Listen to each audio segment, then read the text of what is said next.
Welcome everyone, Costini here with my Astrogoth Ironhand campaign for Total War Warhammer 3, the Forge of the Chaos Dwarves with obviously patch 3.0, early access.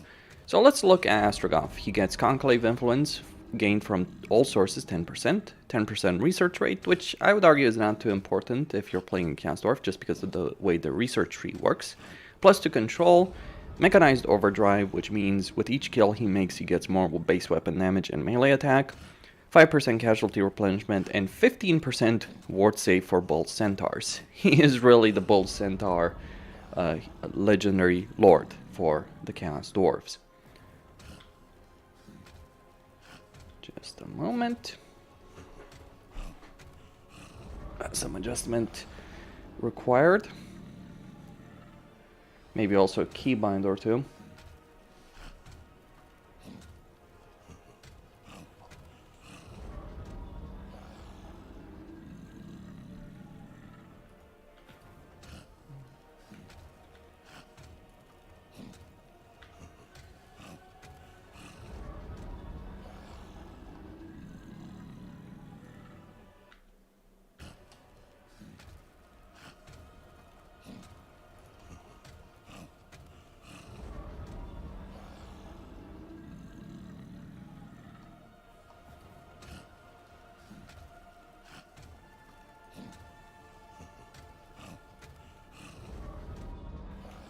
Alright,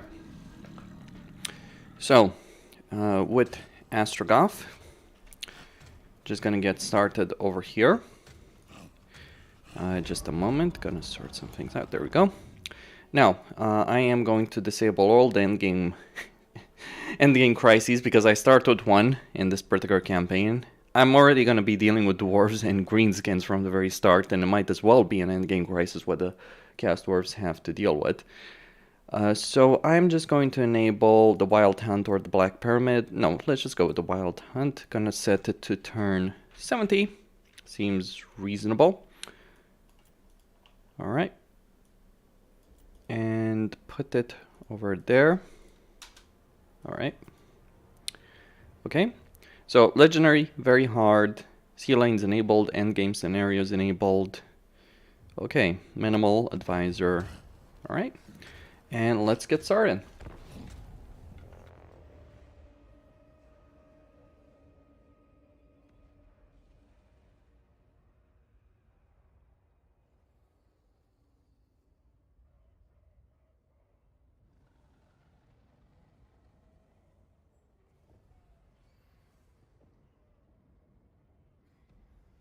So it's for good reasons that ships rarely stop along the northern coastlines and provide passage into the desolate Darklands. In the distance past the roving band of orcs, goblins, ogres, and worse, black smoke.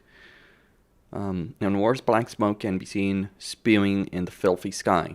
Though one would be forgiven for thinking this is entirely volcanic in nature, the stench of tar pits and oil pools hangs heavily in the air, hinting at the malevolence that threatens to rise. Thraldom or death are the likely destinies of those ill-prepared to travel northward. Alright.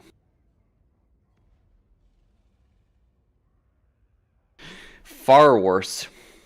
Far worse.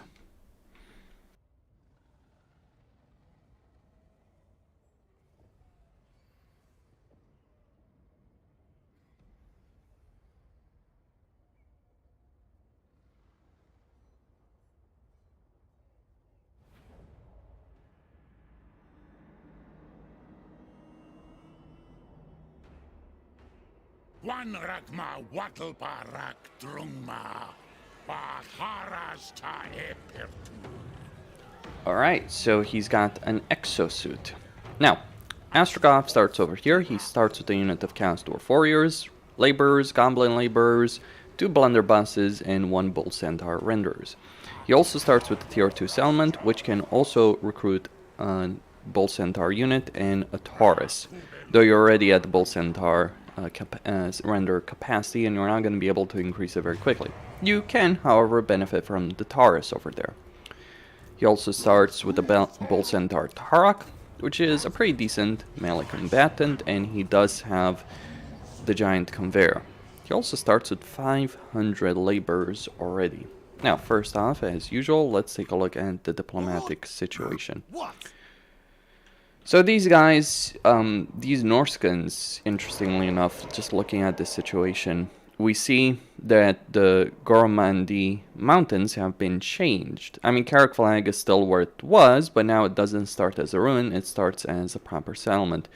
Instead, the Frozen Landing has been ruined. Or has it? No, it has. Okay. Now, I don't need to mention that I am using Toggle Flag of War mod, but I think it really needs an update, because right now the performance is pretty bad. We do still have the Skaven over here. So, is Boris Ursus now nerfed? I don't know. I guess we will find out. So these two settlements are completely nerfed. Prague does start with an army over here. I guess we'll find out what the best path would be potentially for Boris Ursus in the next patch. But I don't necessarily see a reason to change my plans, really, based on what I'm seeing over here. But that's a discussion for another time. Not here to talk about Kislev. But yeah, you do have a different province over here to the north, and you do still have the Skaven on the Skull Road. Though it's likely that these guys are not going to be so likely to take Carrick Flag and cause annoyances in your campaign. Plenty of opportunities in this campaign. You do start a war with Dusty, who is... which is expected, right? The Slaves Czar control this entire province, and they control two settlements. He's your early game enemy in your campaign. He will have a decent enough army. Grimgor is no longer in Saber Mountain. Instead, he's in the Eagle Eyries. Though this is, as I see it, far worse. Yes, there is a new sea lane. I'll talk about that in just a moment. But Grimgor's situation, he's been moved from Saber Mountain, so he no longer has that access to his best landmark. But what they've done with him, I think they've made him far stronger, believe it or not. Like, here's the thing. He starts with the tier 2 settlement, so that means he can get the tier 2 barracks. Tier 2 barracks means nasty skulkers, orc archers, all that. And then you can get to tier 3 pretty quickly, and the capital over here, Carrick Flag versus Carrick Vrag. These dwarven names are so weird. But yeah, I think Grimgor is going to be an absolute beast. He might actually be the best right now. I don't know. Also, interestingly enough, I think they've changed who these greenskins over here are at war with, and they've given Saber Mountain to the Saber Skin, which probably makes some measure of sense. Colic still starts in his same position, though Zaytan starts over here in the Valerie, though what they've decided to do was probably the worst thing they could decide to do for Zaytan, I think, I believe. Like, they've given him, they've put him at war with these Warriors of Chaos over here. He can defeat them, but the problem is his backside is completely exposed to Grimgor. They've moved the granite spikes from, like, here, in kind of like a weird way, honestly, like, because it just leaves this entire area empty. But they've moved the granite spikes from here to here. They moved the Valerie a bit as well, reduced the distance between settlements. Yeah, I'll get into Zaytan's campaign in a future video. They've also removed control over the Blasted Waste, or this entire province, from the Silver Pinnacle, and instead created this minor greenskin who is also under the control of a greenskin named Dusty. Creative Assembly, can we talk about this aspect? Just pointing it out. Then you have the Kastorf capital in Zarnagrund over here, which is free settlements. You do have this minor Kastorf faction, which I think they're meant to be a Kastorf faction you just defeat as the Kastorfs, especially as Drazov. Drazov's situation, he's got the Howling Waste, so the Howling Wastes are a much improved situation, but yeah, obviously Emmerich and Tretch are going to be a problem, maybe even Gorst. Though, who you decide to ally as Drazov is a different discussion. And look, all of this obviously depends on the difficulty level. But anyway, enough looking around, let's go into a battle.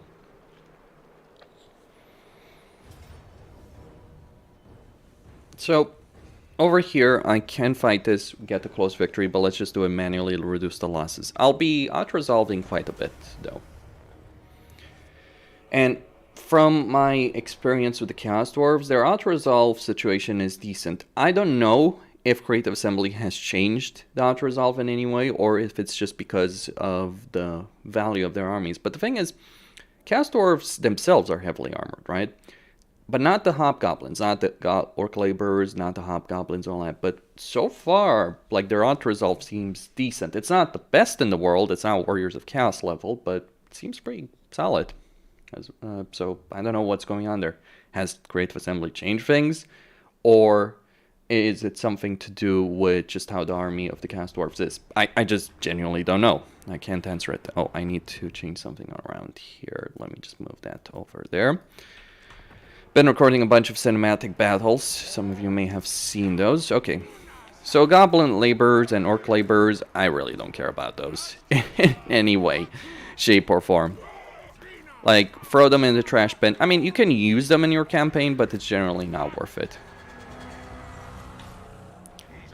With exception, like Orc Laborers can be a decent enough unit. I think actually the most value you can gain with them is to just make a raiding army. Alright, so we start with the Cascading Fire Cloak as well as the Burning Wrath spell. So we have 2 bound spells to Astrogoth over there, and we do have a unit of Black Orcs. That's the only concern over here in this particular fight. Ooh, Astrogoth is like an artillery piece with that. Holy crap. Alright, so I'm gonna have to move these guys forward and just, you know, try and get that flanking attack over there. Try and kill our leader.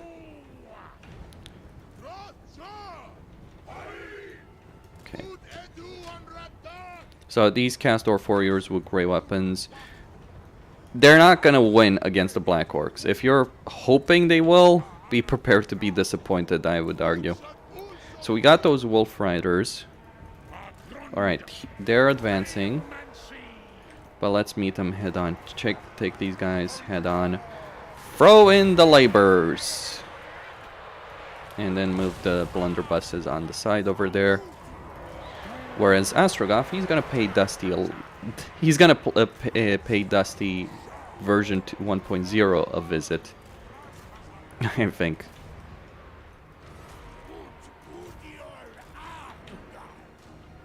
Assuming he doesn't get stuck over there, which obviously can happen.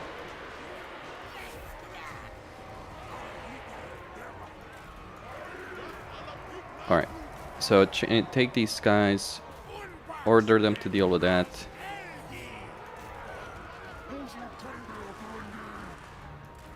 Good. Let's get that Tarok to engage Dusty. Alright, let's pull him out. He's fine. He's enjoying himself.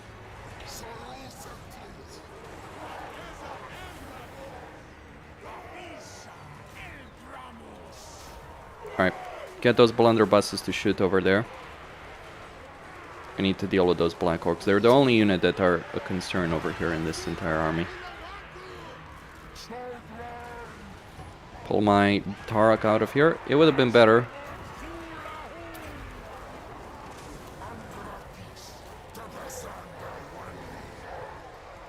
Right.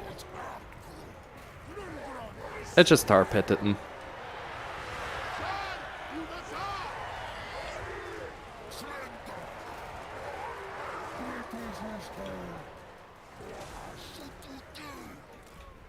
Alright, Astrogoth is going to come in here.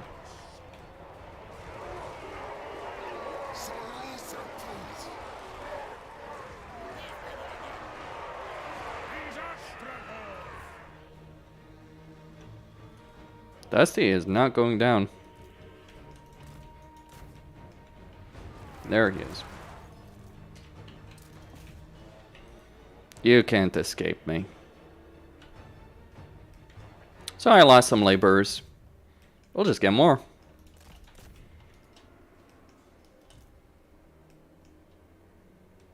Chase them down. Let's see who's faster. Actually, who is faster? So Astrogoth's got 60 speed. 62. So they're just slightly faster. But look at him go. He's not gonna make it. Is he gonna make it? Come on, come on, come on. No.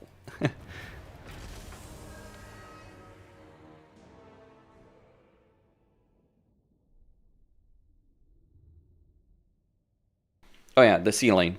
Let me just go over it after I go back on the campaign screen. So lost 346. This is actually pretty close to the result I would have gotten from that resolve. Though I think my hero here would have taken less damage, but the melee unit certainly would have taken about approximately the same damage.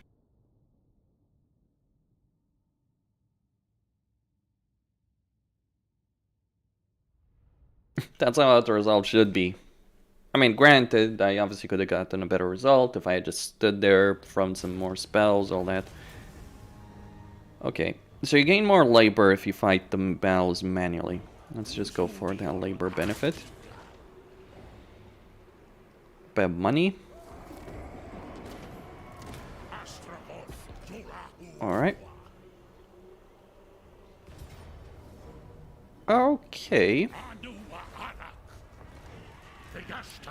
For him, I am going to get Room Archer. I should be able to get Inspiring Presence. Let's get Training. I don't think you can get Student or Archivist as a cast dwarf, so I certainly haven't seen it. I'm gonna get Labor Quotas, because I need that. And yeah, I could sacrifice all of my guys over here by just not resolving this, but no, let's go with it. I don't care about them, but that doesn't mean I just want to throw them away in the garbage bin. Although although I will, certainly, once I actually can replace them with good units. I'm tempted to use the labor camp to just get those hobgoblins quickly.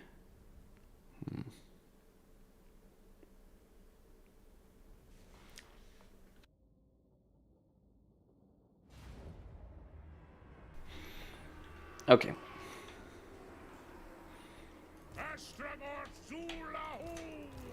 So, let's attack. My guys are probably going to take a lot of damage, but that is fine. The only units I care about are the blunderbusses, the cast dwarf warriors, and of course the centaurs. But honestly, I don't even care about the centaurs themselves, really, so who gives a shit? Let's just throw them right in. Let the centaurs earn their keep, because I can replace them.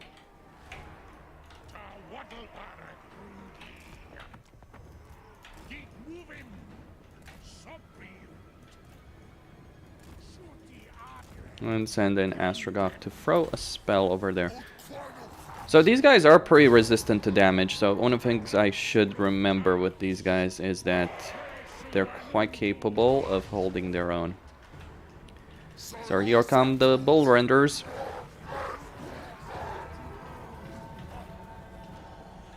Let's see them go.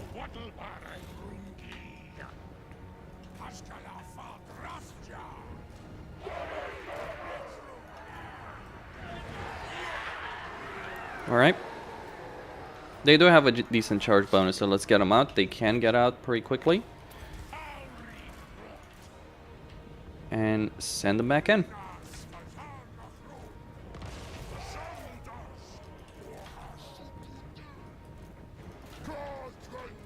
Astrogoth and the Tarok will just go deal with that situation. How do you name a Tarok? What kind of name would even be appropriate? Let's try and minimize the losses over here.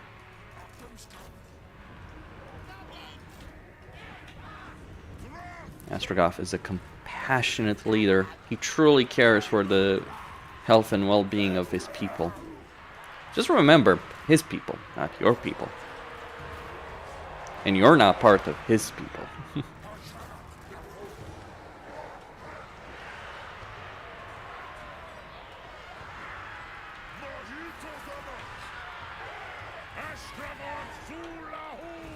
Okay, throwing another spell. One of the things I'm starting to learn with the cast dwarves is I think it might actually be worth it. Right, let's pull these guys out. It might actually be worth it to invest in the magic skill tree of the lords Granted, that's because they actually get, as part of their special skill line, magical benefit, so bear that in mind. So send the Tarok over there. Here come the shotguns. That's what blunderbusses are, by the way. Don't make the mistake thinking these are gunpowder units. No, they're shotgunners. That's what they are.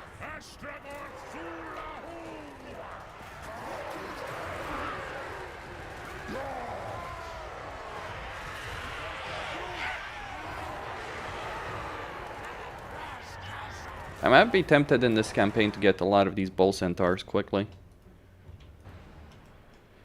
Alright, leave none alive. Or kill a bunch of them, anyway. Alright, that's enough.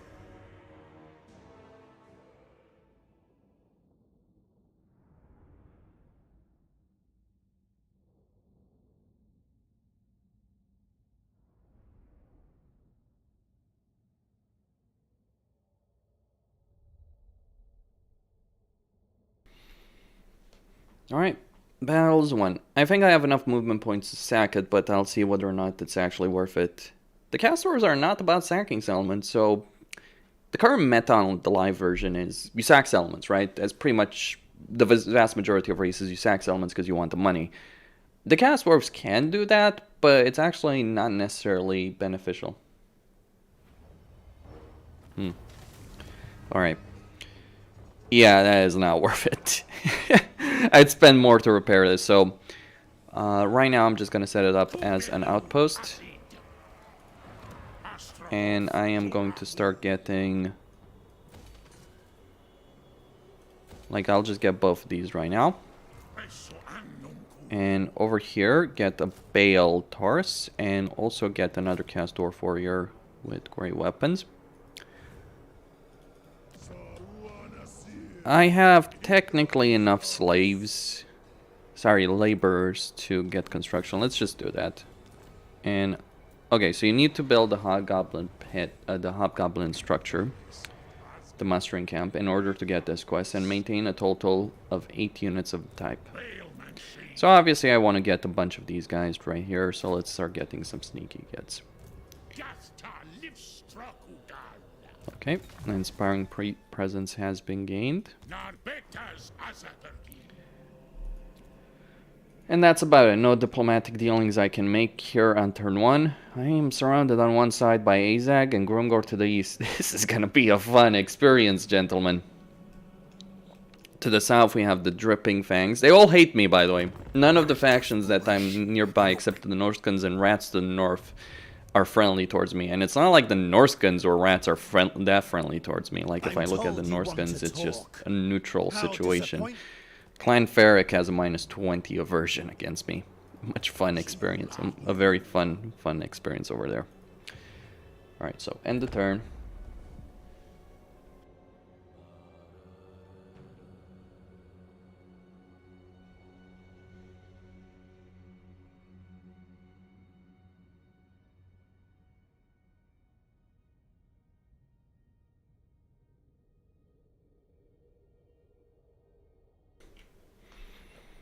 All right.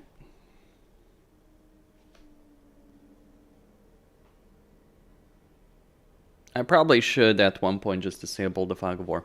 Now I'll talk about the sea lane there once the turn is over. It's basically connecting the North Sea there to the south one. So I'll show you where it goes. There's basically a river just south of the Castdorf capital, and that's where that sea lane takes you. It's just a way to traverse the Darklands very damn quickly. Is it lore accurate? Yeah, actually it is.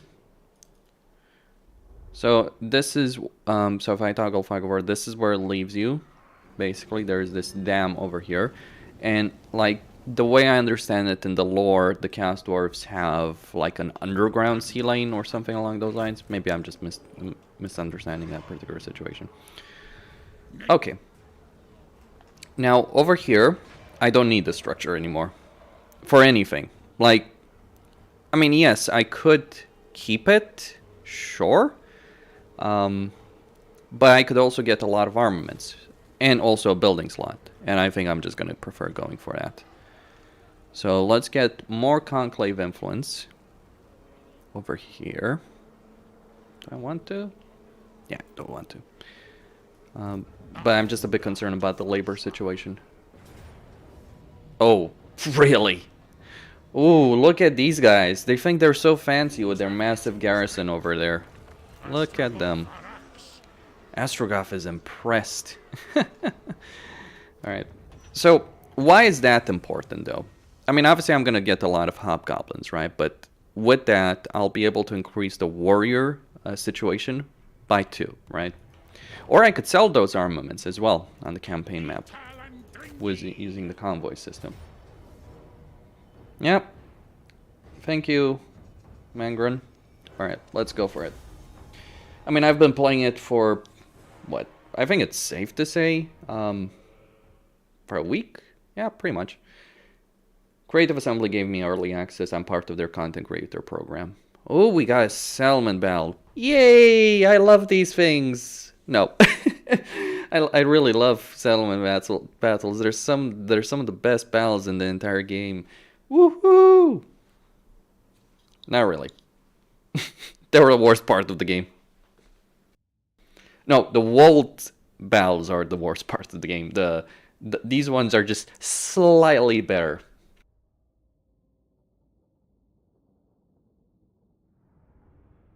Actually, what do you guys think in the current live version?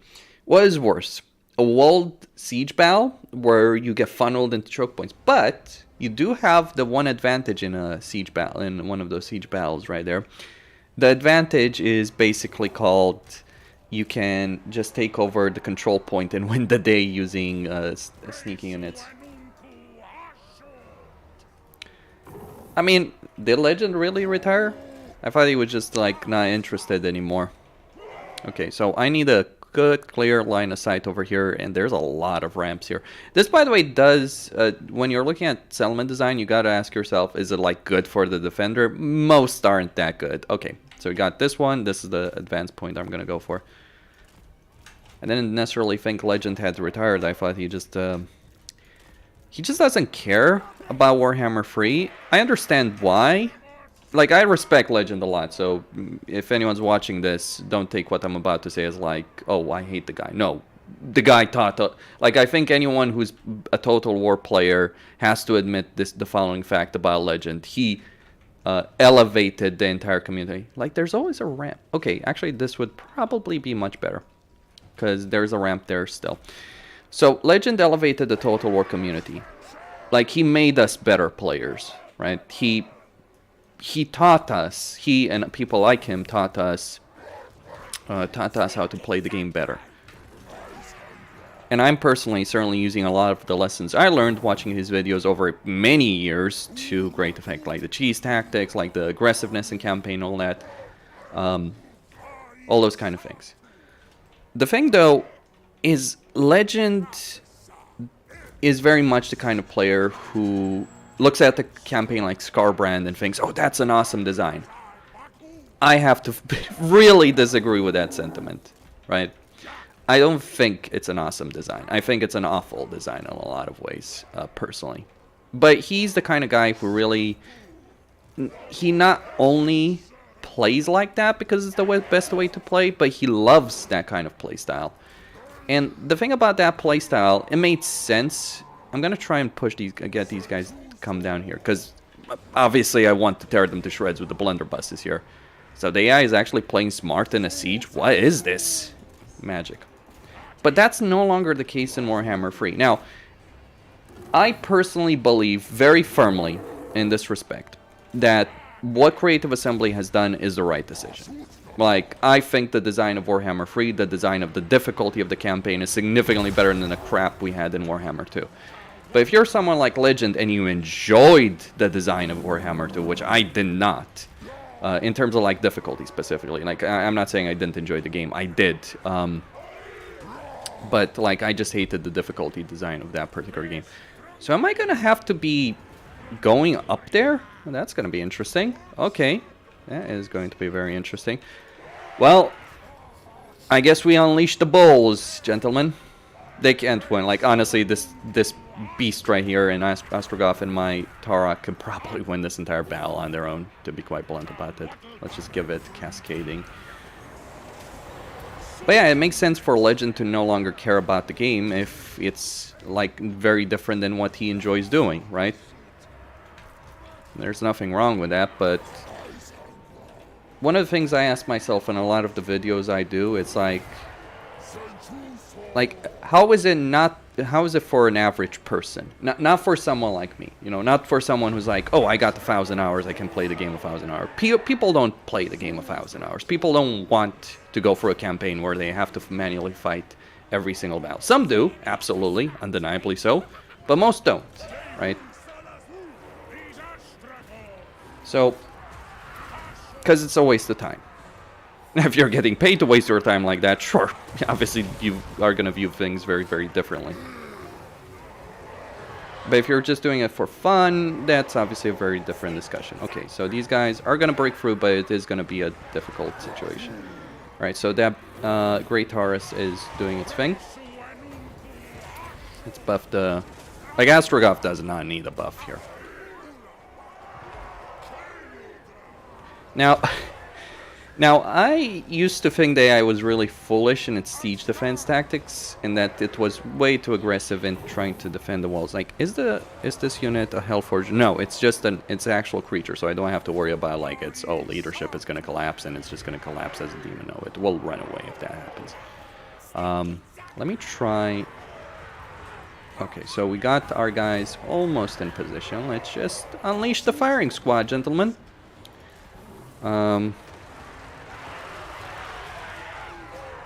Like, everything I've done in this battle so far is inconsequential up until this point. I mean, ultimately, if you're a content creator, you do have to enjoy the game you're playing. That's a fundamental aspect. That's the reason I no longer cover WoW. I don't hate WoW, but would I spend hundreds of hours, thousands of hours? Keep in mind how many hundreds of days, yes, days, I have played in WoW. When I say days played, I mean actual days in terms of in-game time. Like, I think in TBC I had like 200 days by the end of it. Let's just send the laborers in, because I'm going to get rid of them anyway. And go after the Orc Archer boys, go after the Orc boys over there. Actually, just go with one unit of blunderbusses there. The Great Taurus there is going to handle that situation. They've almost broken through.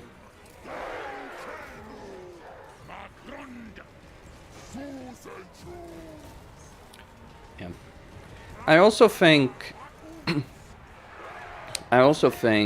when it comes to live streaming has turned from, oh, you just play the game, you try and do your best, right, and you have fun, to this, like, meme-y bullshit where it's like you're always trying to do something great and extraordinary every time, right? Like, you declare war on every faction from turn 1 and all that kind of stuff in your campaign. And I think, like, there's a point where you just can't invent something new to do, right?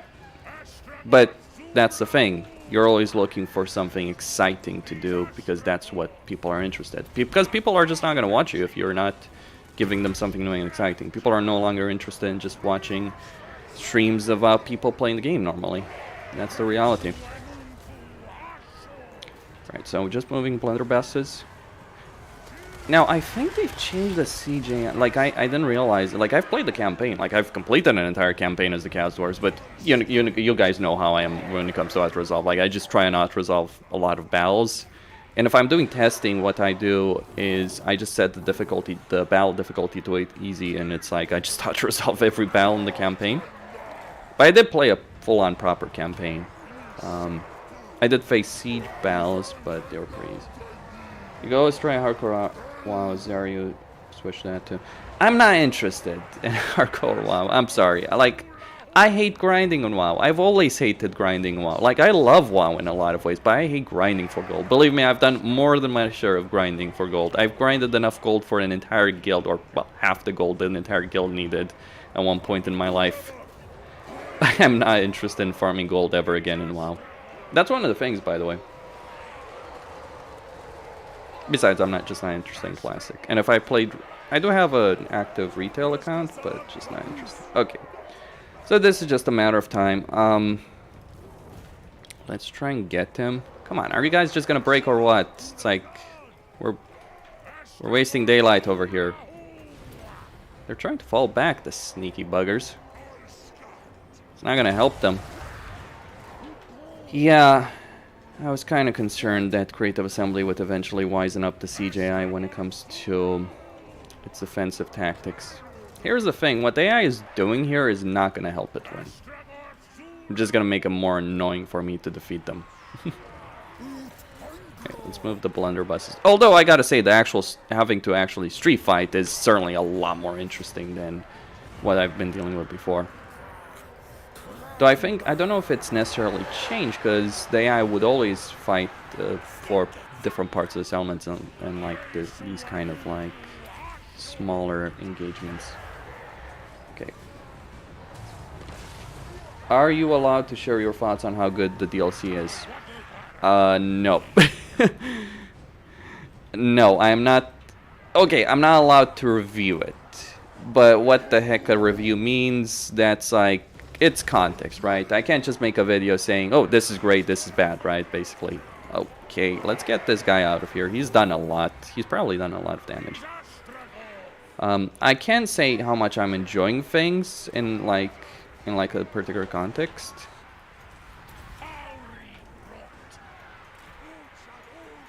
Okay, let's say it. But really, when I'm saying, when I'm gonna criticize something, just understand that I'm not criticizing or praising it necessarily. Well, I do like, obviously, quite a few things. Yeah. I do enjoy the Chaos Dwarves. Like, I'm allowed to say that. Do I enjoy them? Yeah, I do. A lot, in fact. Will other people enjoy them? Well, that's up to them. But, I mean, I did enjoy the Total War Saga Troy. I thought it had the best economy of any Total War game. And guess what? We have that economy in this game as well. So these guys are going to win over here. Let's just do another spell. I mean, I think, just my perspective, I think if you're going to make a DLC for a game, right, and it's a proper DLC, this is just what I think in general, not regards to Total War, right?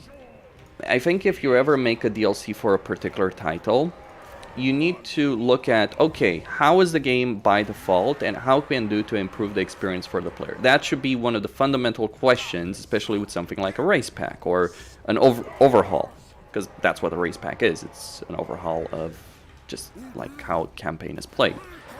And I think what Creative Assembly has done, I do like it. That's all I'm gonna say. What are my definitive opinions on that? You know, what would I say definitively? There's a lot of things to be said on that, but not at the moment. That's all I'm gonna say. Alright. But it is interesting because you do have this combination of the unit caps that the Tomb Kings and Beastmen have. More like similar to the Tomb Kings rather than Beastmen, I would say. Combined with like the Total War Saga Troy economy. Certainly a nice combination, I think. Alright, so they've taken over. Are you guys ever gonna break? Holy shit, I've slaughtered that, like the trillion of you, and they just keep fighting. Are you using keyboard or Steam Deck? No. No, I don't use macros. Not in this game, at least. I don't think I need to use macros in Total. Well, I guess I could keybind. I could use spell keybinds, but like spells are so strategic that you don't really. Is it over? Finally, thank God. That was long. Holy shit. Granted, it was only 10 minutes, but it felt a lot longer than that.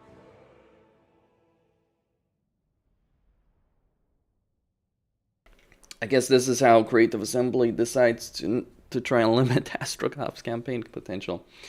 You know, I always get the impression with Creative Assembly, when they put a settlement like this with a powerful garrison, they're just thinking, oh, the player's going to sit there, they're going to let the attrition take effect, they're maybe going to recruit more troops in a second army. I'm like, no, we're just going to attack straight on.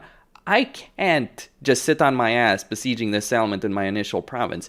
I need to get going, because I've got a freight train that's heading my way, and I kind of need to stop it before it reaches me. And you know what that freight train is. You all know him.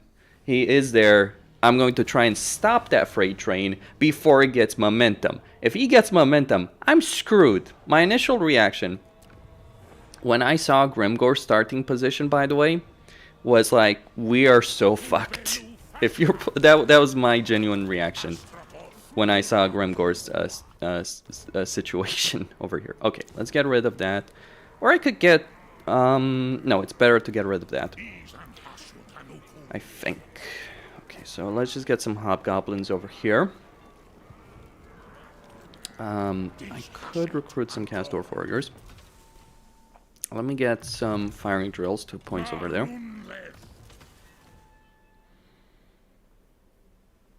Yeah, I don't necessarily know if using macros for spells... I mean, it is a discussion, right? Because using, like, keybinds is always important. Personally, I use keybinds. Like, I obviously am using the keyboard, but I'm using it for, like, I barely use the mouse for, like, camera control. Or I do use the mouse for camera control, but basically I'm controlling a lot of things with the mouse, and I'm using the keyboard to turn, to move the camera, all that kind of stuff. Certain abilities are useful to get used to it, but Total War has been a series that I very rarely switch the keybinds for. The only thing I've ever done in Total War is just, like, switch the hide UI keybind. That's about it. I want to check something, so just a moment. Okay. Oh, okay. Oh, that's decent. 14 people watching the stream. Welcome, all of you. Just looking at the statistics of the stream, because I want to know if I'm actually wasting my time or if there's actual people watching this. Alright, so yeah, it's decent. Not particularly great, but then again, it's like I haven't streamed in a long time, so it's like you can't expect people to watch you if you're not doing stuff. So, that would require 200 workers. I would spend 100 to get it to a higher level. Or I could wait a turn and get more conclave influence, which I want. Alright, let's get some warriors over here. Cancel the archers. I'm gonna get rid of these guys soon enough. I'm gonna get some guys with shields, because you do need that durability, I think. You're probably gonna use the... I'm probably gonna be using the word I think a lot in the stream, just because, yeah, I can't do a review, and I don't want it to be conceived as a review or, you know, a firm opinion, basically, on something. Like, to be quite honest about a lot of things, like, I do have some firm opinions, of course, on certain things, right? But there's still a lot of things to learn with it. I believe, like... And I'm not one of those players, like, when a game comes out or a DLC comes out, it's like I spend, like, I just put 40 hours directly with no breaks. It's like, no, I'm just not that kind of person. Okay, so I'm going to move Astrogoth over here. Over yonder, I am going to get the gold panners, because I need the income there. I could go over here to get the Castellan, or... might have been smarter to... No, it wouldn't have been smarter, because I benefit more. Like, getting a mage, I could have saved those armaments to get a mage, but it's just a smarter decision. Alright, I am going to get the Machinator. I think the Prophet is a pretty solid choice as well, but I already have pretty solid casualty replenishment, so let's go pick that up. How many hobgoblins do I have? Just 3, so I need more. Probably gonna have to recruit the second army soon enough. Like, once I move here, I'm just gonna recruit the second army, because I obviously do want Gordoos. Here, I do want to get that minus 10% upkeep. There's a lot of flexibility in Kasdorf campaigns, looking at just like their, you know, kind of situation that they're dealing with. Actually, I'll go to archers. And that will not quite give him a stack, but it will be pretty close to a full stack. Now, what I wonder, if the Saberskin do have a barracks there, they might... I've played Astrogoth's campaign to a certain degree before, I just don't remember. There's been a lot of things that I've been doing over here. Okay, so I don't have enough laborers to maintain the workflow and also get everything I want.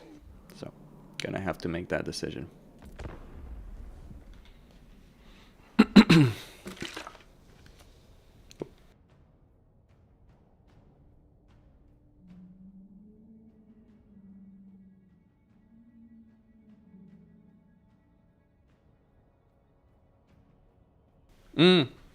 Yeah. So many chaos factions. Well, one of the things I will say about this, we will see what this version does for the world balance, because I can't, like, I haven't even looked at the other factions, honestly. Like, I haven't looked at, like, oh, how are the dwarves right now? How are the wood elves, etc., that kind of stuff. Is Orion changed? He isn't. Okay. Oh, this is shit. What to do? So I'm not quite in range. Let's see if these guys are gonna be willing to give me some money. I need some money right now, desperately. I was restless for a fight. Okay, so if I declare war on those guys, I believe they can win against Prague. Kislev does have its own issues. Besides, declaring war on Prague is not gonna piss off Katrin. Like, if I was gonna piss off Katrin at this point, that would be a really bad idea. But that's not what I'm doing here. So over here, I do want to get the second army. It's 1,500, so I might need more gold. There he is, gentlemen. Grimgor.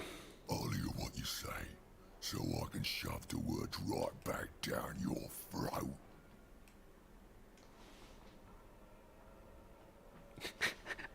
Oh boy.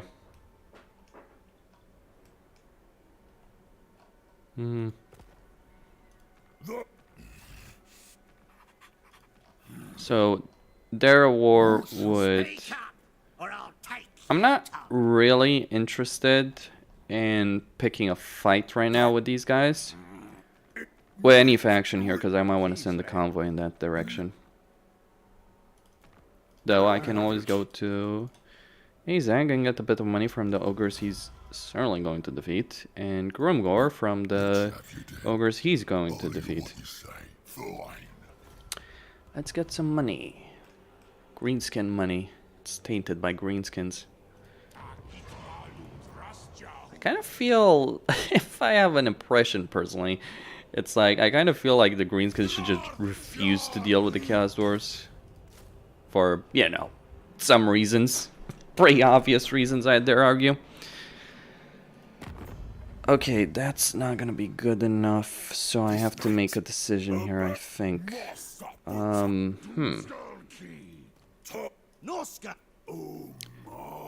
Or I just accept that I'm recruiting one less labor, so I already have 6. Okay, that's enough, actually. Let's get two of these guys in point of fact. No, I don't have enough money for that. So I'm just gonna get a couple of laborers over here, and that overseer. And then we'll get Saber Mountain.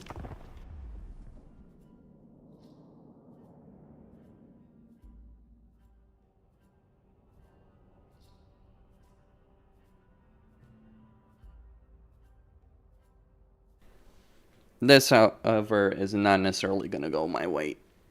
Because the Red Tusks, whatever their name is, the Greenskins there that Grimgor started a war with, he no longer does. They started a war with Colic now. So my concern is Colic is just going to show up in this province and ruin my day by taking over it for himself. That's my concern. Okay, we got Gordus. I'll make a whole video discussing Gordus, my impressions of him. I think he's good. Okay, we got caravans as well. I am going to go into sorcery and just get the basic level of control. Like, you kind of want everything in the Chaos Dwarves, and you want to take your time with it too. Right, there's enough labor over here to increase my influence. Alright, there's some nasty ogre folk right there. They're annoying Astrogoth. He's gonna kill them.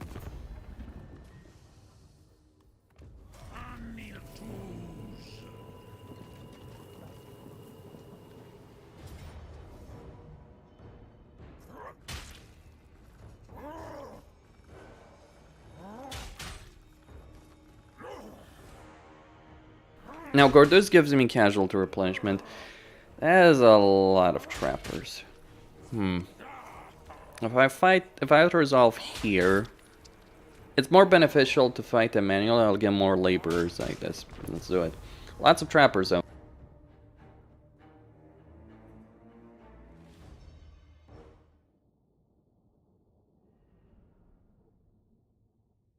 Oh yeah, I think Total War would be really interesting if they made it something like Nobunaga's Ambition.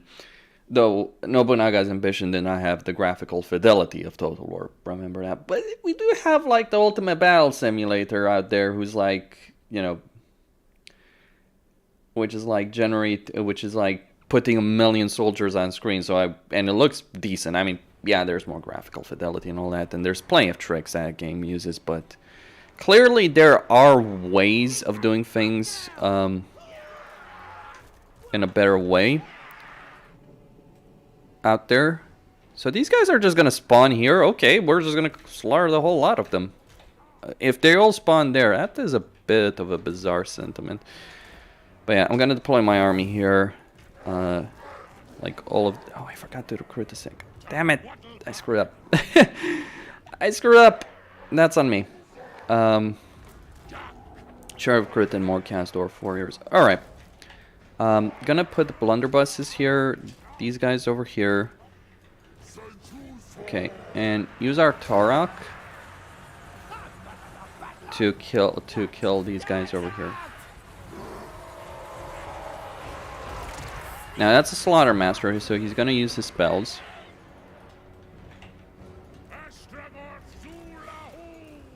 Gonna land this thing because it takes more damage if you keep it in there. Take care. Okay, this guy is gone.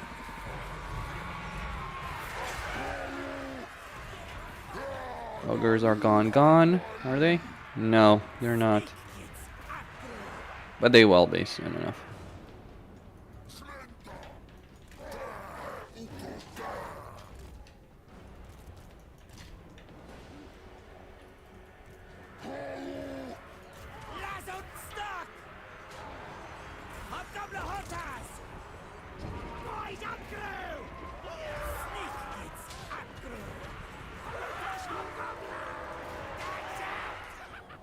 Alright, reinforcements for them are going to start showing up soon. And I do want to clear line of sight here. The goal is for Astrogoth and the Centaur Bull Renders, who do have that ward save, to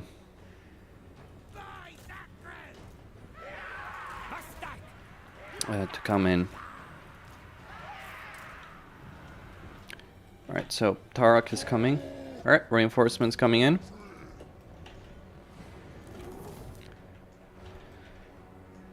Okay, let's see what we get. Oh, let's move the laborers. The expendables.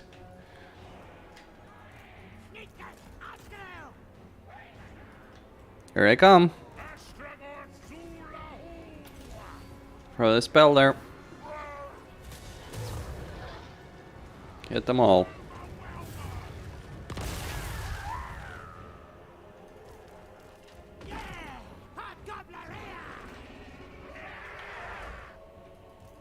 Alright, since they're getting the leadership benefit there, pull that Tarok back.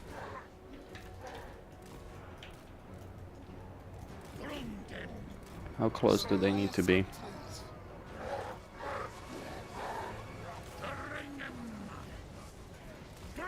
They're gonna soon come in range. They have pretty short range, so I'm not really concerned here. Come on, open fire! Devastation. Dare I say it? Has Creative Assembly managed to make gunpowders fun?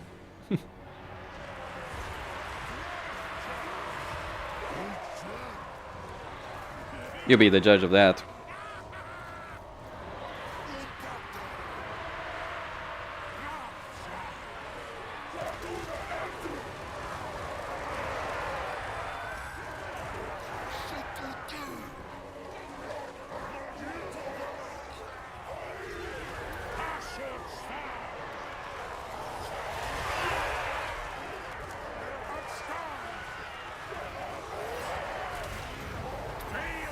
Give him melee defense there. Pull him back. Pull all of them back. We need a firing squad to have a clear line of sight, gentlemen. That is all that matters here.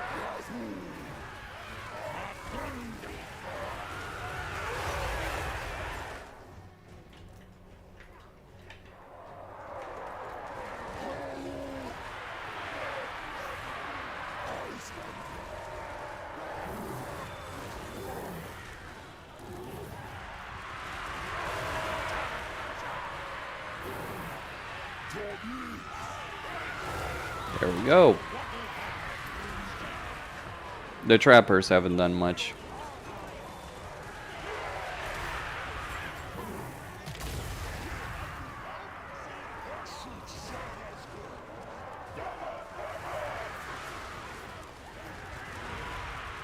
Alright, we're gonna move them closer, because they're about to all completely break.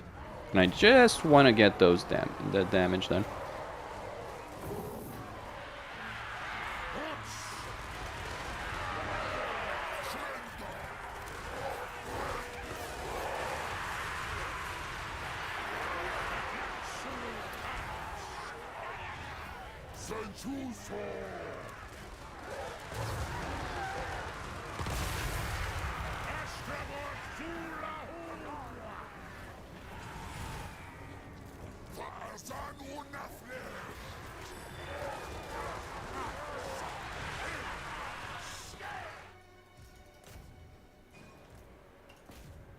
Try and kill as many or capture as many as we can, because we need those post-battle. All right, captives.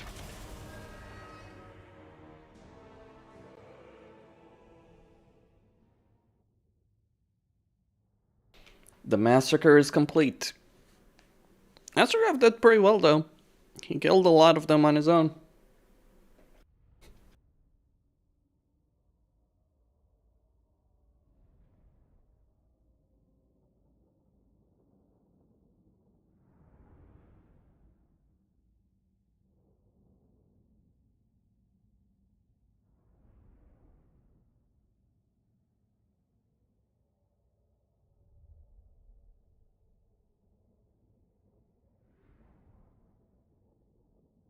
You know, I think the greenskins should lodge a letter of protest like the Germans did in World War I when they complained about the Americans using shotguns in the trenches. Alright, that's the labor force I've been waiting for. He's gonna fall back, though he's gonna die soon enough.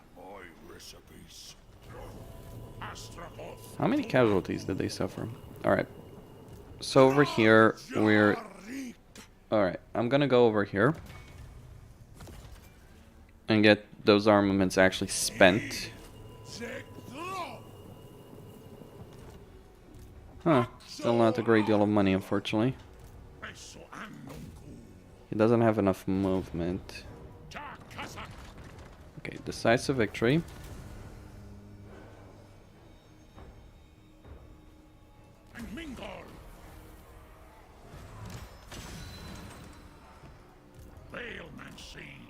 I'm gonna move him out because I know what's gonna happen. Alright, so that's a lot of laborers. I am actually... to get the convoy or to spend the money on transferring laborers? That's the question. Oh, this guy is amazing. This is sweet. You start with the Skullcracker with the Dreadquake Mortar. This army annihilates everything in its path, I think. Okay. Do I have... I mean, I'm gonna recruit him, but that's for damn certain. What do I want, really? Let's go with materials, because... Gold! I want gold! I want gold, not prisoners. Maybe I should have gone with the gold option post-battle there. Bonus points if you figure out who says that quote, by the way, in the game. Okay. Let's get some... Oh! There's no, can't get it yet. Sad. You know, I'll tell you what, I'm getting rid of these guys. They're a drain on my economy. A small drain, but still a drain. They're not gonna offer me value in battle at this point. Know what I'm recruiting here. Okay. Now it's interesting. So I'm on legendary very hard, and Colic has done shit over here. I would have actually expected him to do something. What do I know? Huh. Let me spend... Do I have enough materials? No. A bit pointless to... Alright, just gonna end the turn. They're gonna attack. Wipe them.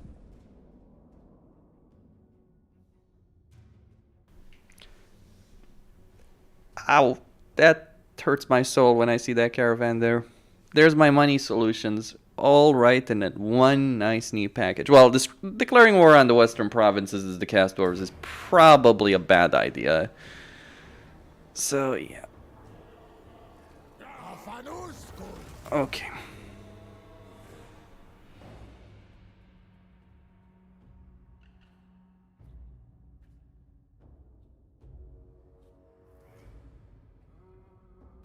What's a bit frustrating is I actually think it's a bit too far away from settlement to actually benefit from the garrison there. Yeah. So you need to maintain an army here.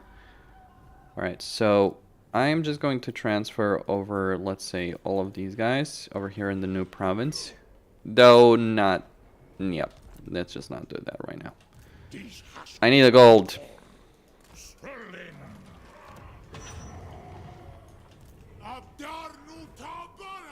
I need the gold because I'm gonna just send him on a journey.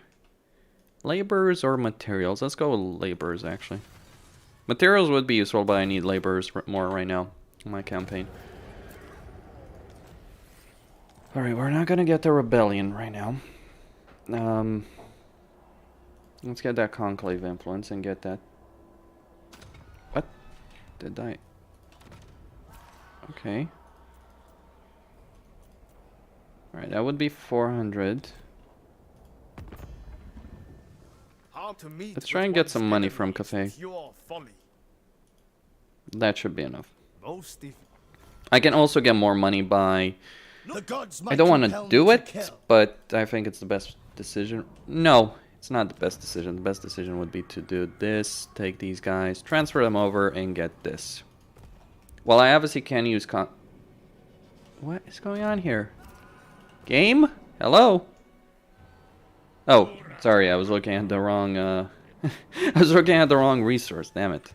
Alright. Yeah, still the best decision to do right there, in that particular context. Okay, let's get more hobgoblins. Force march him over here. Colic is gonna eat him alive. Maybe it would be a smart idea. No, it wouldn't, because if I... Okay, so Colic has destroyed that settlement right here. I don't think he can cover the distance, and I do really want that settlement for myself there. So, surprisingly, Colic has been a bit slower, or maybe I've been faster in this situation. Or who knows, maybe it's the impact of very hard battle difficulty. Always hard to say.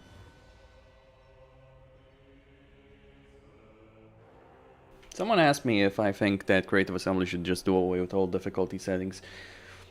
Depends on how they do it.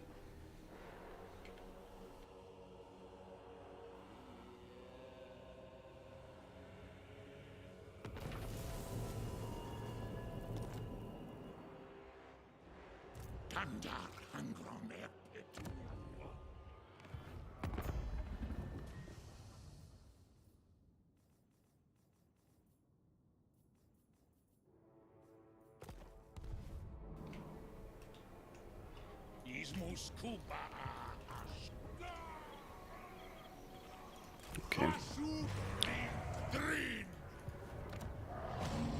Okay, over here we can finish construction of that, and maybe how many materials is this? 250. Okay, so I can actually do that and start construction of the new one. 300. One more labor.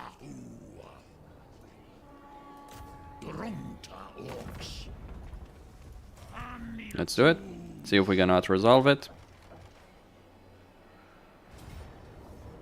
Oh yeah, but we'd lose a lot. The swarms of enemies continue.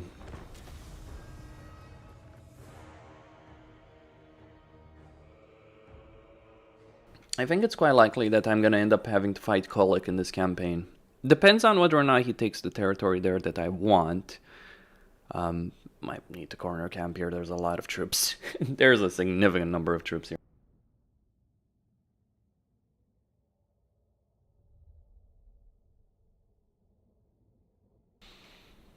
It's a risky fight, what I'm picking over here. But it's just goblins, really, so should be fine. Of course, there's some trolls as well. Oh, this layout is despicable. Look at it, it's so disgusting, isn't it?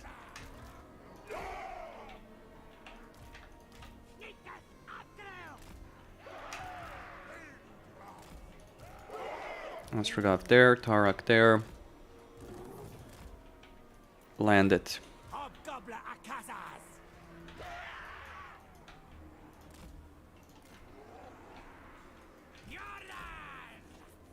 I'm wasting them by placing them in the woods. Let's do it like this.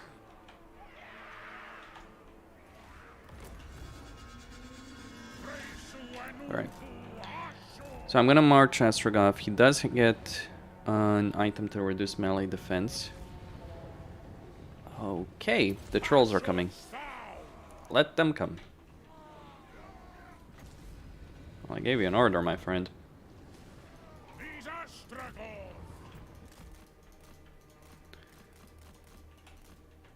The weird dance.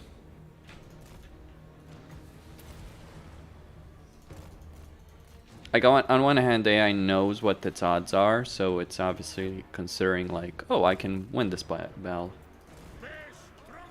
Can't. Alright, the Orc boar boys there are going to be an issue if I let them to be an issue, so let's just advance. Astrogoth is just going to march over here to try and deal with these guys. Like, the goblins are not going to be able to withstand any charge of my units. Alright, let's try and take down those trolls.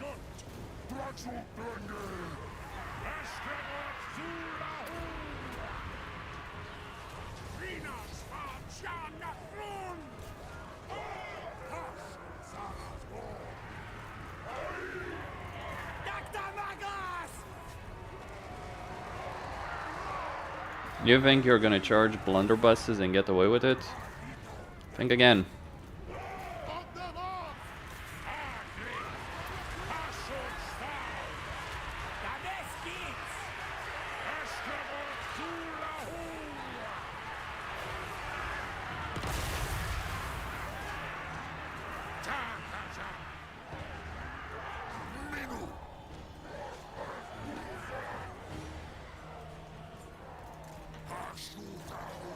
Let's get those goblin archers.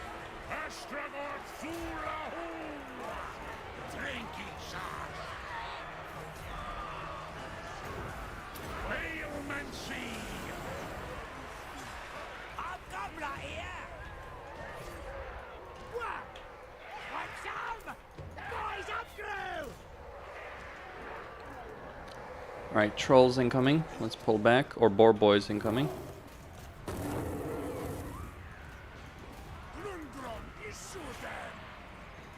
Take down their leader there.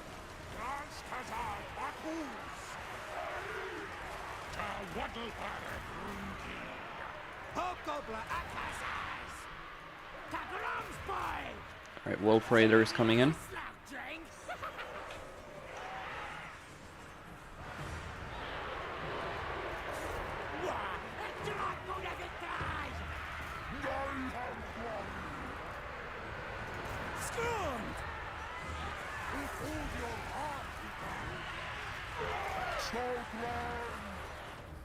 What I'm realizing is, where are the reinforcements?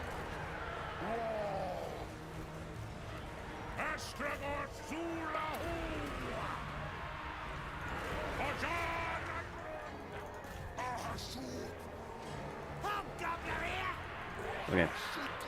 War boys are going down.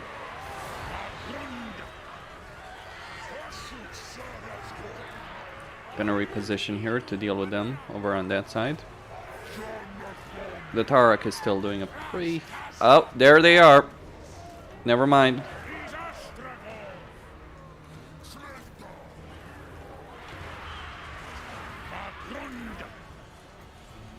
That's the garrison.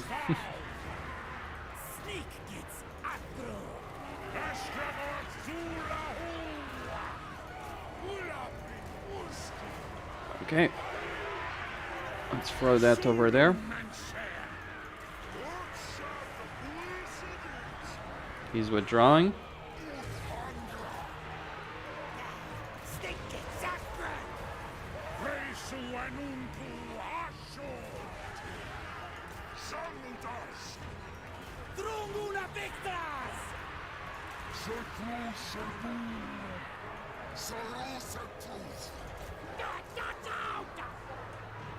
Alright, they're going down.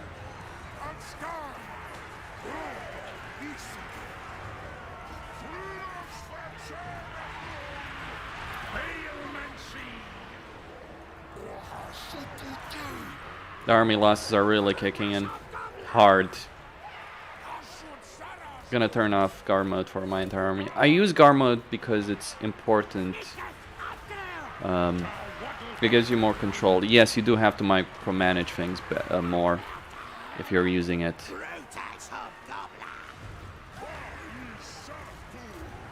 Alright, they're breaking on all fronts, more or less.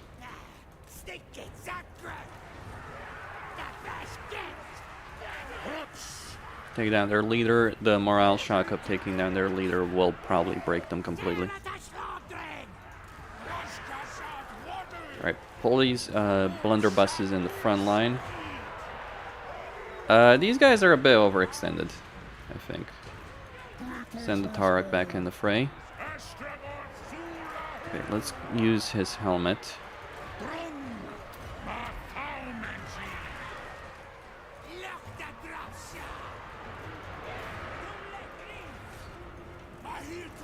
My guys over there have dealt with the entirety of the boar boys. Get those shots off. Come on, blunderbusses, don't fail me now. Need those shotguns right now.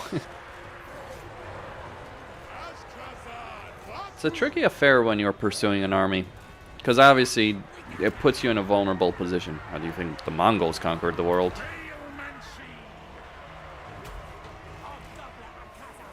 What do we have here? Wavering goblins, huh?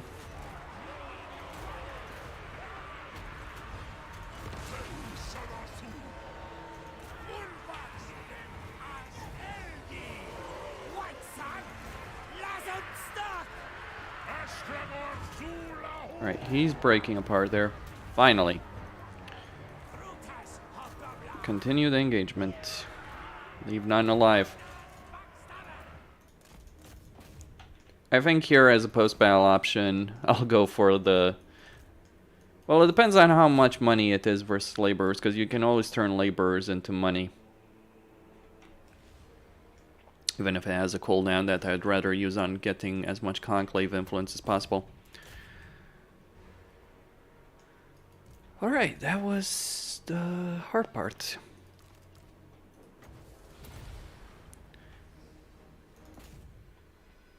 Though I've seen Colic on lower difficulties actually take them out by this point in this particular settlement. But I guess it depends on how it is.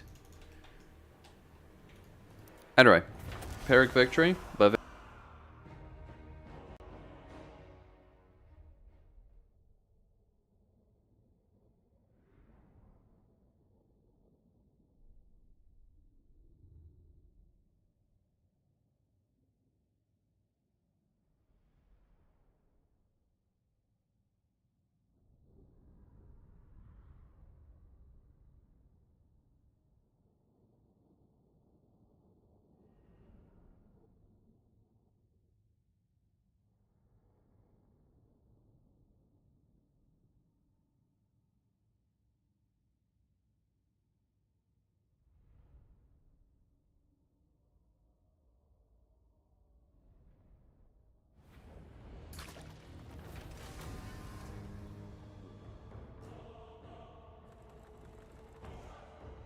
That is not even a contest.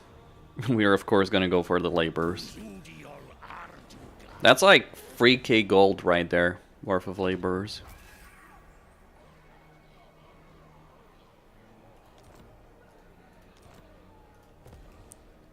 I can get... I think I should get some Conclave influence though, all the same. Maybe complete the construction here. Yeah, let's do that. And use the materials here to speed this up. I just need the armament production to start getting ahead.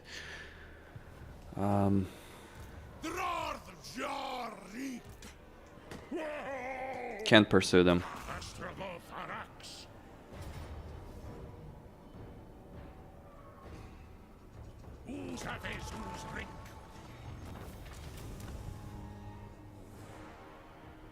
Alright, so I have a tower there. Let's get it as an outpost.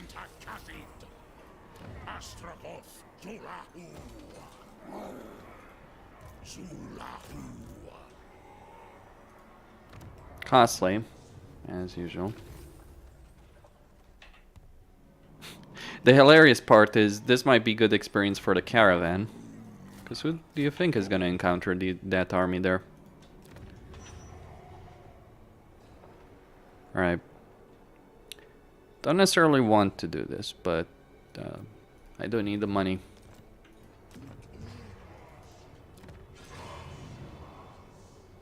Isn't an ideal action under any circumstance, to be quite brutal, but brutally honest about it.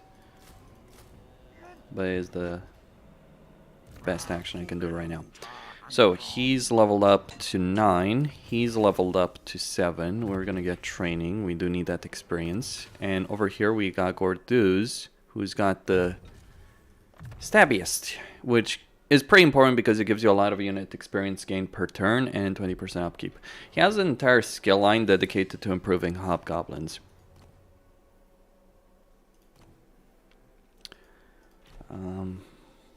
Merchant guilds could be nice. Yeah, let's just go with that. And look, if they out-resolve, if they come for me. But the important bit is this. I got the direct link to Grimgor now. God help me. Oh boy, what have I done? I've expanded into Grimgor. It was deliberate. You can't ignore Grimgor. If you try and do so, he's gonna show up with multiple stacks and wipe you out with extreme prejudice. So ignore Grimgor at your peril is what I'd say. Alright, so I got another Tower of Tsar. Seat. Casualty replenishment armaments. I think casualty replenishment. Usually I would go for the diplomatic relations situation, but right now I really need that casualty replenishment considering what I'm about to face in this campaign.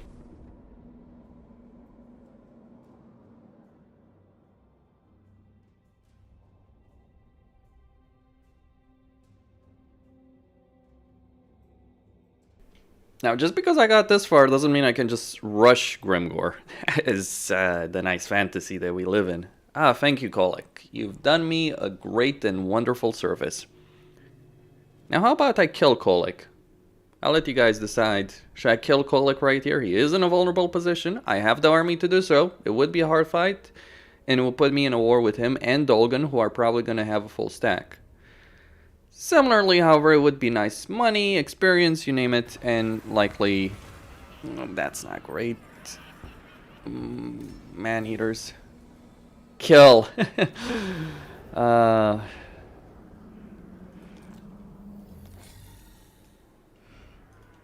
Let's see.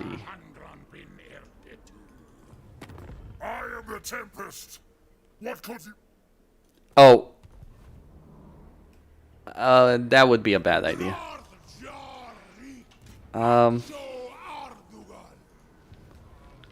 Okay. Believe me, I am very tempted to do it. He did ruin my plans there. That would have been a nice, sweet source of labor. But if I fight them now, my caravan is toast. So I'll just wait one turn while moving Astrogoth closer to his impending and inevitable doom. That is how I view Grimgor. It's like you're approaching the enemy, the mortal enemy. Maybe I should get a bunch of laborers over there.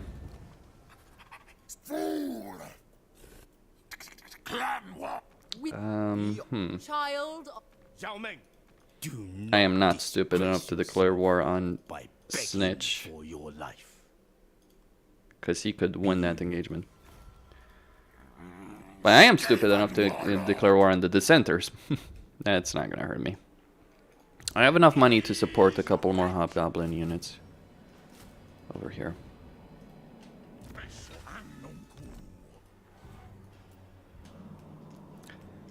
Alright, can he reach? No. What's the border? There. I pray to God that Grimgor is not there.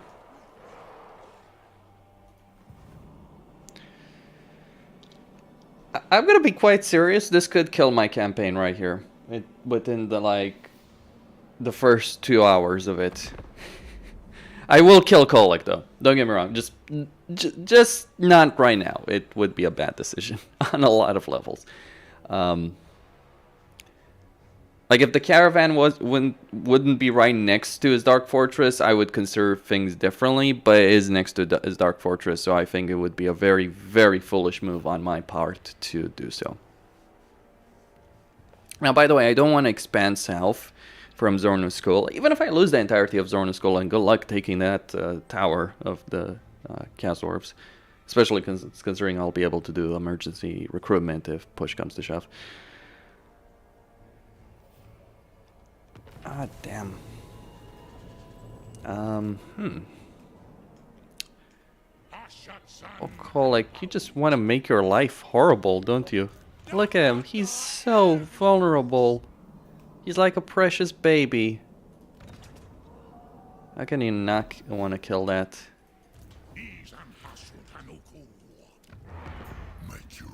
But no, first I'm going to deal with Grimgor.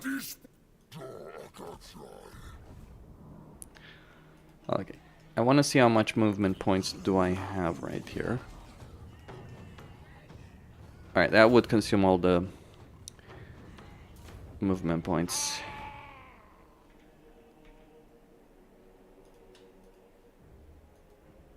Alright. Oh boy. Let the fun begin.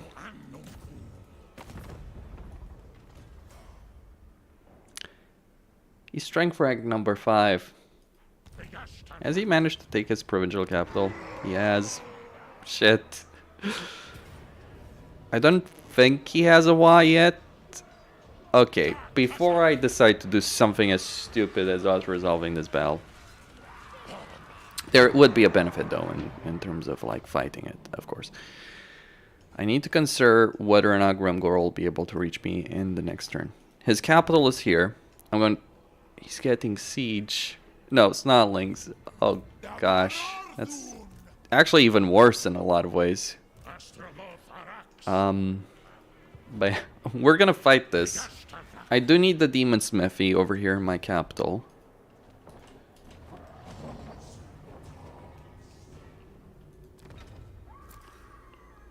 Alright, I'm not gonna be able to get enough labor. So, next turn. So the caravan will reach that at the end turn, so that should give me enough laborers.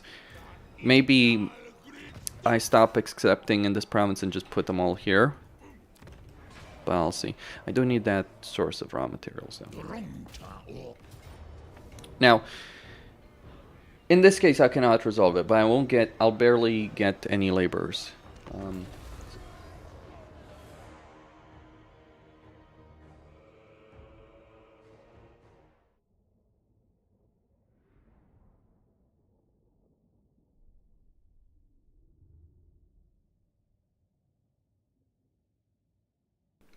I feel the same tension like going up against the mythic boss in World of Warcraft.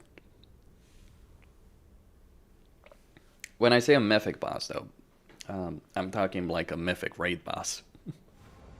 Not the mythic plus bullshit. Alright, here we are. Let the fun begin. This is going to be very, very easy, very simple. Just deploy my archers, heroes, and just keep these guys in the back. They tend to take a lot more damage than you might realize. So, yeah, let's just draw the enemy.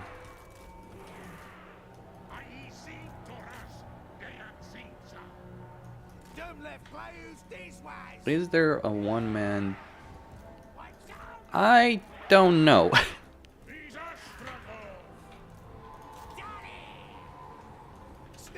Genuinely, don't know. Maybe? It's not the thing I care about, because I don't bother with one-man dim stacks. I guess, does any of them have regeneration? Off the top of my head, I don't think any of them has regeneration, which would probably be important for that kind of thing. Astrogoth is pretty strong.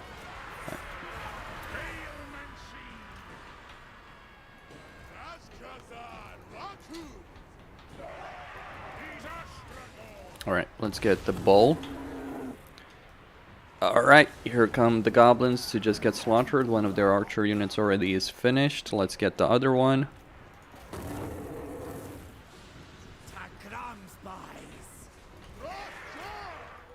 And the blunderbusses shall sing. Come on, sing for me, baby. Oh, yeah.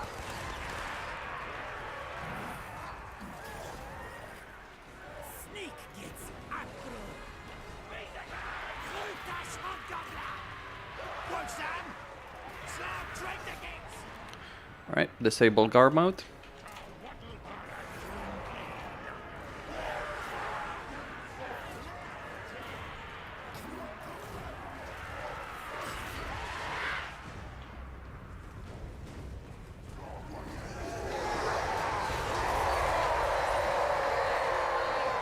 And continues.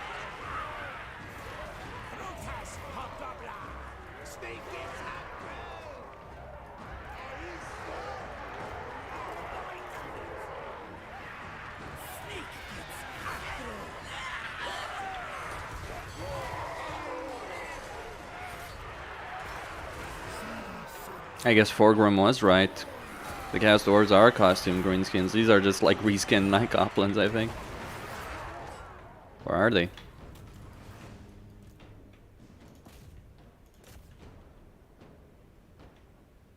Alright, let's just capture as many of them as we can over here. Come on, old man, don't stand around there.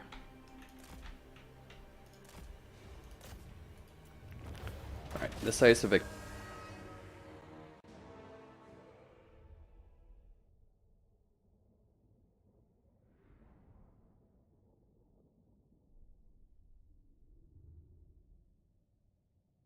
Oh yeah, you're correct. You're actually right. Now that you mention it, I think.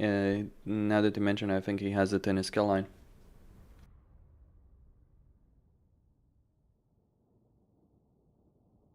But Zaytan is, well, I'm just gonna point out to the video I did where he dueled every other legendary lord of the dwarves and got smacked.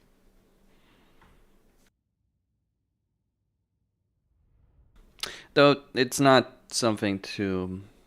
It's hard to say, right? Because you gotta factor in items, you gotta factor in how would Doomstack like that do. So it begins. The inevitable massacre. Alright. So that's gonna produce some armaments, which we want. If I get another unit here, I'm pushing my economy too hard right now.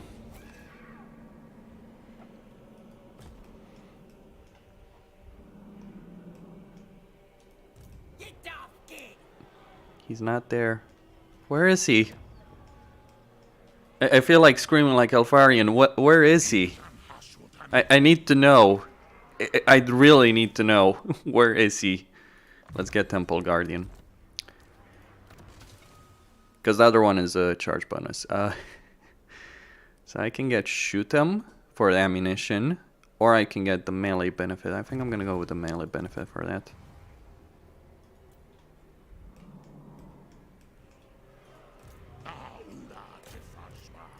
Oh god. What have I done? What have I done? Okay. Take it chill. Next turn, Grimgor shows up with 2 stacks. Just take it chill. It's gonna be fine. But that's what I expect to happen at this point. Just Grimgor showing up, steamrolling with 2 full stacks with what? Fuck me.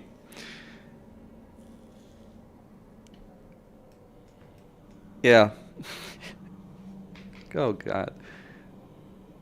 I don't think I even want to click the end turn button right now. I'm just horrified as to what will happen.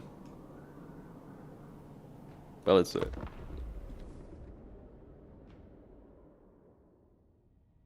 It's turn 9. It's turn 9. It's like, he's like the Skaven. It's like, it's even far worse than the Skaven. The Skaven at least only recruit clan rats and Skaven slaves. Grimgor actually has an army. He's there. He has arrived. Is it besieging me? Honestly, like, whew, holy crap. It's like, if he had brought the full 2 armies against me, that would have been the end. It's like playing Catherine's campaign, and it's and dealing with fraud. Except it's worse. It's worse. Oh god. Okay. I know. Okay. Whew, holy shit! If he had late siege, he's declared the war. Guess who's he's declared the war against? All right. Do I have a regiment of renown available? No. Do I have anything available? Items that I could possibly use something that could, you know, use to stop the maniac. Do I have an ogre blade? I really don't want to do it. I mean, I can bound Burning Wrath to me, so I only need 3 skills.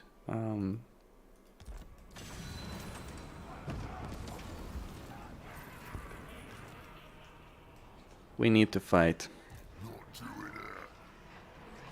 Okay. I expected a bit more. It's far worse, really. I can win. Maybe. Right, move him here. What's Colic doing? He's just like... He's just standing there, mocking me. He knows. He knows that I've got to attack him right now, or it's all gonna come crashing down.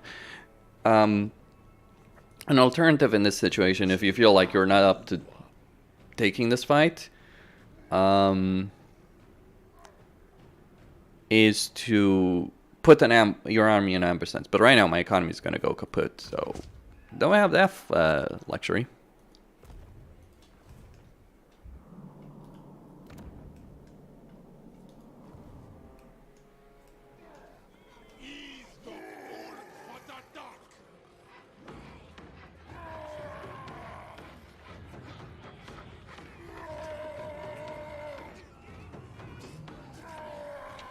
Okay.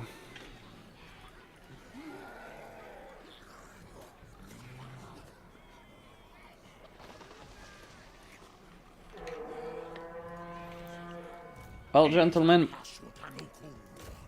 let's do it.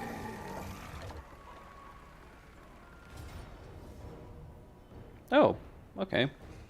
Though, I would be suicidal to have to resolve this situation. That would be a fair exchange, though. He's got black orcs.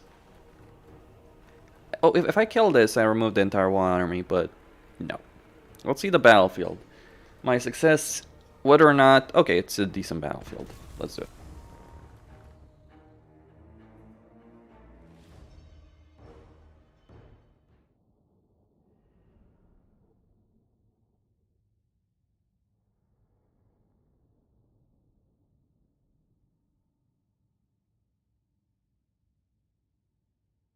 I'm not quite sure what you typed there, Alexander. Try again, I'd say. He's got the regiment renown already. The Wolfie boys. And artillery. I don't have artillery. It might be a bit too open for my tastes. I am not picking a direct damn confrontation with Grimgor, that's for damn certain. He'll run in circles around me and pulverize me. Grimgor... Like, when I say he's an endgame crisis, I'm not joking in the damn slightest on the subject. You think Draika's bad to deal with in a campaign? No, Grimgor is worse. Far worse. Because Draika, yeah, she has a one really powerful army. Grimgor may not have the individual power of a single army, but here's the thing about that kind of situation. A single strong army does not make a campaign. That's actually one of my main issues with Skarbrand, because it's like, oh, he has a really powerful army. It's one army. That's it. And once if you lose that army, it's GG. There's no question. Like, if you lose if Skarbrand dies in that campaign, you've lost the campaign. The thing that makes Grimgor such a insanity, really, is the fact that he doesn't just have one army. Like, every stack he brings is 2 armies rolled up in one. And while those Wa armies are generally weak, they're still an army. Wait, is he seriously gonna sit on his ass in this situation? Like, I'm utterly terrified of facing him in this corner and he's just gonna sit there? Okay. Let's try and lure the bastard here. We can. Astrogoth has the speed, the power, the ability. Hell! Like, just go cast some magic spells on the bastard. He's a higher rank than me, too. Where is he? He's taken some damage, though, oddly enough. Or am I just misreading that? No, he is a bit damaged. Or is he?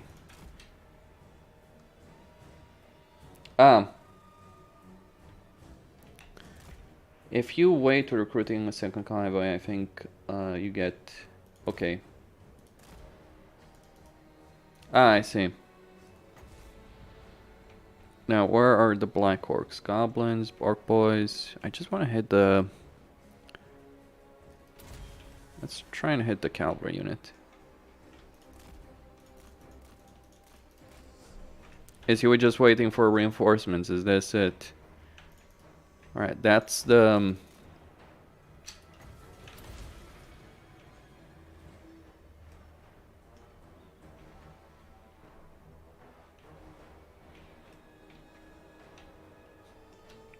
I am not attacking Grimgor directly.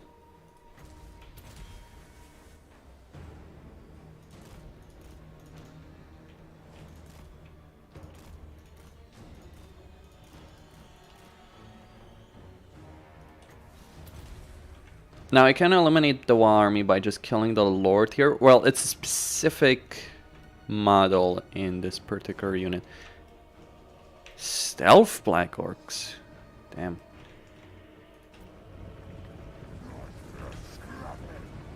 Well, we got friends, gentlemen. I'm not going to use all the Winds of Magic on just casting this, though.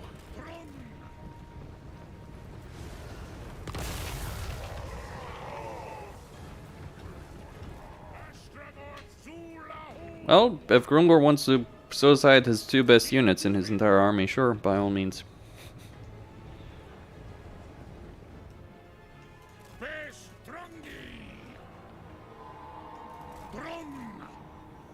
That is fine, as far as I see it. But these guys have the Immortals banner, by the way. So I need to really do a lot of damage to them.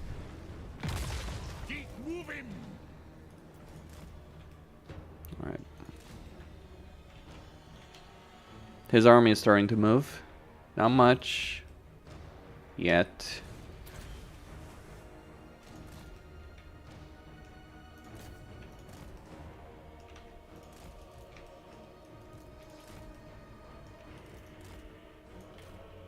Alright, reposition there.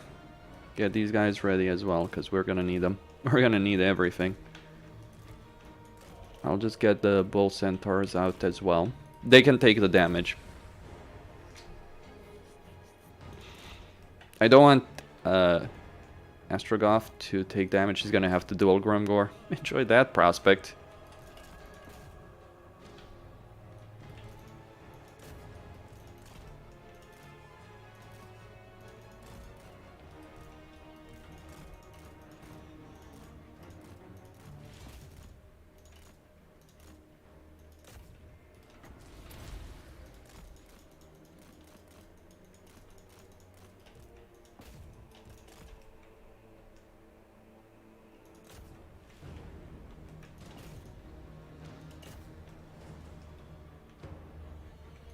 Alright. The rest of the units are coming as well. We got Goblin Archers joining the fray here. The Black Orcs there. The Immortals are coming. Tell you what, I'll put these guys over here to protect the flank of these fellows right here.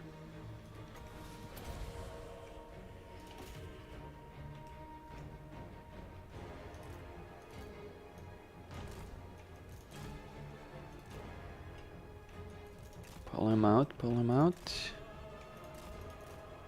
Astragoth just running interference here, buying me time. Alright. Enable. Oh, damn. Fine.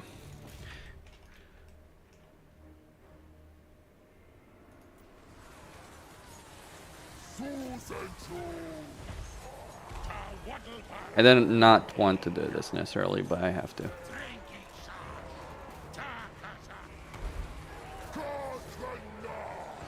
Oh shit!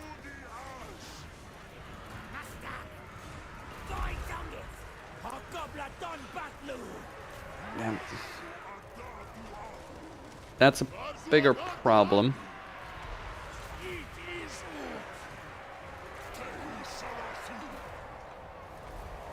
Alright, keep Grimgor pinned. Send Gorduz after Grimgor. He's not gonna win, but he'll buy me time. Time is what I need. I need to defeat the other side of Grimgor's army over here. I made a mistake. Okay, get those archers. Alright, these guys are gonna hold that entire section of the army.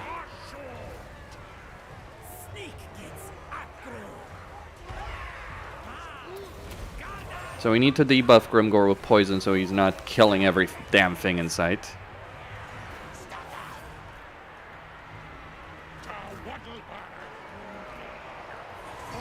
Maybe I should just leave the Tarak and try and deal with the situation here. Orc boar boys incoming.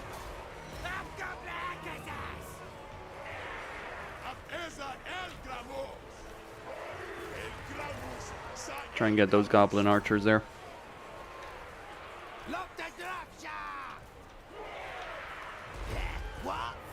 Doom divers incoming.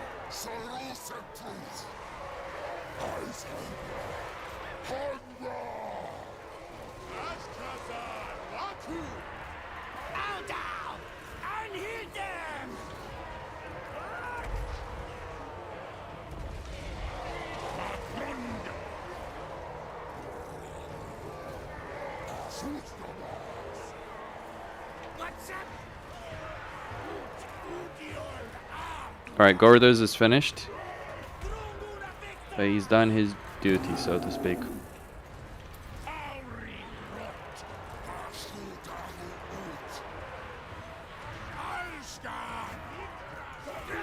Call these guys back.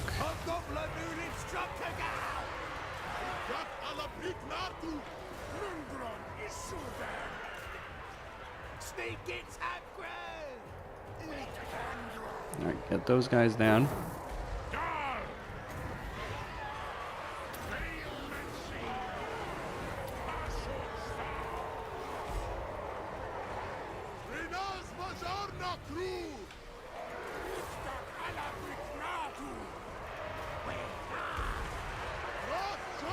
And now we shoot Grimgor.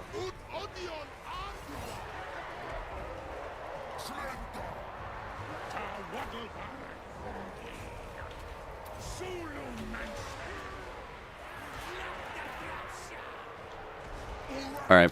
These guys need to deal with these. No, they're almost out of ammo.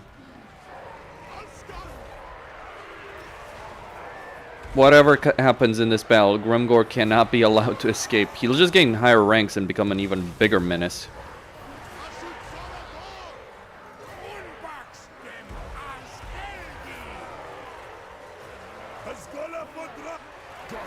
Get that Targ there. Grimgor is just gonna slaughter him if he stays there.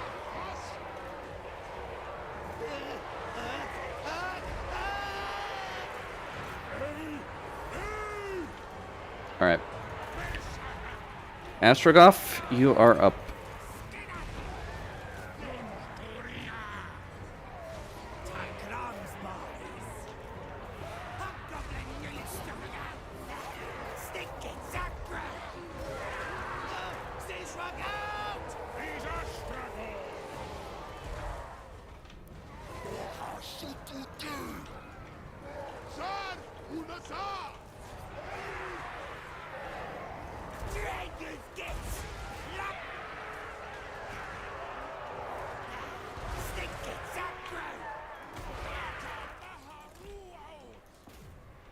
Alright, send the Bale Taurus in there.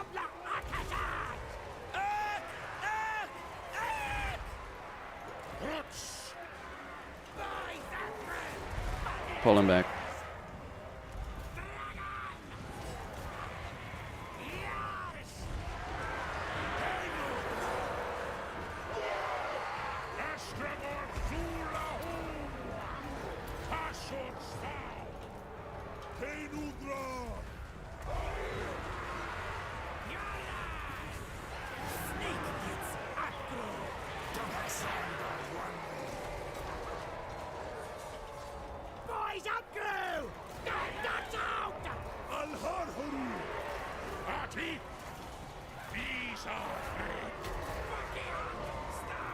Okay.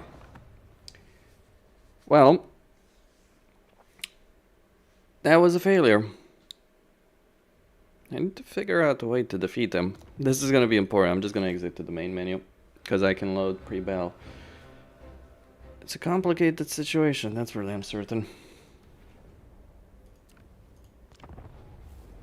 Like, if you want to cheese on the highest difficulty, this is how you do it. You just exit mid-battle in the main menu.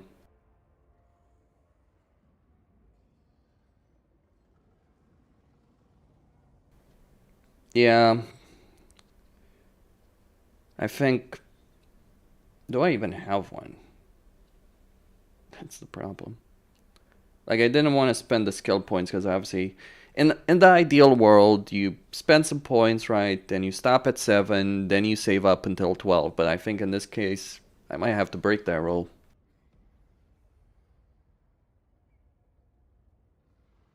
Going where it's just too much. Alternatively, I could just take the auto result. It would be bad, but it would certainly be a damn sight better. Okay, so they can move there, so they can't attack. Okay, so I can afford to lose a lot here. I get Killing Fire, Ash Storm. Let's see what we get there. Speed, Flaming Sword. AoE is not available, I'm afraid.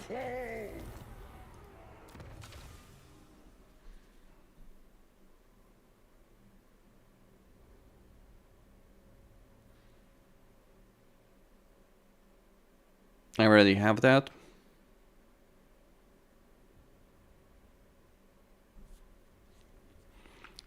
What I can do is overcast the Burning Wrath.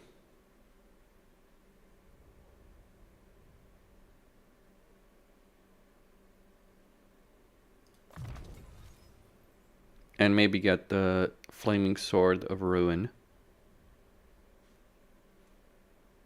Yeah, let's do that. I'm gonna get Killing Fire, because it's gonna do some AoE damage. Yep. Yep.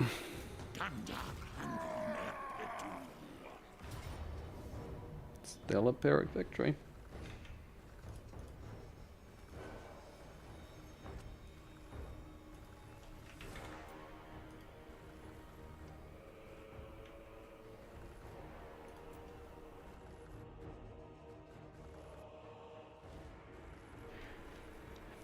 You know, it was funny. I was talking with a fellow content creator. He told me he managed to defeat Grimgor on very hard by turn 70. Think on this. This is turn 10. Think on what I'm trying to do here and when I'm trying to do it.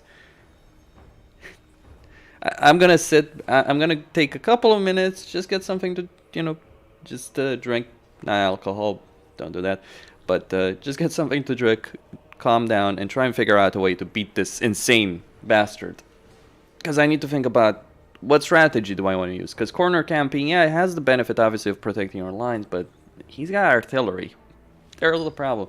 I could run around with my centaurs to deal with his artillery and draw out his army and run around with Astrogoth as well, because Grimgor's not going to catch Astrogoth. Like, these 3 units, 4 units if you count the hero, maybe I gotta play the flexibility game. I can't let him dictate the flow of the battle. But bareback anyway.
Okay, so I'm just going to go over the strategy, and I'm also going to mention some things that I've already mentioned in the stream so far, just as a bit of a recap. Grimgor is the biggest threat that the Chaos Dwarves have to face in their entire campaign. All of them, without exception. It's worse for others than for, say... actually, let me just start that again. Grimgor is the biggest threat because you're always going to have to deal with him in every single Chaos Dwarf campaign. Doesn't matter if you're Drazov, if you're Zaytan, if you're Astrogoth. You can delay it in certain campaigns or in every campaign, but if you delay it, you're just giving him more time, more power. He's going to throw more armies, and he's going to get a lot more experience. And even at level 1, this guy is one of the best duelists in the game, and he has a Black Orc as well. Right now it's turn 10, and he's rank 10 over here. That should give you an idea. Fighting Grimgor is like fighting a Skaven Legendary Lord, but he is far, far better than a Skaven Legendary Lord. Because the Skaven generally are going to recruit multiple armies, try and ambush you, but throw a bunch of clan rats and Skaven slaves early on, with the exception of their starting units. Grimgor will throw units that are substantially better than Skaven slaves. He has artillery as a starting unit, and Doomdiver catapults. He has a Black Orc unit that is virtually unkillable in a fight until you break their leadership. He gets a Regiment of Renown pretty quickly in his campaign, and he'll also get a Wa very quickly. In this case, the Wa got the Black Orc unit, so it's a wonderful situation, I gotta say. Like, it's such an awful situation to deal with that you can't help but laugh as a player. So how do you defeat him? Well, you need to be aggressive. You need to, if you can attack him early on, which Astrogoth and Zaytan can, you want to attack him early on. It's a brutal fight. It's brutal as Colic, who has a lot more early game power than either Astrogoth and Zaytan do. Because Colic has a Regiment Renown that's pretty powerful. He's got a Hell Cannon. Zaytan does get artillery, but the Death Shrieker, for all its qualities, is not a Hell Cannon. So, I'm going to have to fight this battle. This is probably the hardest early game battle, I think, in the entire game. I'm not quite sure what could be harder. Like Kazrak's turn 1 battle, if you do decide to take the Wood Elven tree, and even then, I'm not quite certain I would agree with that sentiment. Alright, so over here, I'm going to take my blunderbusses and my hobgoblins, and I'll show you the campaign situations once I win this battle. If I win the battle. Because, I may not. Alright. So we got the Moon Howlers coming for us. Interesting. Well, they're not going to do a lot there. Alright, Grimgor is right now just going to wait. I am going to disable the fire at will for the Hobgoblin sneaky gets, and I'm going to try and find the Black Orc unit. Okay. Now, Astrogoth, by the way, here is rank 9, and Grimgor has forced me to do something that I would never do in any other campaign, which is to spend all my skill points that I've gotten. Because generally, like, you spend skill points until, like, rank 7, then you stop. But not in this campaign. No, sir. Not when dealing with Grimgor. Alright, let me try and get one of the casts off in. There we go. Okay, that was an overcast. Maybe a miscast even. So we got Orc Boys trying to chase them down. That's good. We got also a unit of Orc Boys. Now you can cheese this to a certain extent. Alright, the Orc Boar biggins. Eliminating that cavalry is kind of important over here. Now the AI is not completely stupid in battles, so if it sees an isolated corner of your army, it will attack that isolated corner. Okay, we've dealt with his boar boys. Over here. Let's do a charge.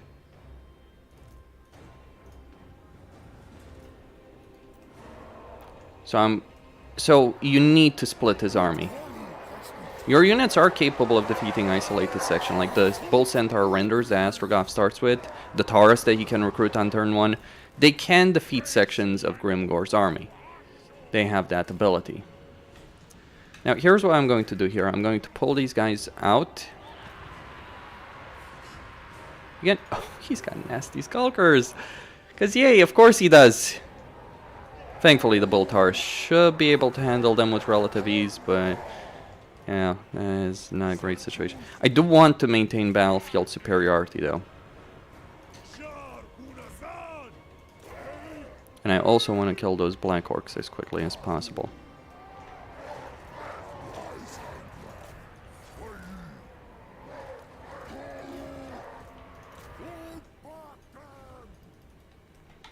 Because they're the ones that are gonna have the immortal banner. Alright, the artillery is shooting, but it's not necessarily a big concern for the moment. Let's just go deal with it, because Grimgor's army is moving there.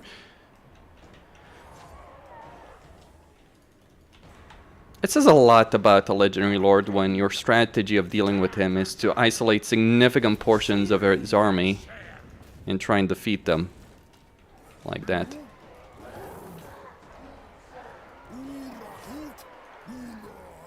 Alright, the centaurs here are not going to be able to defeat everything here. Or if they do, they'll take substantial damage. But they've done their job.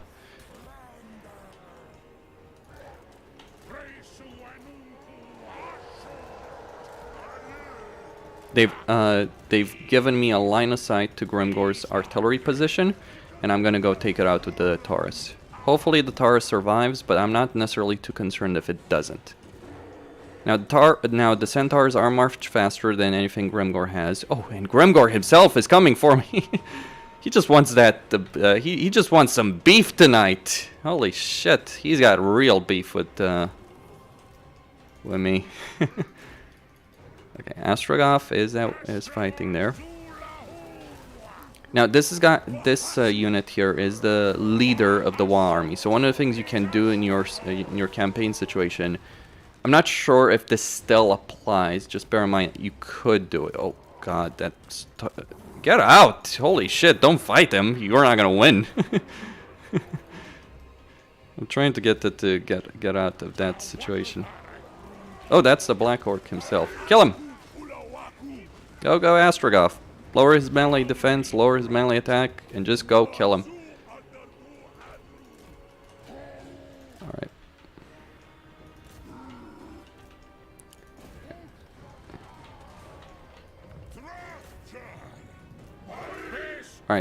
Alright, he's dead, I think, unless I lost track. There's a lot of things to keep track of on this field. Gotta be grateful for that ward save, by the way, these guys have in Astrogoth's army.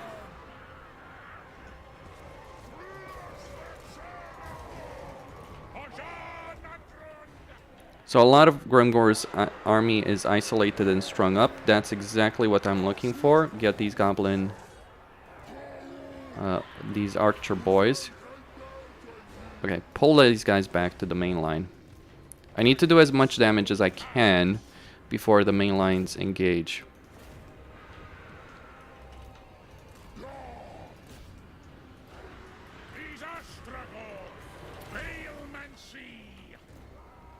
Alright, the boar boys are... the orc boys there are broken. Pull back the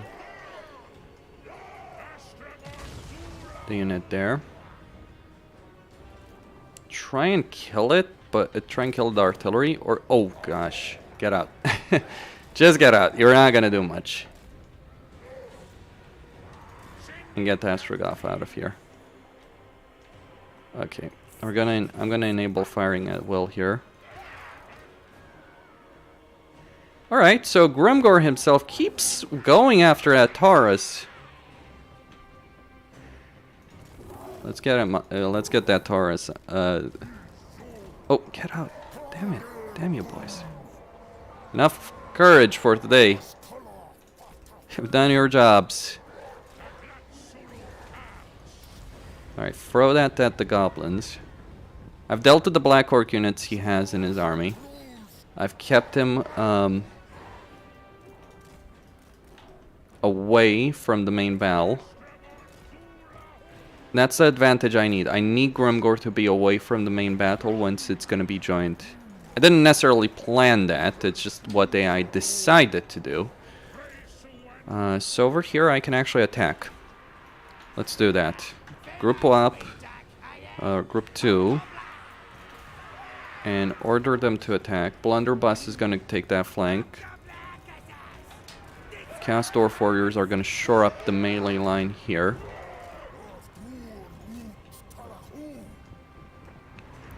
And we're going to give all of these guys, or as many of these guys as we possibly can, precursor weapons going in. And I need to keep as much of that, those ranged units pinned as possible. Or I need to focus fire them. Let's use this spell.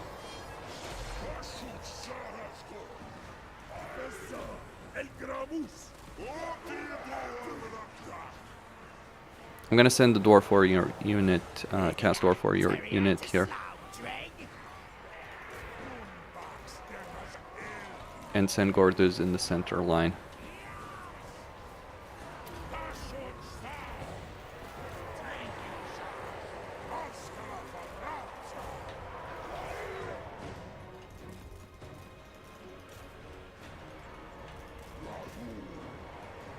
Divide and conquer.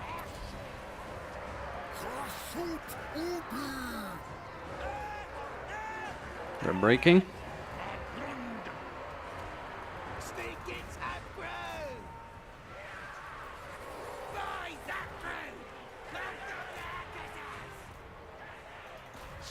Keep chasing them down.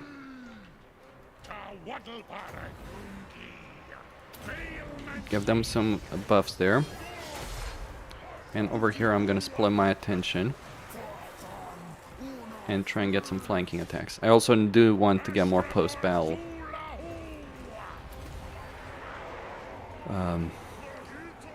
captives. I do need to eliminate this army ideally, because if I don't eliminate this army, he has got another army.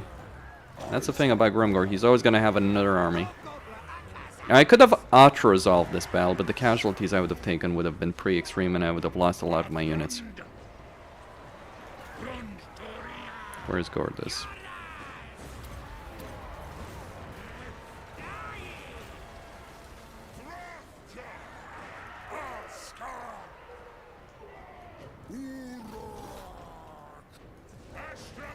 Get out.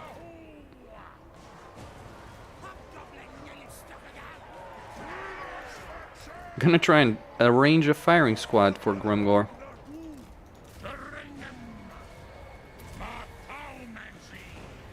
Or a tar pit, a real tar pit.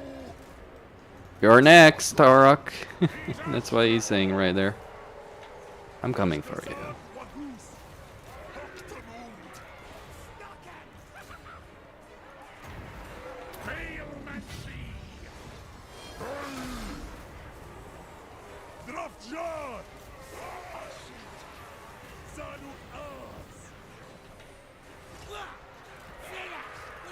Get him out. Where is Gordos? He's the only one who can survive to a certain extent there. Alright. The artillery has been dealt with. It's over. But I'm not letting him escape. If I let him escape, I'm gonna regret it.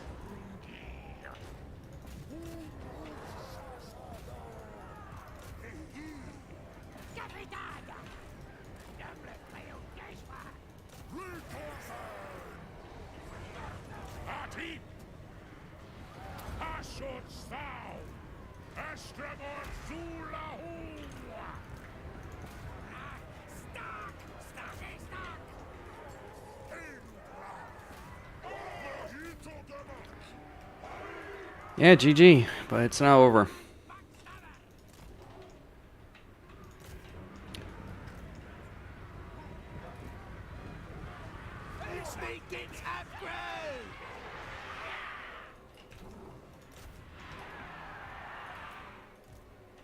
Look at him.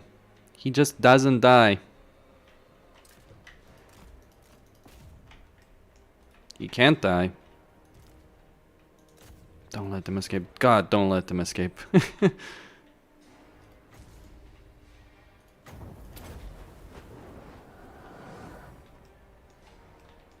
If he escapes, he's just gonna be a higher rank when I face him next time.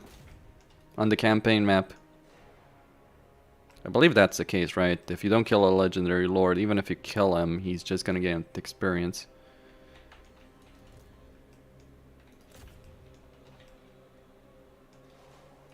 Is he gone? Come on. There we go. Whew, that was rough. Alright.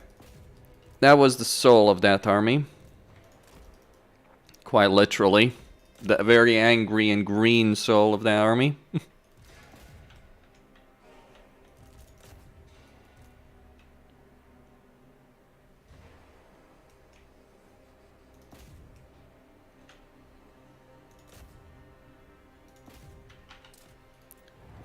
Very victory.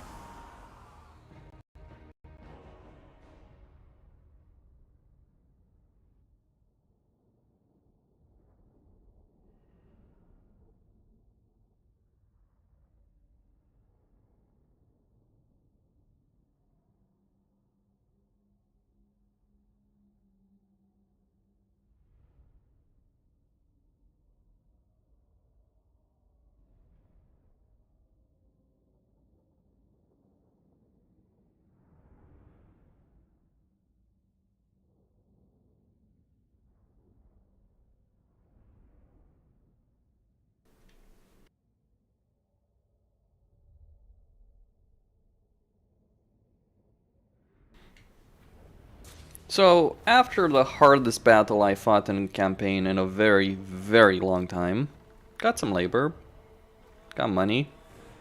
In this case, I don't need a casualty replenishment. Can I chase him down? Yes.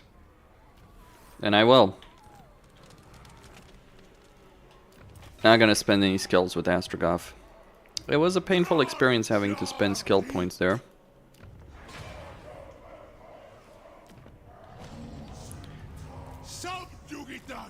Okay. So, I just want to talk about Grimgor over here for a second. He starts in Eagle Ares. Eagle Ares, if I just toggle the fog over, I know he has an army here, and yeah, he has a third army. Shockingly, I know. You mean the guy who has the ability of recruiting a lot of units instantly has a third army in his campaign? Oh, that is completely unexpected. Not really. I need to be careful here, though this territory is under my control. So here's what you need to know about Grimgor. The AI gets a lot of benefits, right? Growth, casualty replenishment, crucially, upkeep, income, and recruitment capability. Grimgor starts here. No faction is going to oppose him from taking over this entire province. None. Even if you rush over here as quickly as possible as Astrogoth and Zaytan, maybe on a lower difficulty you wouldn't take it by the time you arrive, but on a high difficulty you're certainly going to take it. He starts with a tier 2 settlement. That means he can get nasty skulkers very quickly, and he will get nasty skulkers, or archer boys, all that. He's going to have a lot of money, a lot of units. He'll be able to afford 3 full stacks. Dealing with Grimgor is like dealing with a Skaven legendary lord. Because Skaven, that's what they do. They build a lot of armies and they throw them against you, hurl themselves with clan rat Skaven slaves. Grimgor is worse because he actually has good units. Or much better units than clan rats and Skaven slaves at any rate. Not as many armies, he doesn't have the ambush chance with the attack. So if you're dealing with Skaven, you move slow, but you know you can win the battle. You don't know if you can win the battle against Grimgor. Just look at what I had to do in that entire battle, running around, and I got very lucky that Grimgor was the one that tried to chase down my Tars, and he almost killed that Tars too. So Grimgor is always going to get the entire province, for each settlement he takes in that province, he's going to get 1 recruitment capacity. I don't know how many recruitment slots. By default, you have 3 as the greenskins. You add 4. He's got 7. You add the benefits he obviously gets in campaign. And you add global recruitment, because if you think the AI is not taking advantage of that, whew, you get a powerhouse of a faction that just builds full stacks very quickly. And then every single one of those stacks has a Wa army attached to it, which will also be a full stack of troops. That's what you've got to... Those are your prospects in a campaign. Now, how do you deal with that? You need to be very aggressive. You can't do this as Drazov, but you can do it as Zaytan and Astrogoth. Now, you should still claim your initial province and then move against Grimgor. Now, the problem is Colic, believe it or not. I think Colic can be a major issue. Now, in this case, I could take Ice Spear before Colic, so I could keep recruiting units as I moved here. But if he takes Ice Spear and gives it to his vassal before you, or raises the ground, that's going to slow you down. And you need to basically pour every campaign resource you have into building a powerful enough army. Like over here for this army, I sold the initial advanced recruitment building over here. I bought the Taurus first turn, the turn as Astrogoth, then sold the structure over here just so I could get hobgoblins. And also sped the construction up. That's how I got the full stack here of hobgoblins. And I also had to just get all of these skills. Without these skills, I probably wouldn't have won the battle. Like the Flaming Sword gave me a lot of melee ability. The Killing Fire does a lot of damage to units, or some damage to units in range. But it should give you an idea as to the exceptional nature of Grimgor on the campaign map, his potential. It's not... This is a thing some people don't realize. What makes someone powerful, and I've said this again and again and again in videos that I've done on the current live version. Like, this is not a review of the cast dwarves. It's not like, oh, I'm saying like the cast dwarves are like this or all that, anything like that. No, a general situation that I've said again and again. What makes a faction lord powerful is not their ability to maintain one powerful army. The Grimgor certainly has one powerful army. It's their ability to maintain 10 powerful armies. That's what Grimgor can do. Because he will have 10 powerful armies. If you're including the Wa armies in that, right? Or he'll have 3 full powerful armies within the first 10 turns of the game. That is absurdly strong. And each of those armies is actually quite decent. We're not talking Skaven slaves over here.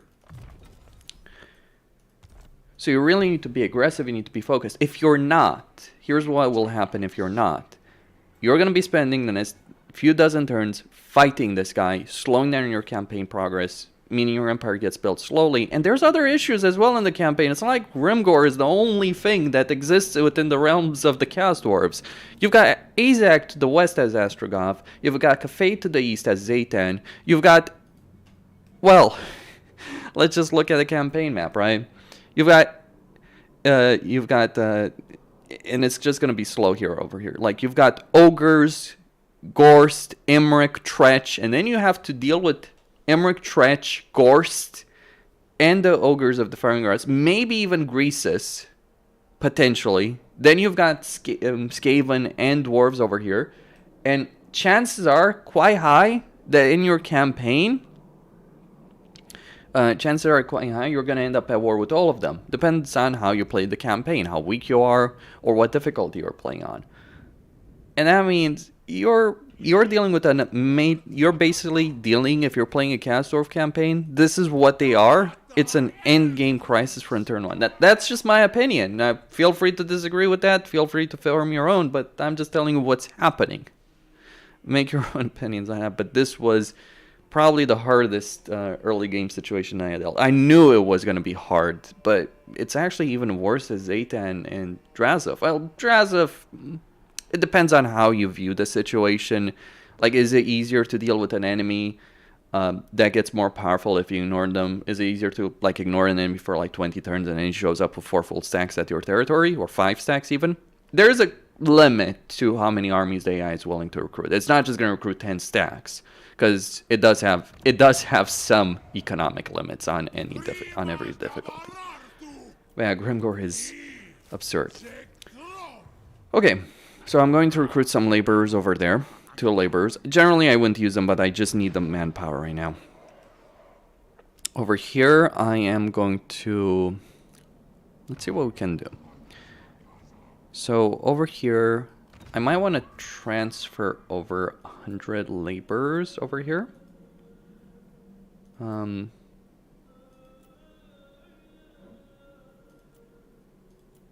Okay, let's just go with that. 200 gold and get more conclave influence. 45, good. Now I think I have defeated him. I've taken out his main army. He's gonna take some turns to recuperate from that. I am not auto-resolving that.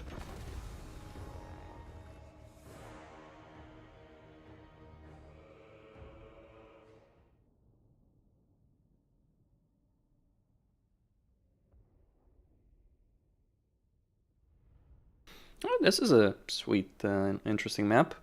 The greenskins under Grimgor make their last desperate stand against the might of the Chaos Dwarves. Ain't gonna help them much, I reckon. There's still some... Most of these guys, though, are range units. The few that escaped the slaughter. I need to be a bit mindful of that.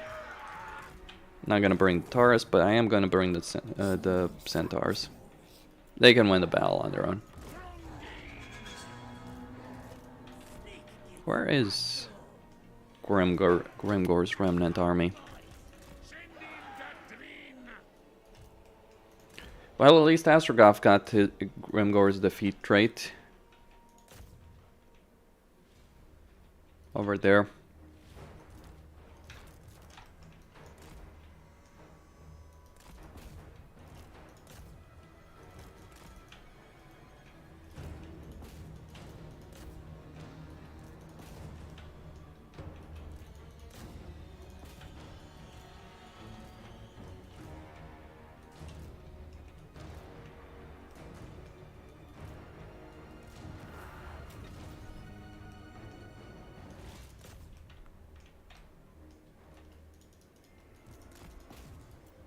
Alright.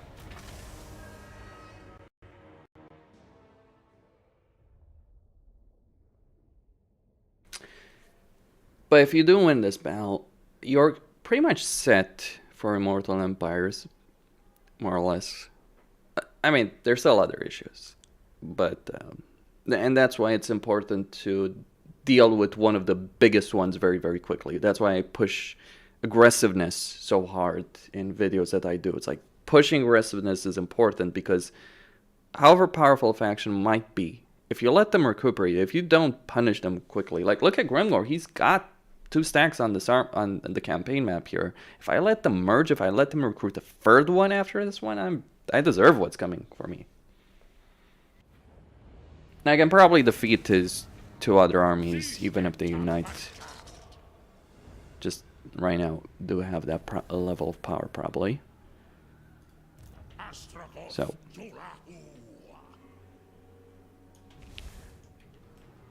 okay, so I don't have any more movement points. He's still not ranked 12, damn it. Let's improve the melee ability of hobgoblins over here. And take that centaur. Yeah. So Colic, so we got 10 armor, so Astrogoth's combat ability is going to be improved. So tell me, Colic, did you enjoy the little show that I put up for you? You lazy bastard.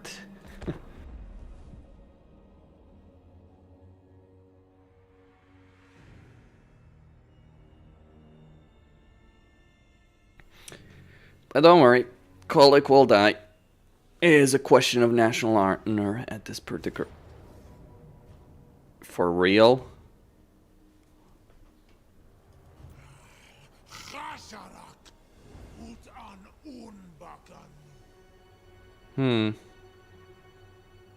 That's a good question. What to do? I don't think this army can't defeat that army. He's got scrap upgrades on every unit. No, sorry, that was the Wa army that I could have intercepted. Oh, I should have done it, damn it.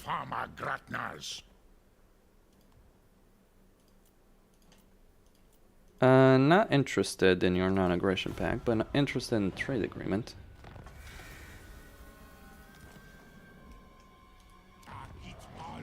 Should I retreat here and let him take Gorge Rock, or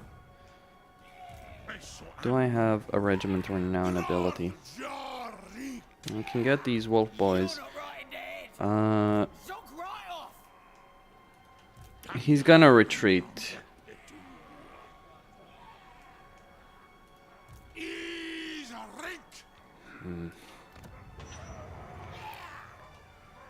Do I have enough laborers to get the tier 2 garrison over here? I have the materials, that's not the problem. The garrison is gonna take some time to recover though. I can't quite move with Astrogoth there.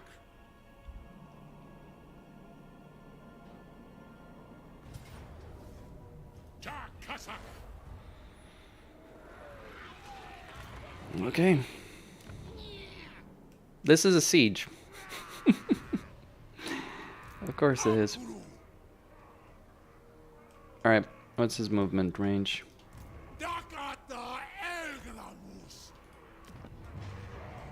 Move him there.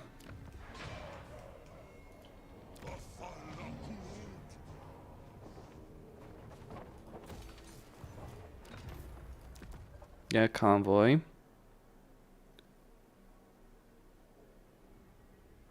Okay, that's decent. How many do I have? 265? I need gold, so... Sell 200. Is there anyone faster? No, not by looks of it, so let's just go over there. Should be safe. I hope. Man-eaters can take a lot, though. I keep trying to get with this army to Astrogoth just to give him, hey, you forgot something back home because you forgot to recruit the...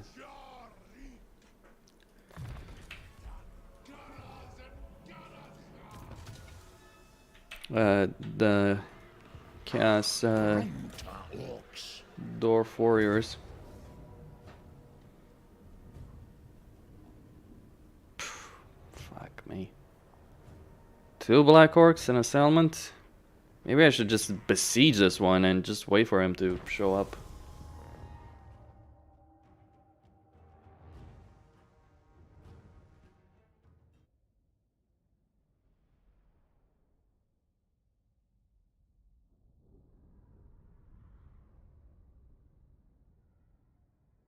To be fair though, I do have Wall Breaker. Astrogoth has Wall Breaker. I think it's by default. Because he can't climb walls. So he's kind of like an ogre.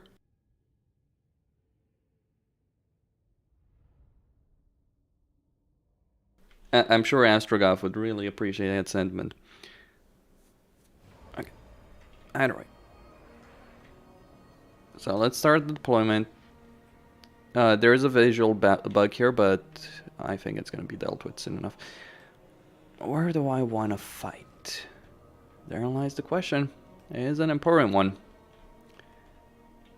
There's a lot of... the towers there would shoot, but it's the most open area. So let's deploy these guys here.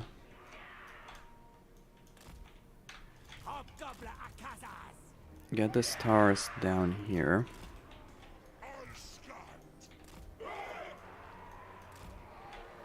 Put these guys down. Can he attack walls? Nope. Shoot all you want, you're not gonna win.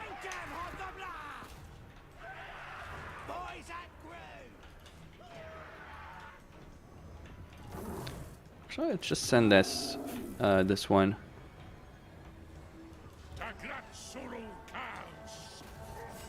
He's gonna assault the gate. Astrogoth is gonna take down the wall.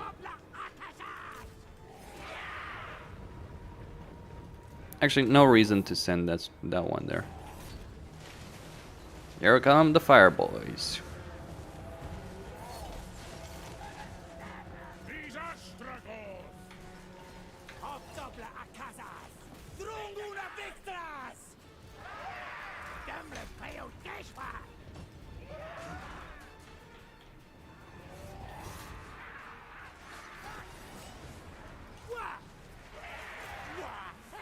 Please, by all means, sit around. You're gonna enjoy the view. Oh, it's bugged. Let's just smash the gate, though. Or we can just capture it.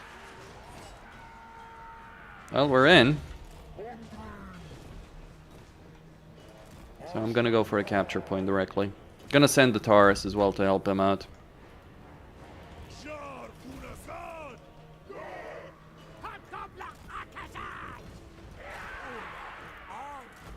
Look at them go. Here comes Astrogoth. That was the easy part, though. The hard part, yeah, it lies just ahead.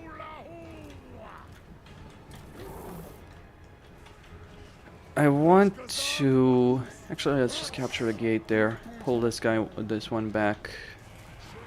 Though, I could try and contest that.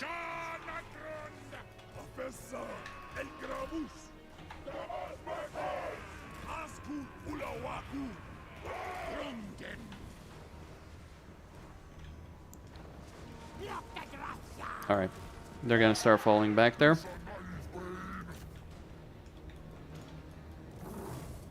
Oh, do we have Orc boys, huh?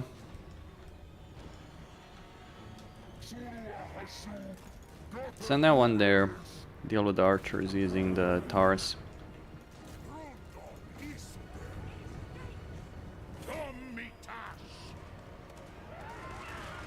Oh, they got some shots off. Interesting. Bit surprising, actually. Alright, Astrogoth's gonna go for that point. I want to open this gate because that will open the way for my sneaky gets to actually enter the settlement without being detected.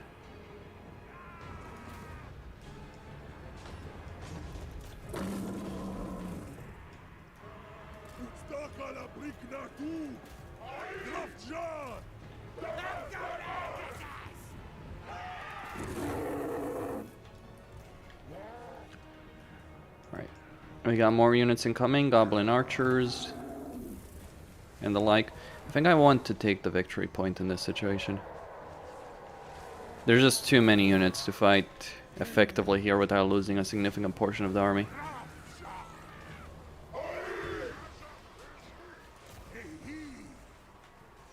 Goblins there. Alright, take that point. We got the gate.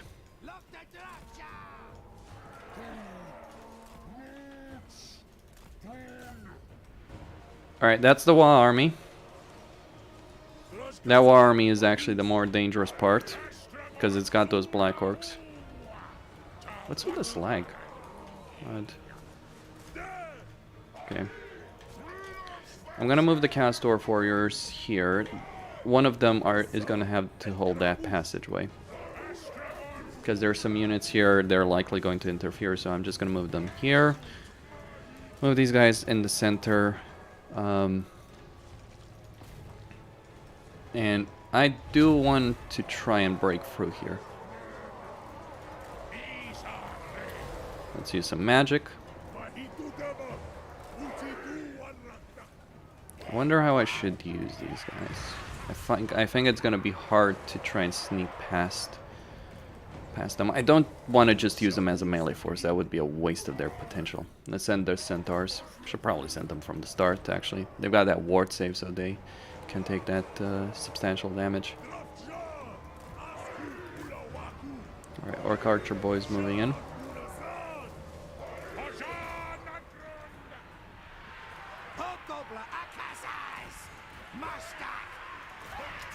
Alright, goblins incoming, followed by more goblins.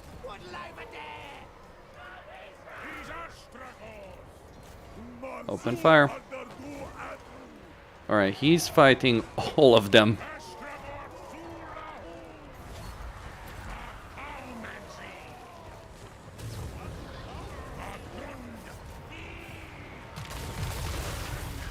Yeah, nice cast.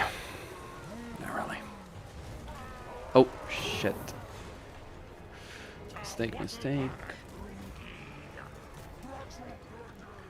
Maybe I can use Astrogoth to...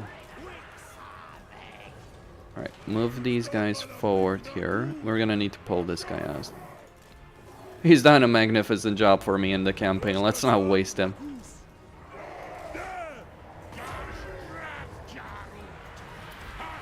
Okay, I trust Astrogoth more than I trust the hero to hold the line there. Okay, sneaky gets incoming. They're detected. Well, not all of them. This unit is not yet.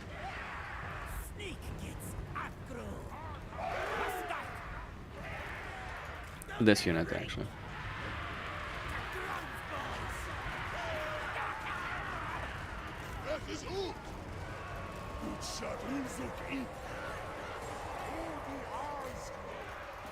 All I need is one unit.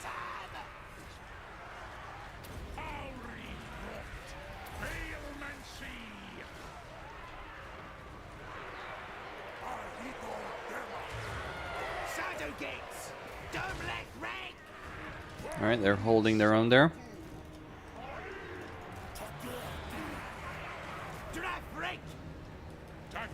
Astrogoth's not going to be able to win on all of this on his own, so I'm going to need to pull him back a bit. He can escape.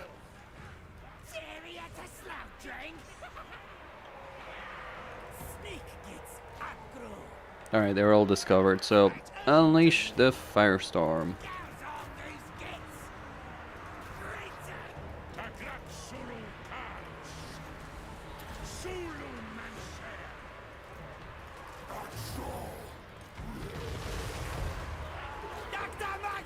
I think I want to move the hobgoblins to try and take down this tower quickly.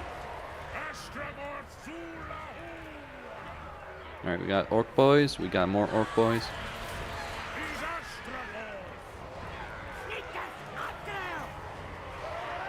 Black orcs. And nasty skulkers, of course. I really need to eliminate Grimgor's barracks. As long as he can recruit nasty skulkers, he's a major pain.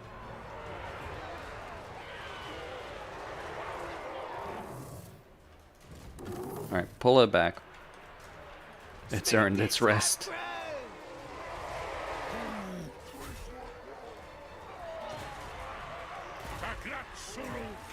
I wonder if that's just the garrison leader. I don't think so. It probably is the... Okay, so tower destroyed there. Still more units, but they're not going to break for the dwarf warriors here. Orc boys. Orc boys, yeah, they can hold their own. For a very, very long time, actually. Alright, so Astrogoth. I'm going to pull the bull centaurs here. They're not going to achieve anything there. Unless I flank around, and I'm not particularly... interested. I just keep them pinned. I could use Astrogoth to give these guys over here some benefits in their battle prowess.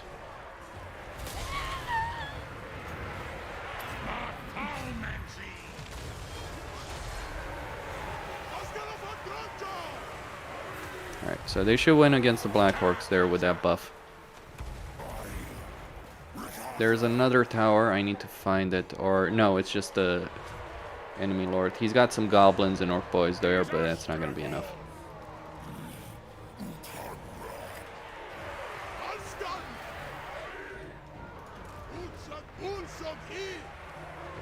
Alright.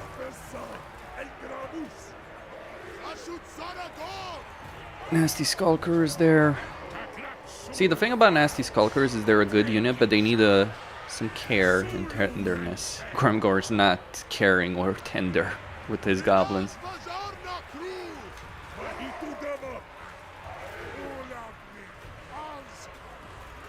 Kurtis, or up. Yeah, you're a lazy ass in here. I actually misuse Kurtis a lot. I don't really think that, like, people talk, you know, he's too strong or whatever. I don't know. I just almost never really use him that much in a battle. Like, he's just sitting around. Like, look at his situation. I'm winning the battle with the centaurs. Astrogoth's just having the time of his life. Every spell that he casts turning him further and further into stone. But he doesn't care. He's just enjoying himself, killing greenskins. Though, speaking about killing greenskins, we're gonna need... This Tarak is probably gonna need some support over here if he's gonna keep killing greenskins.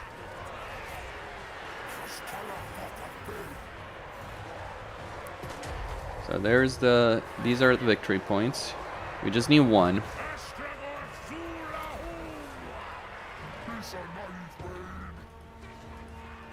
Alright. Kurtis is here for you.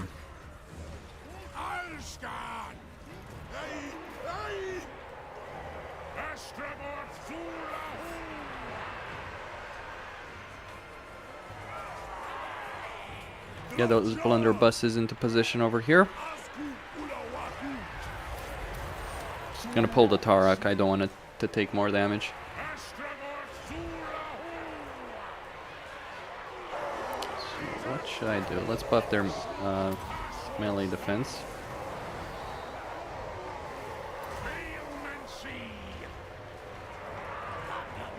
And get Kurtis to help out Astrogoth there.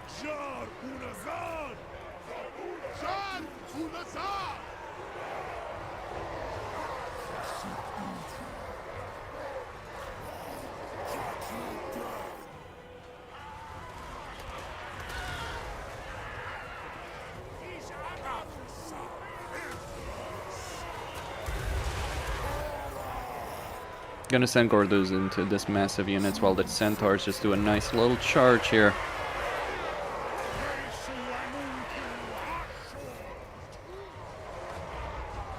The green boy's still alive, huh? Not for long. But you are not even worth it.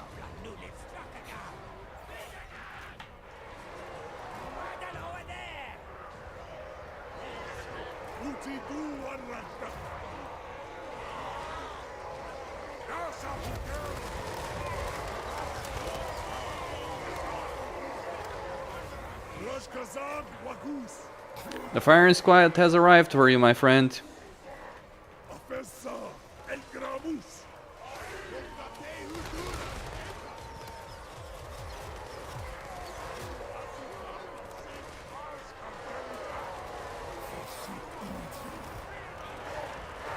Alright, let's just capture these victory points and call it a day.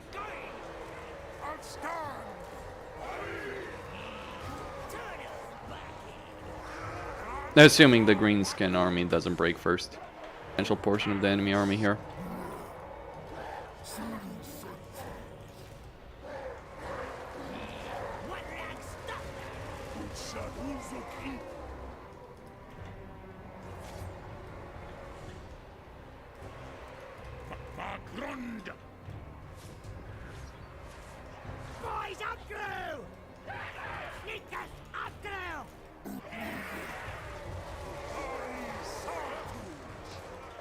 Turn them around and help Kurtis.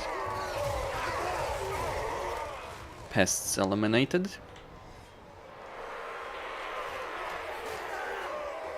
I wonder if they would actually win this fight. I mean, they're down to half strength. They have 4 units to deal with.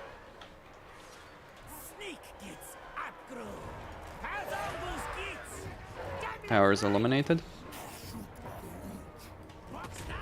It's over. Victory.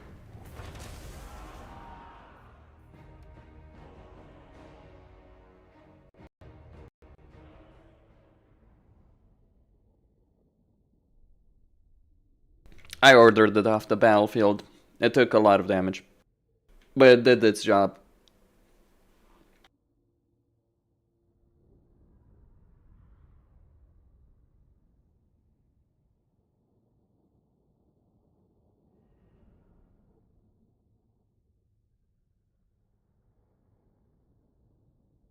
I need bolt centaurs in this army. Just because you get so many benefits with them. Okay. We have done it.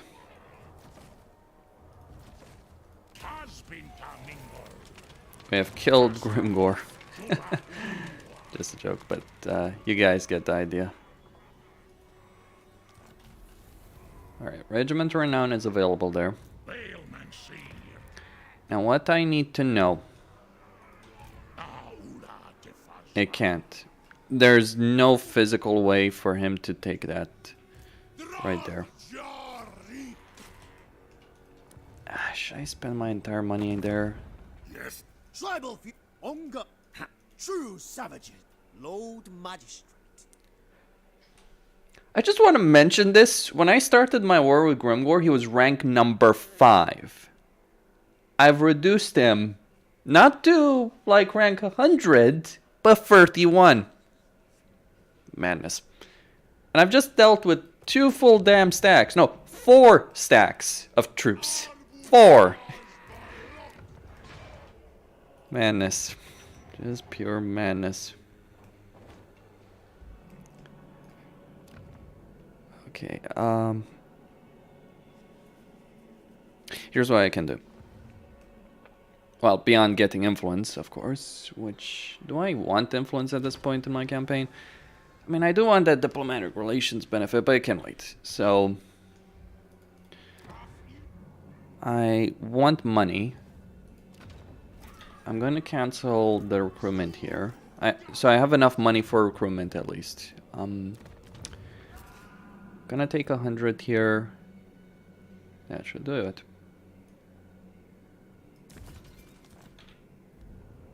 Because I'm concerned that the army there is just gonna sack that settlement, which is gonna be unpleasant. I'm almost at the materials deficiency though. Damn. I've got too many factories. So these are going to be outposts.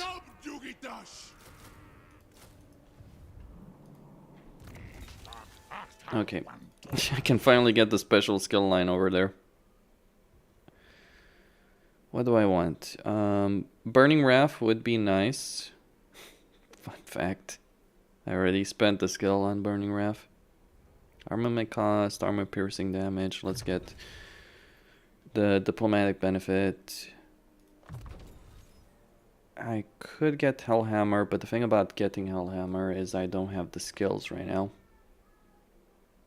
Let's get the Infernal Lord. Why would you bind the spell that you need to get anyway? Regardless.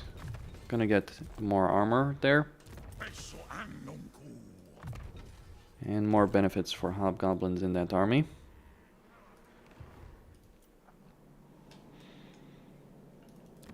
That's yours. No. Northmen come. You dare? Okay. Maybe I should join the Dripping Fangs and declaring war on these guys. Or I'll take your tongue. I'll decide what I want to do and For cat, I have bathed in. do I want to kill Colic when he's made friends with Zaytan? Excellent question. Or do I just want to sell this entire damn province to the Dolgan and just be done with it, really?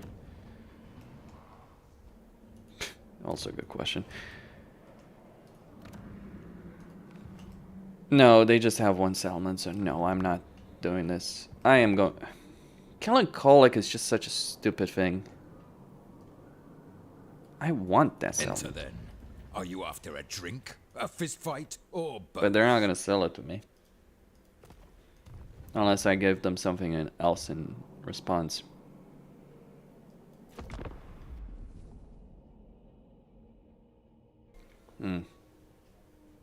Oh, can I sell it to Colic? Yeah, I can sell it to Colic. Screw you, Colic. You're gonna buy this and you're gonna like it. I'm kind of screwing him over because he's not gonna benefit at all from that, but you know what? I don't care. I really don't give a shit at the point.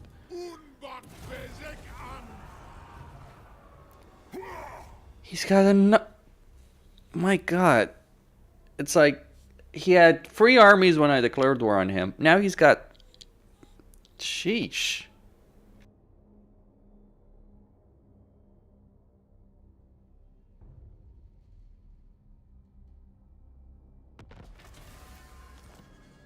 Orkiskoof, dat skatsal konver fa drathjar. Is karts hot.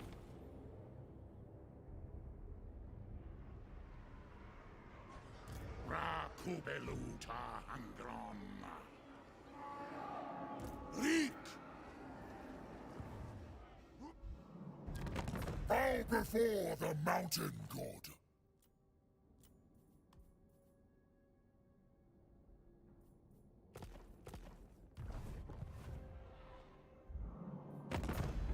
It is night. Bring rope. Harmony above all. Saut barras un fatabeta zamingo jarnachrund. Cath, You de- City Commander. Abdarnu tabarag. One Abdaraz bardu garnachrund.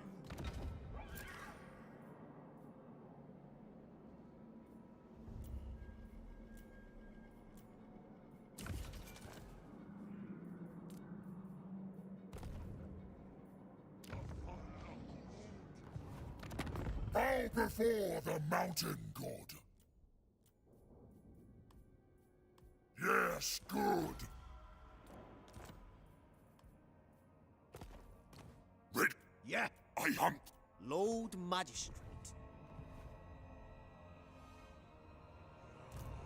Is Udi conclave that Dwari Arbin Kazak.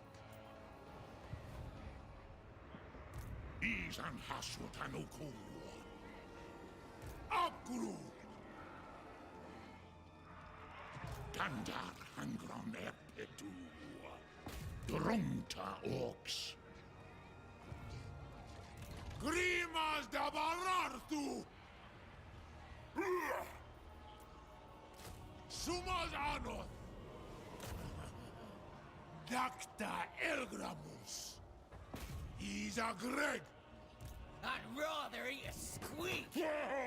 Amiltus. Da Bararthun.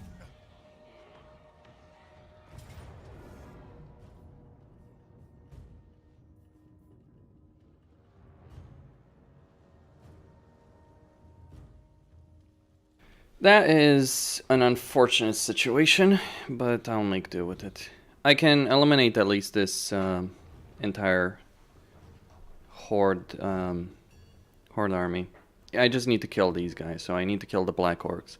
By eliminating him, the entire Wa army should be eliminated, I think.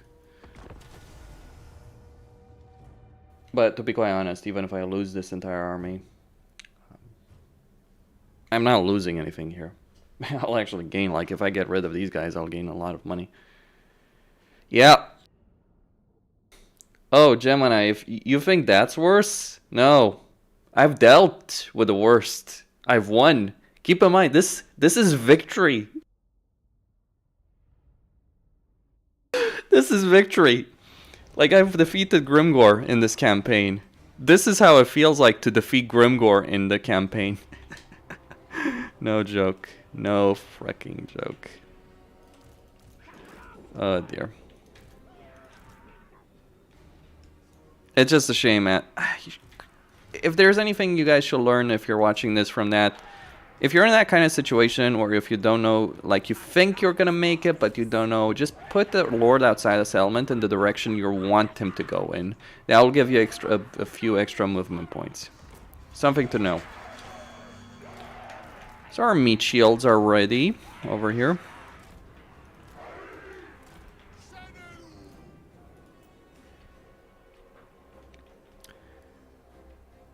Now I can't do what I did with Astrogoth. You know, running around with with just my lords and all that on a battlefield. I can't pull that off here. Well, I guess Astrogoth is not going to get the promised cast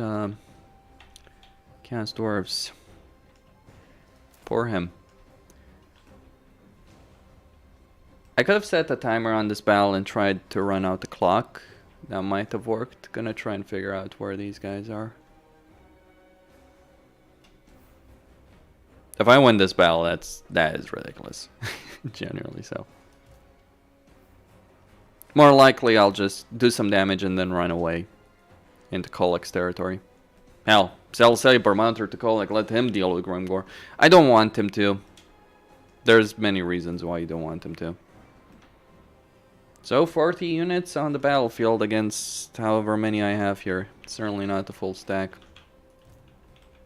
But I'm not afraid of disbanding this army.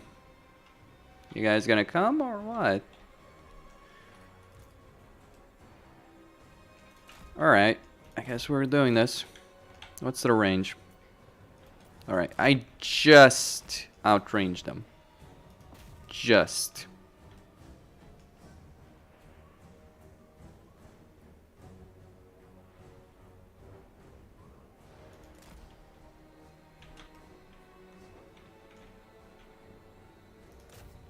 Now these guys have weapons.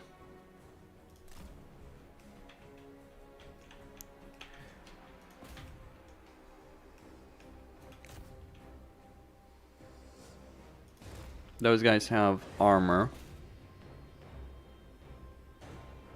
I'll try and make the most use out of this regiment of renown.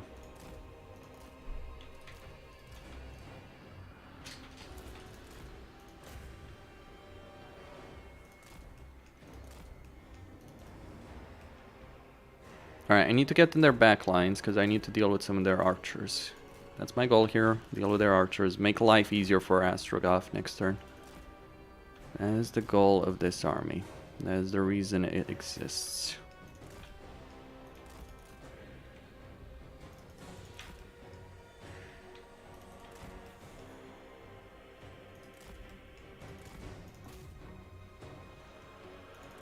Damn, that spell.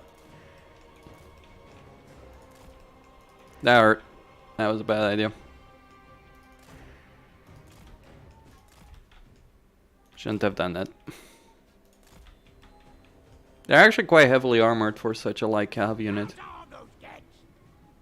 Alright, there he is. There's the Black Orcs. If I can eliminate... This is the priority unit to eliminate. If I can eliminate this unit, the entire war army disappears. I think.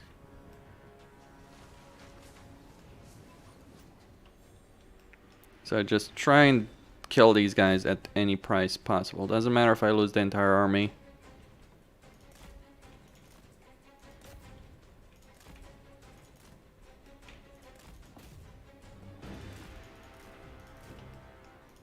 Alright, draw as many of these guys away as possible. Not them, damn it.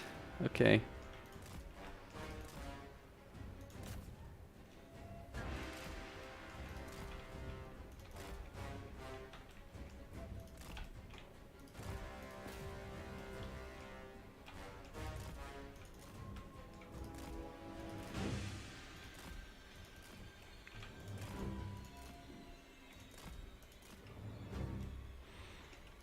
You gotta love it when you're dealing with nasty skulkers.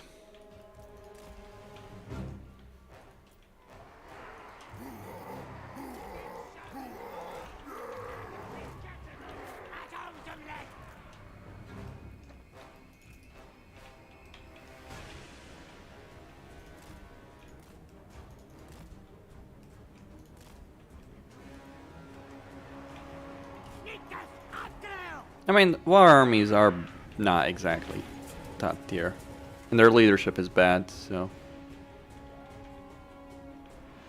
Alright, a lot of this army is, or some portions of it, because they did force march over here to get into position. I really need to eliminate him, but I may have done a mistake there.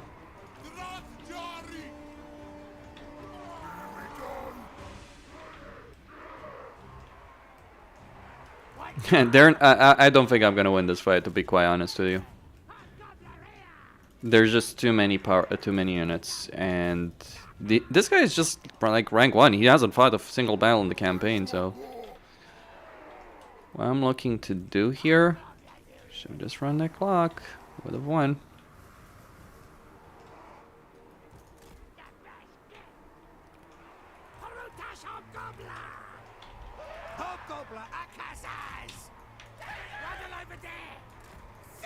Alright, here we go.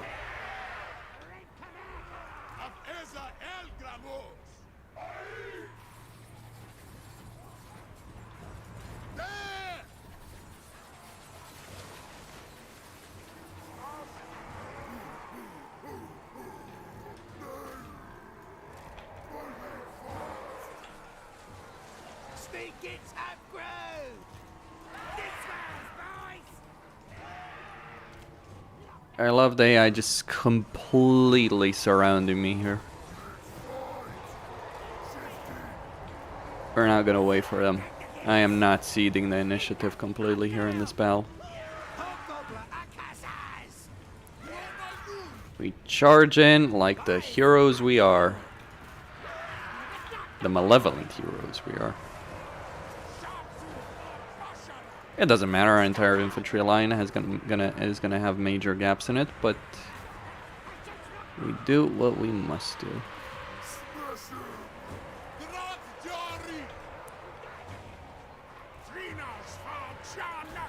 Alright, let's try and use that.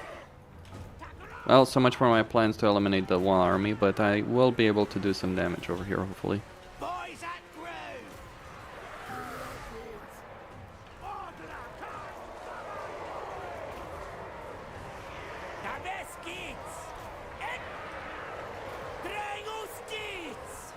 Throw them, boys.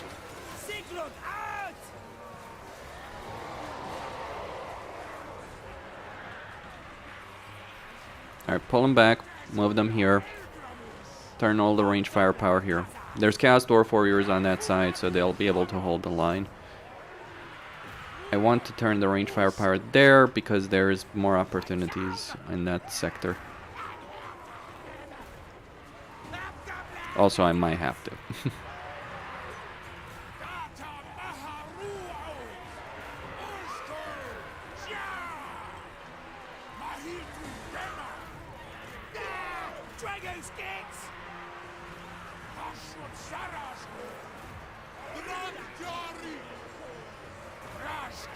Throw 'em. Go, go, go.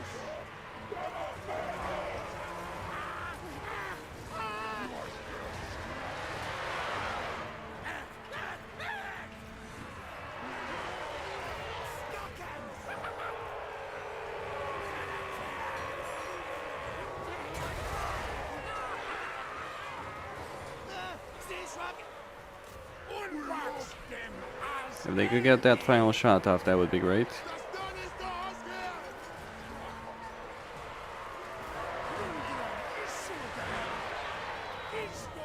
There we go.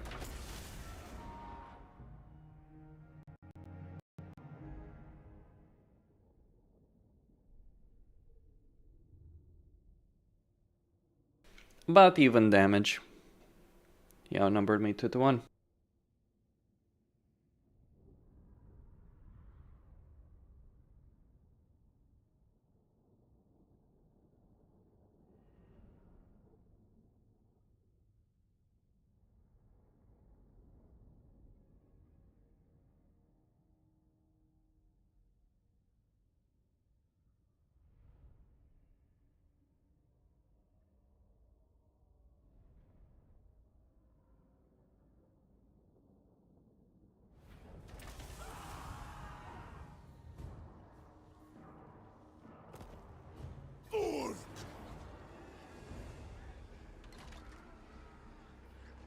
Astragoth, Yolosapien, Begastardak, Drarth Jari, Draj Idu.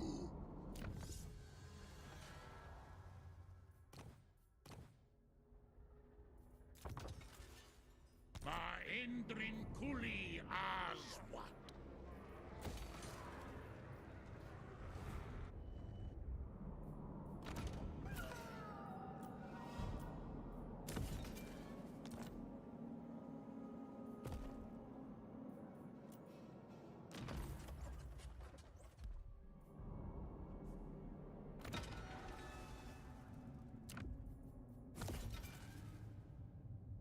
Alright, get that seat. So I've got 3 seats, they've got 0 in 12 turns. That's a bit slow.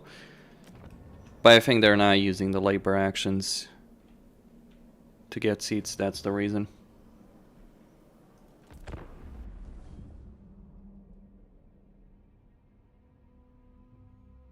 Now over here I actually hope they attack Astrogoth, though they'll probably attack the weaker army. It's fine.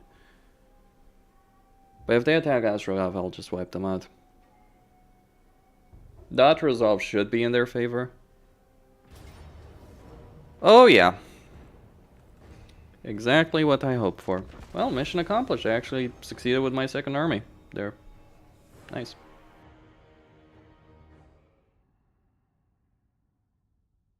It's sweet, sweet victory. This is the last of Grimgor's forces. He'll build more. He always builds more. He doesn't stop. As long as he has a settlement, as long as a microscope of ground belongs to Grimgor on the campaign map, he will build a full stack. And then he'll declare war on you. Such is the way of Grimgor. So get that Taurus, ground it. Get these guys into a formation here. This should be impassable, so I'm going to deploy my guys here. Yeah, this is good ground to hold the line against the massive greenskins that's going to approach. So let's deploy. Oh, right. We might have to change plans a bit. Charge. Just go, go, go, go, go. No hesitation. Just go. Everyone go. No hesitate. The problem is I really need to eliminate these guys over here because they've got casualty replenishment. This is their settlement, so I need to be careful here. Okay, group one. Group them up. Charge in. No hesitation. No fancy tactics or anything like that. Just go directly.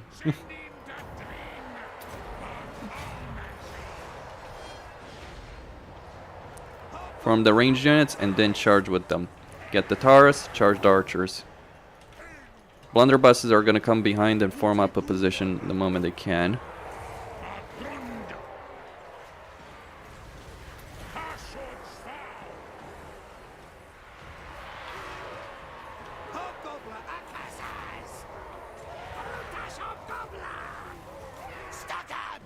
Alright, not gonna do it. Just gonna go directly there.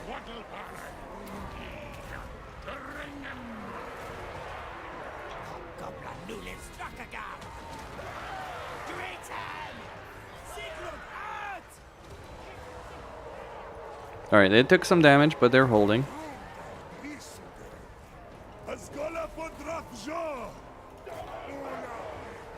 Probably gonna go with casualty replenishment after this battle. Reinforcements are arriving, but don't concern myself yet with those. I can always redeploy.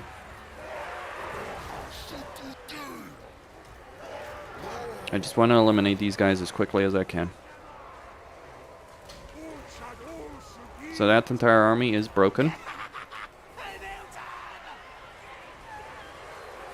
Or almost broken.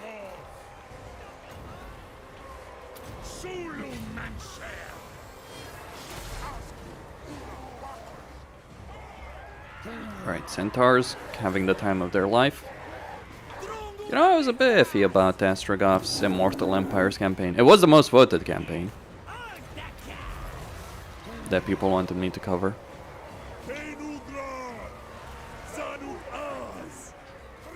But I gotta say, I've fallen in love with the Centaurs. The things they do, man. The things they do.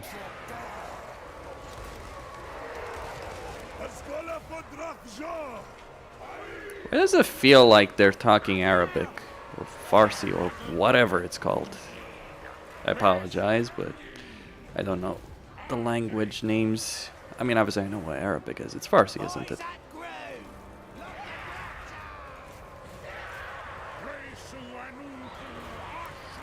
You guys may have gotten a bit carried away over there. Get the heck out of there. Talk about, this is why I enabled guard mode by default, to avoid those situations. So reform, get back, reform.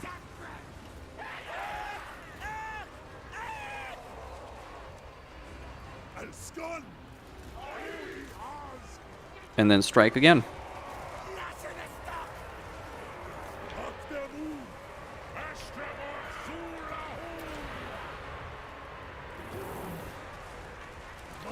had a breath attack in this situation. That would be so damn good. That's what I need, Emmeric's starting dragon. Can I have it? I'd put it to better use than he does. Petition to give the cast dwarves the dragon unit as a starting unit.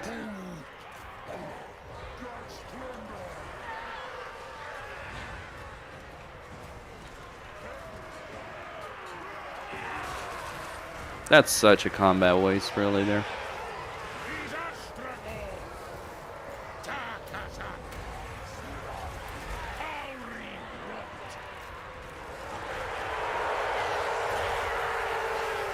Can I get the spell off? He did. Now let's get him out of here.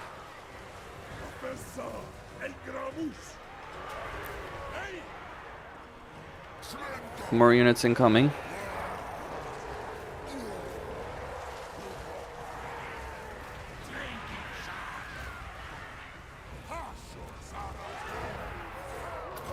Alright, let's give them a spell right there.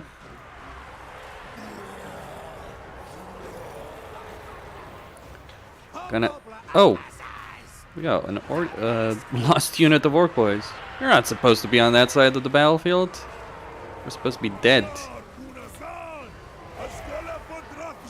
They're confused. Let's help them to the mines where they belong.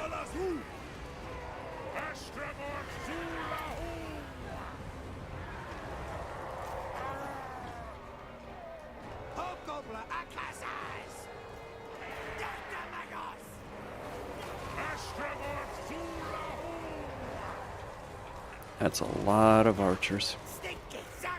I'm gonna need to deal with those. There's still more units to come on the battlefield. The hell? Alright, move these guys ahead.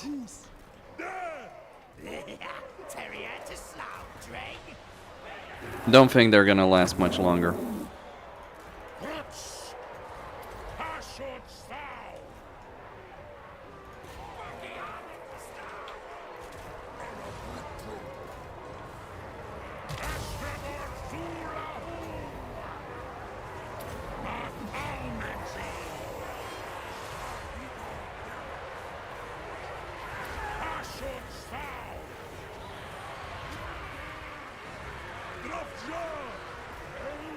Alright, some of my guys are breaking there.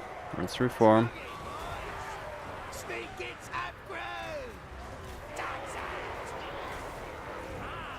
The fight is mine to lose at this point. Or it was from the very start, really.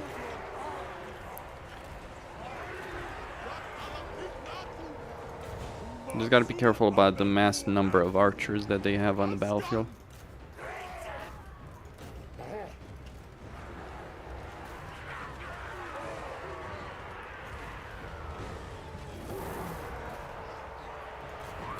Alright, a lot of their leadership is breaking.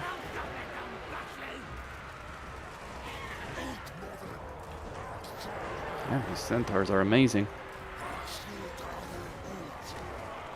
Granted, it's the ward save that's keeping them alive, but still.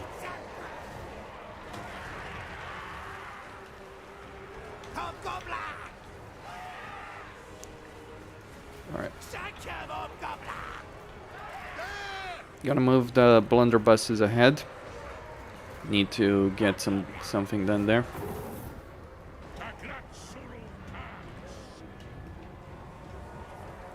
The enemy is in full retreat.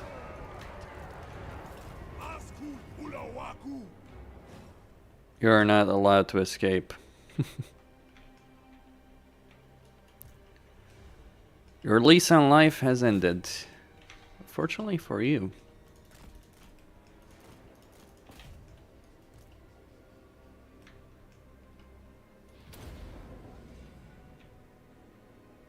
He got away, but doesn't matter. Pyrrhic victory.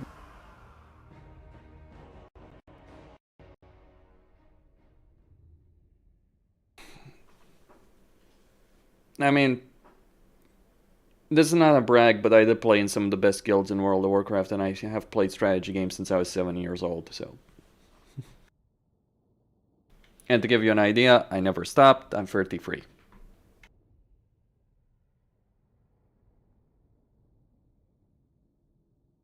I mean, hell, in Warcraft 1, I remember in Warcraft 1 when I was playing as a kid, what we would all do, like everyone would do this, like me, my dad, my uncles, my cousins, because we all played it, like it was my dad and my uncles who got me started on gaming, to their misfortune, if you will. Let's see.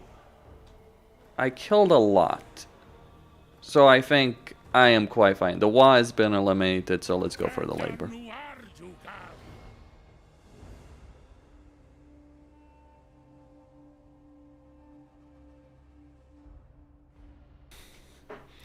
But in Warcraft 1, I remember, like, there was no micro in Warcraft 1 back then, because it was so horrible to try and control units. Like, in Dune 2, it was the same thing. But it was worse in Warcraft 1, because in Dune 2, the artillery, yeah, it was obviously an issue, right? But you could deal with it, right? And you just build swarms and swarms and swarms of tower defenses. That's how you played Dune 2. It's like you just built, it was the original tower defense game. Right, so he's gonna be eliminated here, hopefully, without me losing a unit. Thank you very much, game. I would like to not have to fight another battle after all I've endured here. Okay, let's go with the gold. But in Warcraft 1, what you do is humans would have the advantage. And I almost never played the Orc campaigns in Warcraft 1 and 2, because it's like humans were just better. That was the situation back then, because the human crossbows had the better range, so you just made a line of crossbows, like you basically what you did with the towers, because basically Warcraft 1 was Dune 2 more or less in fantasy form. Blizzard has never had any original idea for any single game that they've ever made. None. Warcraft 1 was Dune 2 basically. World of Warcraft was what? EverQuest, but improved all that. Diablo actually is the only original idea I think that they've ever had as a company, and it wasn't even Blizzard that came up with that. It was another company that they then bought, I think it was. Alright, so over here I can gain money, which I need. But basically we're going from Dune 2 into Warcraft 1. And what we would do in Warcraft 1... Okay, I've taken too many casualties on some units to just be able to... Run away! Run away! You're not getting away. You retreated in the wrong place, my friend. He's gone.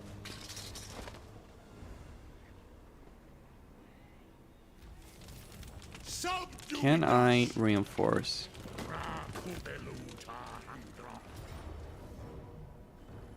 I probably, yeah, that would be too much. But as I said, the Wa army disappeared. But yeah, in Warcraft 1, it was all about making that archer line with catapults behind it. It was always annoying when the enemy sent its own catapults, and then you would win with demons and elementals, or you just inch closer and closer with your own archers towards the enemy base and defeat them there like that. That's how you played. Gonna get Kindle Flame, or I can stop with spells for a bit, because yes, I've gotten a lot of benefits from the spells right now, but I need more. Like, I think I need to improve his combat ability. Over here. For him, we're just gonna pick up Frenzy for Gordas. Good question, actually. What do I want on Gordas? He's an interesting fellow right here. Let's see if I can merge. No. I'll still want to do it because I do want to assault the Eagle Ares. Or no. Can I move? Okay, so this is Grimgor's territory, but it'll soon be my territory. Yeah, I'm gonna need a factory. An outpost, rather. I'll get rid of these laborers or just merge them together. I need to improve my income, that's the problem. Alright, couple of turns, gonna get some money. Dominate! To be honest, I'd rather be raiding. That can But help you have solve my time. economic issues.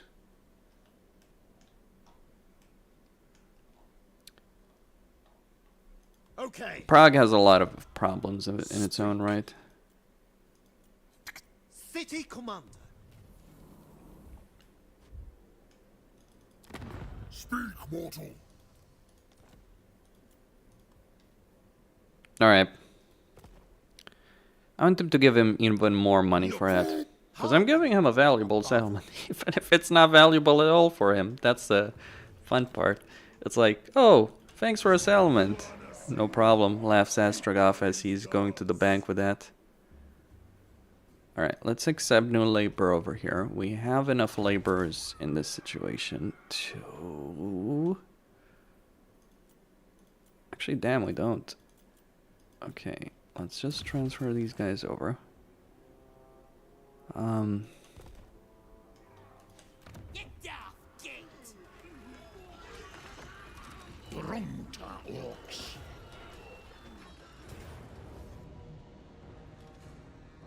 Okay. Yeah, you know what? I'll take it.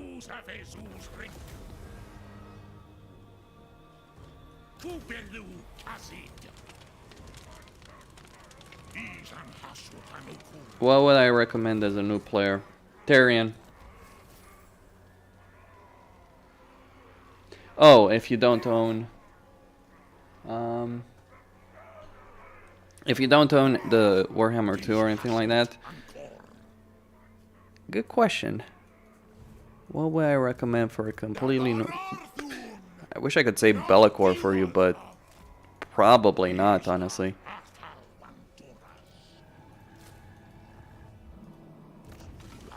Alright, he's gained a level. I'll have to think on that. I mean, Be'lakor is always easy if you're just looking to learn mechanics. He's always a good, because he's got, well, yeah, Be'lakor is actually a good choice because he's got like a fairly flexible campaign that you can play in multiple ways. Just vassalize, take out the faction you start a war with, and then vassalize them when you get to their last settlement, subjugate them basically. And then you'll have a pretty unassailable position, and then you can decide what you're gonna do. The goal is to get Dark Fortresses, so you'll probably want to head over in the north or Norska. Alright, so over here, I could use some of that labor. Transfer. How much would it be? So that's 200, it requires 200, so I need 100. Bear in mind, I am losing laborers per turn. But I do need those raw materials because my production is flatlining here. Well, actually I need more. Such is the way of things. But it will be sufficient for a moment. Do I even want to build laborers? You know what, let's just not. Gonna get these guys.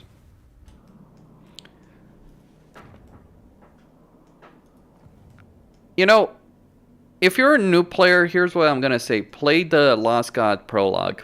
Like, if you're just completely new to Total War, just play the Lost God. Even if you've played Total War before, play the Lost God. It's a pretty good campaign to learn a number of the mechanics. Bring death. Yes. On guard. And then ignore Realms of Chaos. Realms of Chaos is just bad.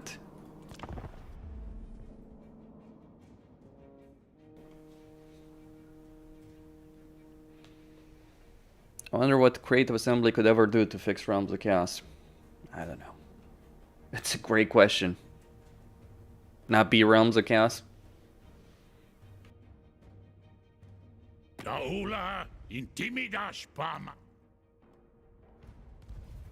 Colic, if you take any damn settlement here, I'm declaring war on you, son of a... Yeah, don't play Kislev. It's one of the worst campaigns to play as a new player. No, seriously, don't play Kislev as your first campaign. Kislev is good in the tutorial campaign. It is not good to start as a complete. And enable the tutorials, of course. You can get the Black Dragon. I'll take the Black Dragon.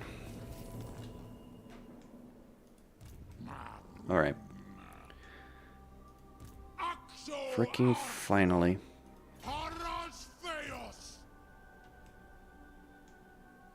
Alright, where is the boundary line? Here.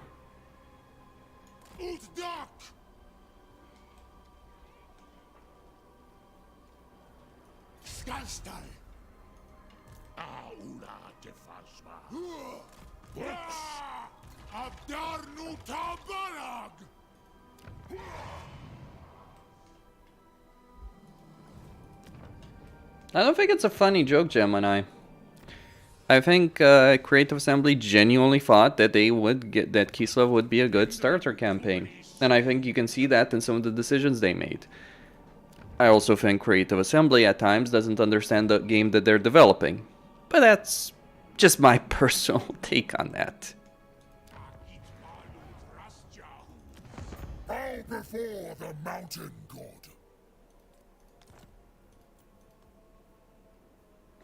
He would give me a lot. Tell you what, I'm not gonna do this. Instead, I wish, you know, I think if I could vassalize him. Oh. Yes, bow before he who wields the Slayer of Kings. Ready. Hopefully my caravan doesn't get attacked by Borosaurus. Though unless it's Borosaurus' main army, I probably can defeat him.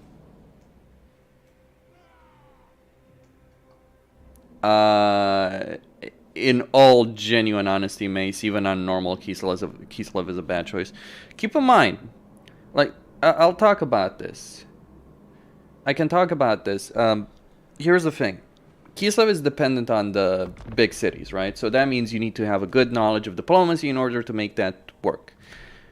You also need to win the supporter race, which again needs you to understand the mechanics of the game, because let's say you're playing Catherine. Remember, Catherine was the recommended campaign, not Castalton. Castalton is even worse off than Catherine is. Look at Catherine's situation. She is going to deal with Clan Mulder. She's going to deal with the Norskins. She's going to have Valkia show up on her. I don't care if you're playing on easy, you're going to have to deal with those issues. So, yeah. Oh, yeah. What do you want, Skaven rats? Piss the hell off. Colic wants you dead. I'm inclined to agree. I was gonna kill Colic. I said I would, but it's like, you know what? I don't want to go into the Castways. Who wants to go into Castways? But the sad part is the Castways are a great area of the campaign map from like an Empire perspective, but it's so boring.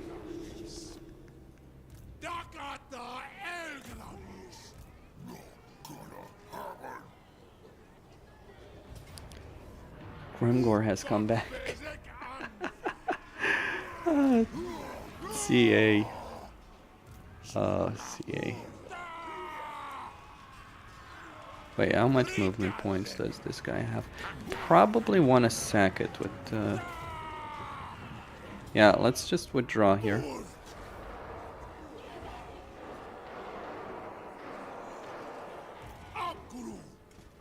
Yeah, if Draika declares war on you, you're finished.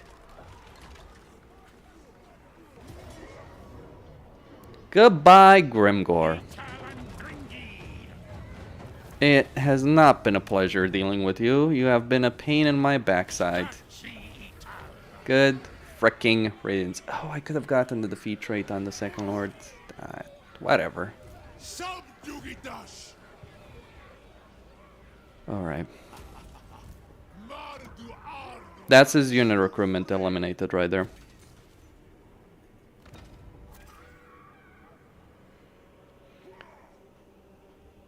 I can breathe. Finally.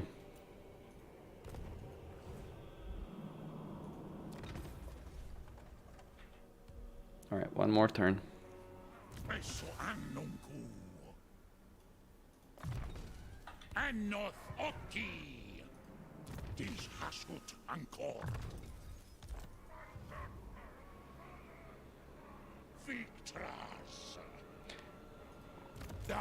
I would say no, don't go with Kislev. Never go with Kislev in Immortal Empires unless you absolutely know what you're doing. Let's get... Actually, let's just go Disciplinarian. I need that skill. I need upkeep production. Gonna get rid of the labors.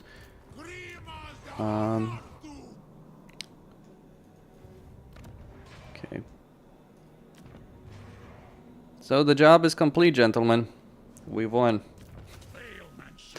It was the most hellish experience I've had in a campaign in a long time, but I did it.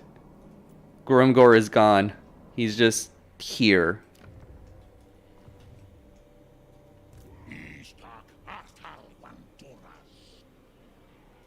He doesn't have a Warhammer 2. So he can't play. Should I give this guy Gordos because he would reduce the upkeep and he's gonna get more. Yeah. No. Because I'm gonna maintain still a substantial number of these guys. Alright, let's do that. Then use the underway to get there. I'm not sure I would recommend Cafe to a new player. Bellicor. If you're completely new, you're jumping in Immortal Empires, but seriously, play the Prologue campaign. That's my strong recommendation, and then play Bellicor.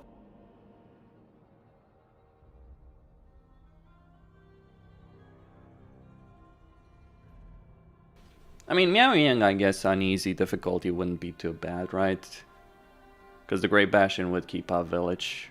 And who knows, maybe you're lucky.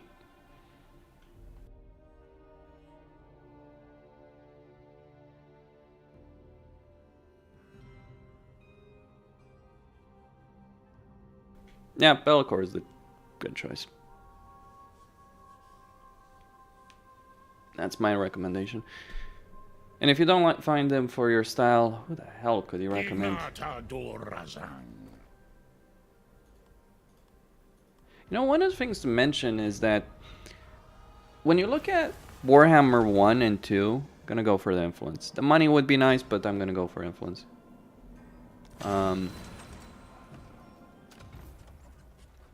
Worst to best. I'm not talking about that right now. Sorry. I can't. I'm not allowed. I'm not at liberty to do so right now. I have my opinion. I've already formed it. Somewhat. It's not simple, actually. Oh, I'm gonna send it to Gorse because I would get more laborers that way. Wait.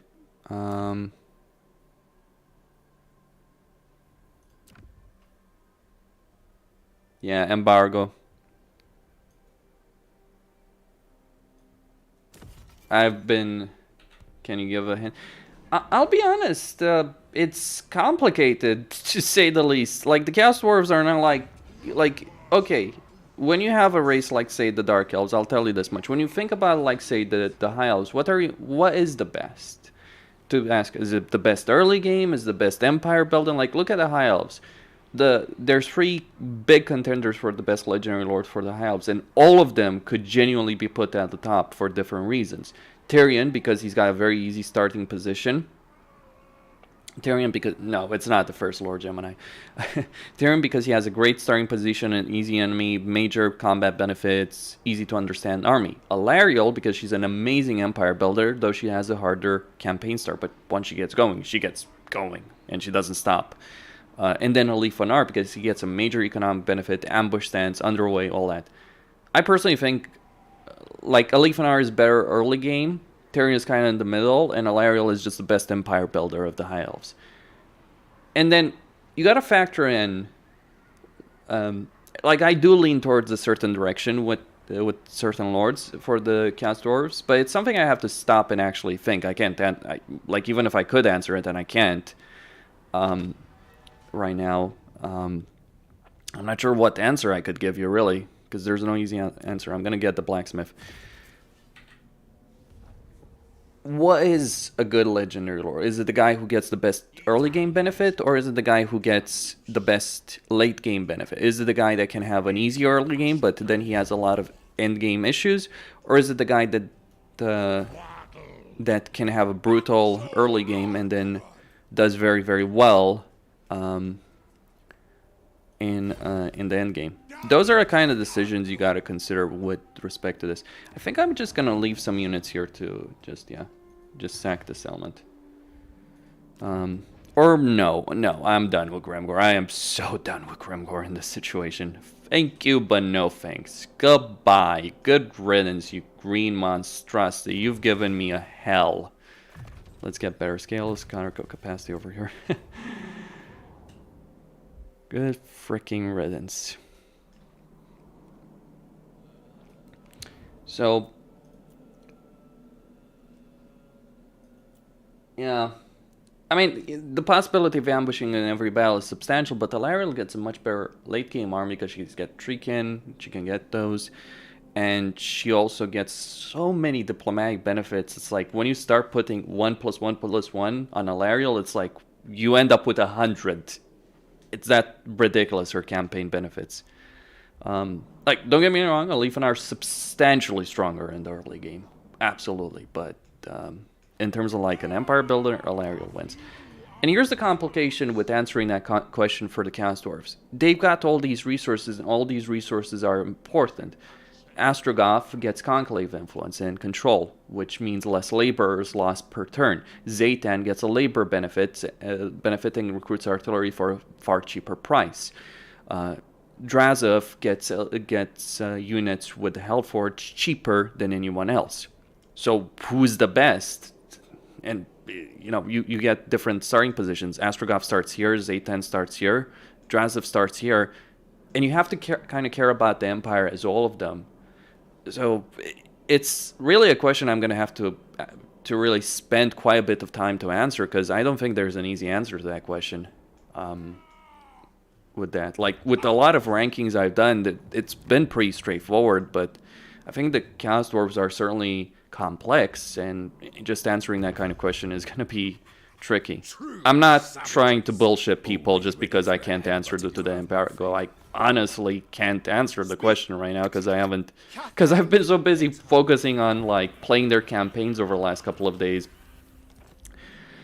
doing a lot of stuff like recording a lot of battles, skirmish battles, to keep videos going until I could play the campaign, and then of course, you know, doing guides on how their economy works. So who's the best? Different discussion. Alright, so just gonna end the turn, and we kill Grimgor.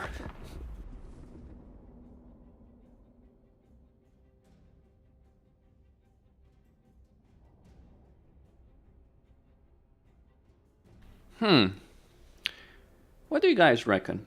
Should I take the Mountains of Morn, or should I just decide, you know what, Croesus, you take it, keep my eastern flank, I'm just gonna go into the Darklands. Like, that's because I have both opportunities. I could decide to ignore the Ogres, or I could just take an army there, leave an army here to conquer the Ogres. Depends on how the Mountain Eaters are.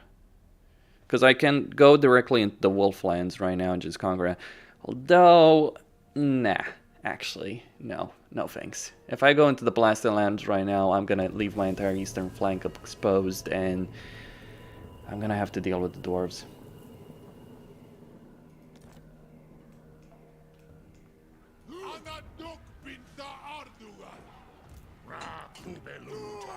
This is gonna feel great.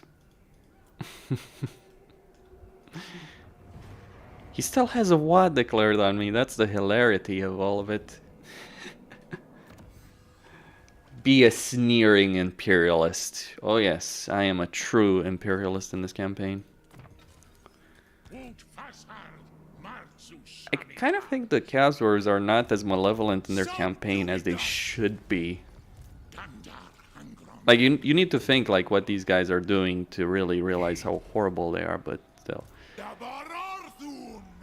Alright, so we're gonna sack it.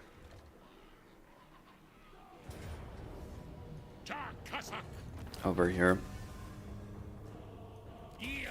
Goodbye, Grimgor. You will not be missed by anyone.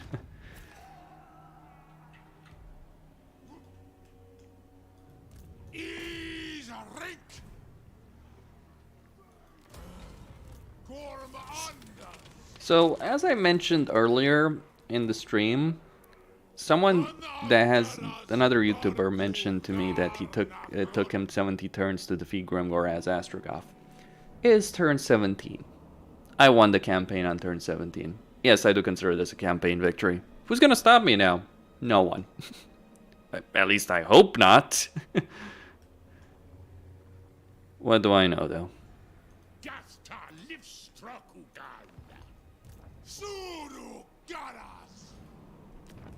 Alright. Let's get that to a higher... Should I save money for what, though? Gonna get this to a higher level. Who did you rush first? Oh, I didn't, I mean, I just took my initial province, took out the Saber Skin over here in Saber Mountain. Then was lucky enough that Colic can take an Ice Spear. That can happen, by the way, you can take Ice Spear before you if you're playing Astrogoth. Was lucky enough in that respect. You would offer me 4K, but I want more, my dude. Greetings. Your abasement pleases me.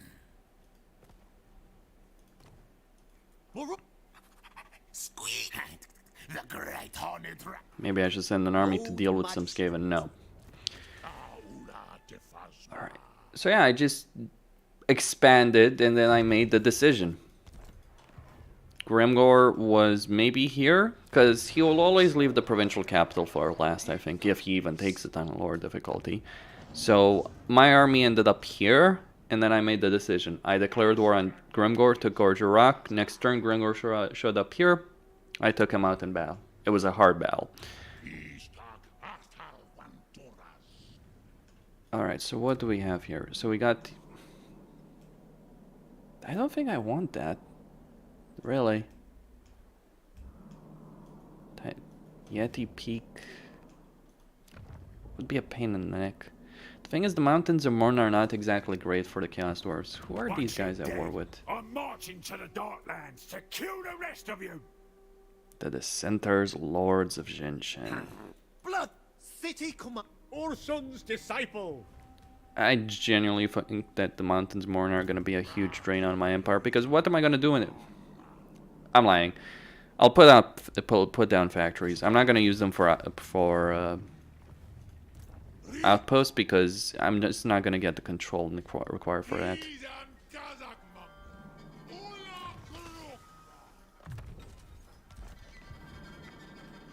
But yeah, I'm going to do that. Take these guys out, emerge here, take down this particular province, and then go kill Drazov. Or save his skin, because he probably needs it. He'll never admit it, but you probably need some salvation right now. Alright. Okay, so that's gonna be done in 3 turns. I wonder who's winning over here. I don't have... Like, yeah, I'm not gonna use Fog of War just to, you know, give myself an advantage. Alright, Boris Ursus is finished. I'd rather be raided. Why do I have vision on Draco? She's at war with Kislev. Well, Katrin, it was nice knowing you. No, really. She's at war with Azak, Draika, and Cran Order. She ain't winning that fight. This is unmodded, by the way. Legendary very hard. Poor damn Draika. Well, well, poor damn Katrin. Okay, can I get money for some sorts? Nope.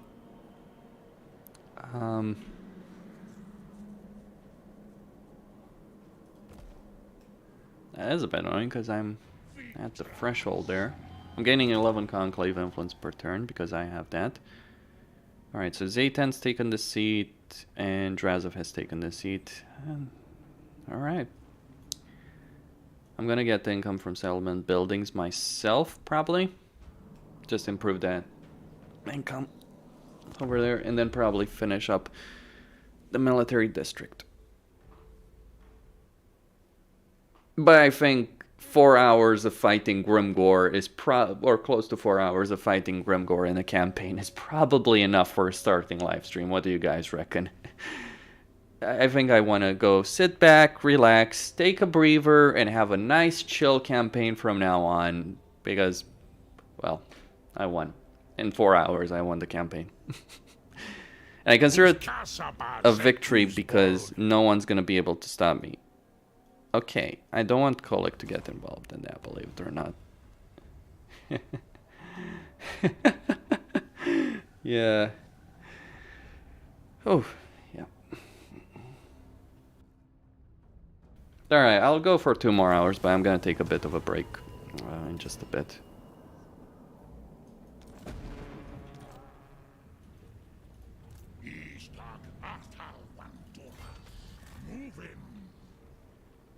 I'm gonna get some vision there.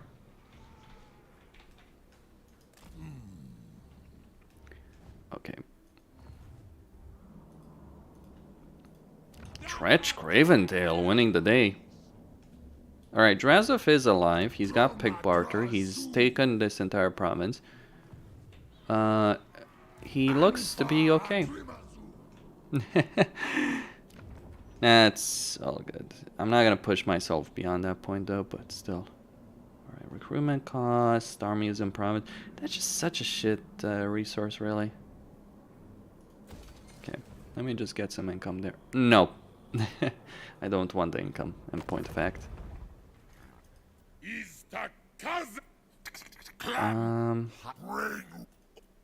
How are you? No, sorry, I thought that was ogres.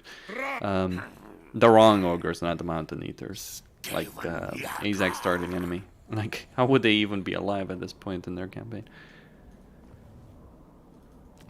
I have bathed in lightning. I am energized. He's not gonna offer me more than this. He might offer me 5k, or I can wait until like the rebellion gets close to triggering. Actually, if it does trigger. Yeah, he would offer me a lot, but I'm obviously holding up for more, for him having more cash. Okay. Right, so cancel that. And I am going to go for the quest battle he has.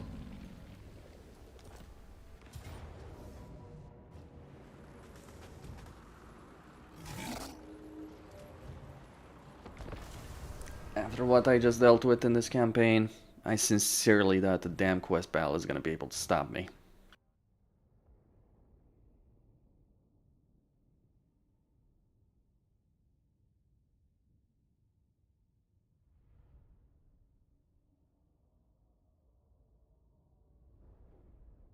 But you never know. I know, like, I've played Zaytan's quest battle, and this public order difficult, it's not, like on Legendary as the Chaos Dwarves, I've never faced a rebellion.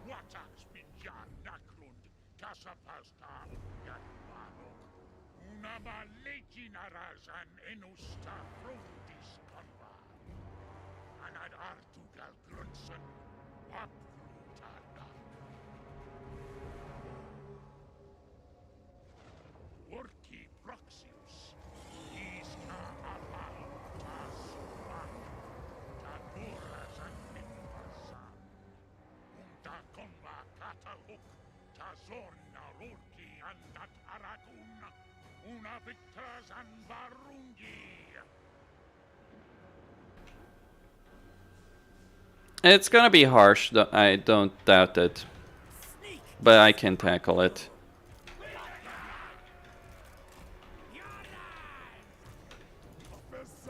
I'm gonna stop them from shooting their grenades. The centaurs will have one job and one job alone. Interference.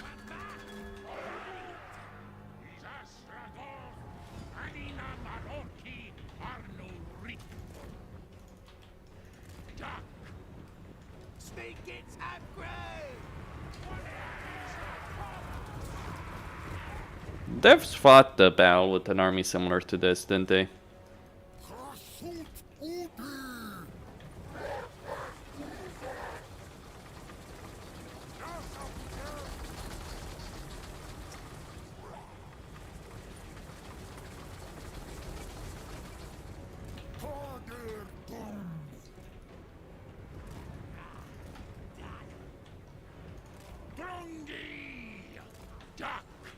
I do want to get his other quest item, but I need the money for it.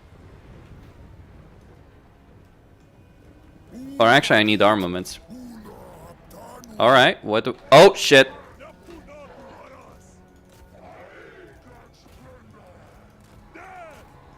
No, you don't. Alright, we're gonna stop here.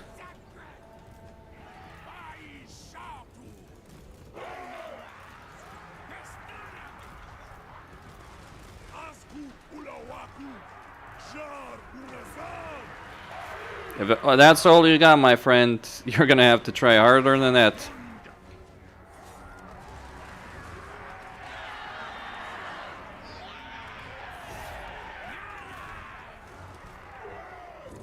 Alright, they're breaking.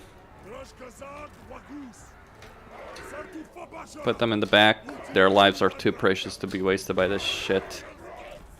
Their grenades are more precious than the entire hobgoblins that I force that I have here.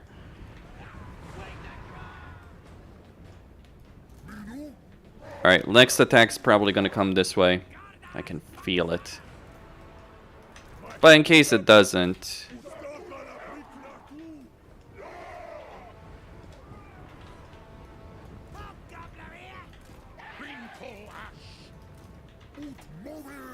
Bad, just gonna... There he is! Alright.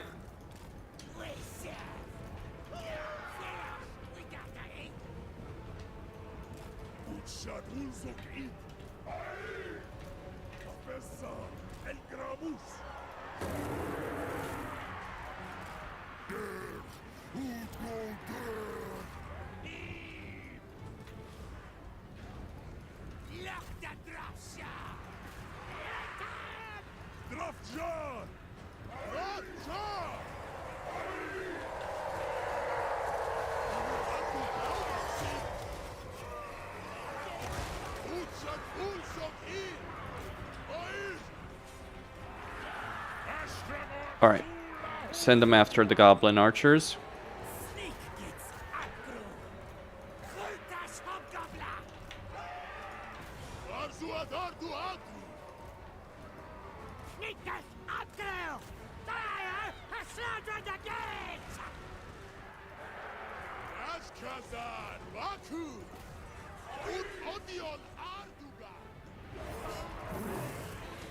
Oh, he's got an Ragnarok, gentlemen. I'm so terrified. Whatever shall I do?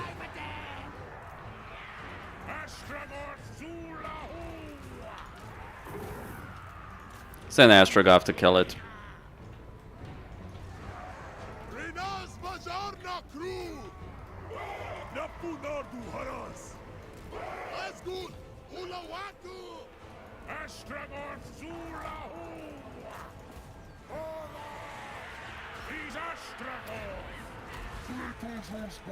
Pull back. He can't win that.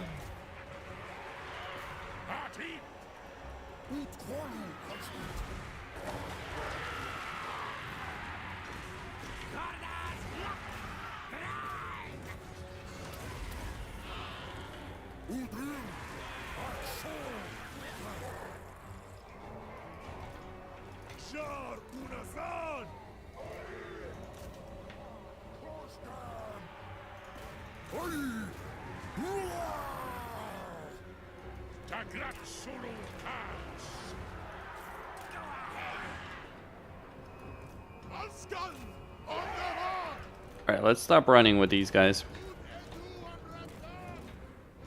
So that was an ambush point. There we're gonna get another one there.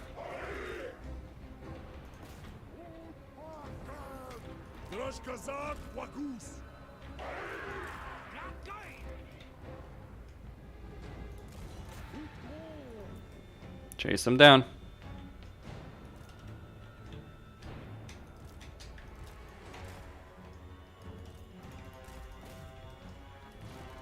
What? Oh. He didn't die.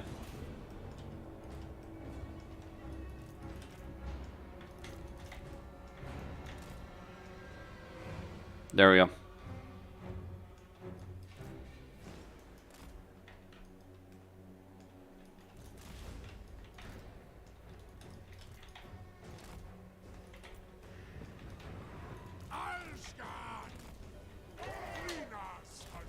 I know the attacks are gonna come from those sides.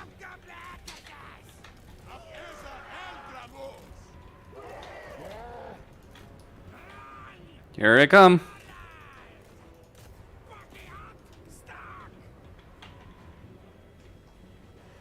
Ogres, man-eaters.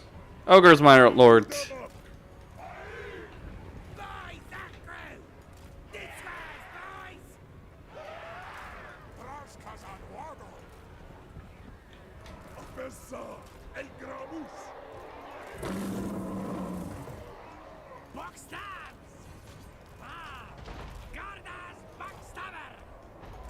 He can't take down a Stormhorn.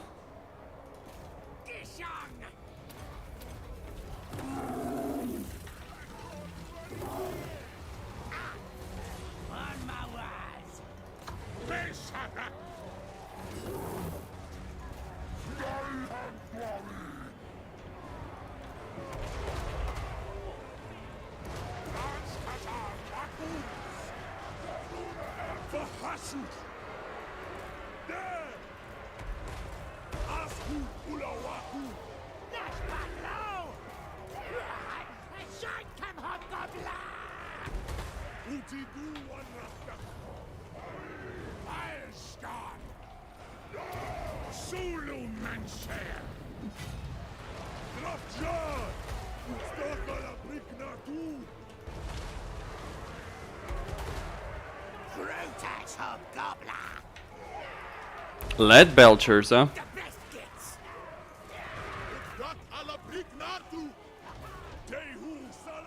Oh shit.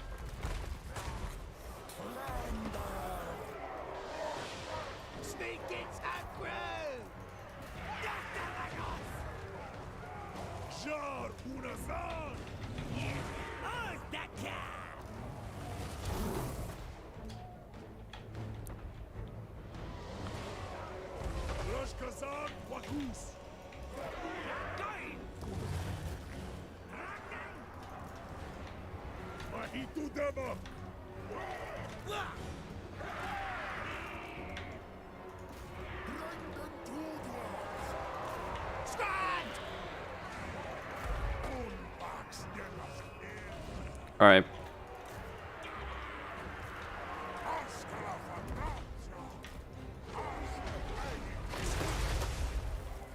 Go, go, go.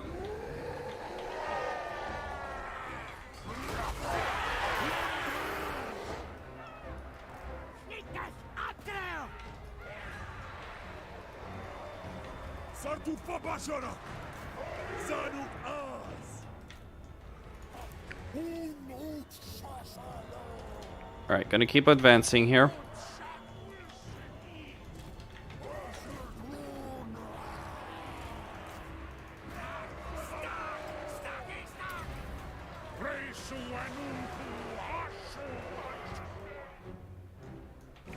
Some casualties have been taken.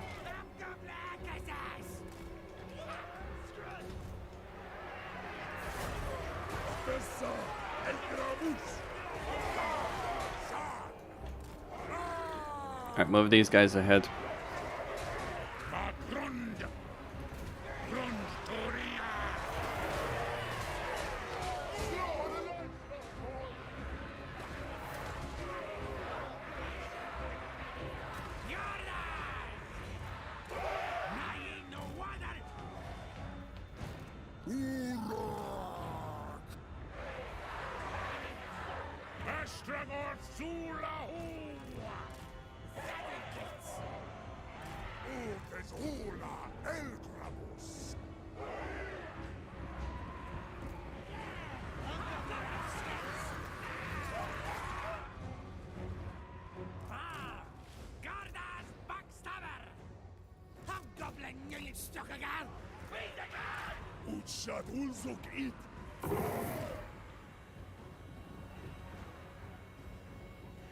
Alright, what else could they throw in my way?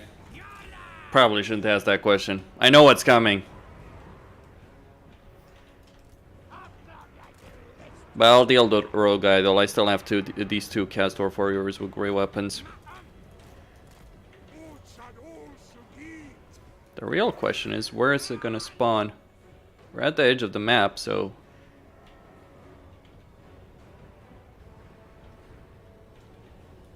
Lock the draftsha! Get it up! Stick it, Zackground!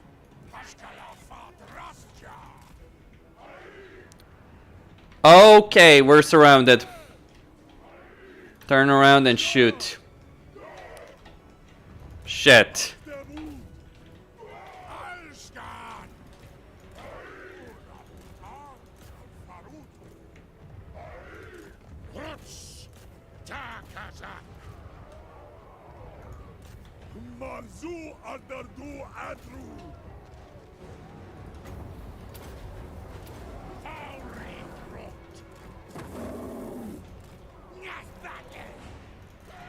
We need to buy time here.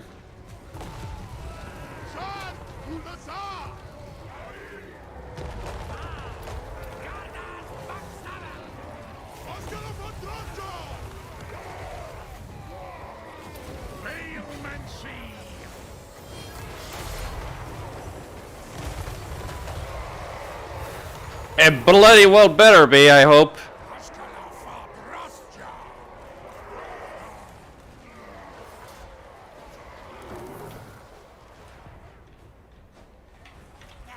Alright, send the nasty skulkers there. The rogue idol is finished, basically.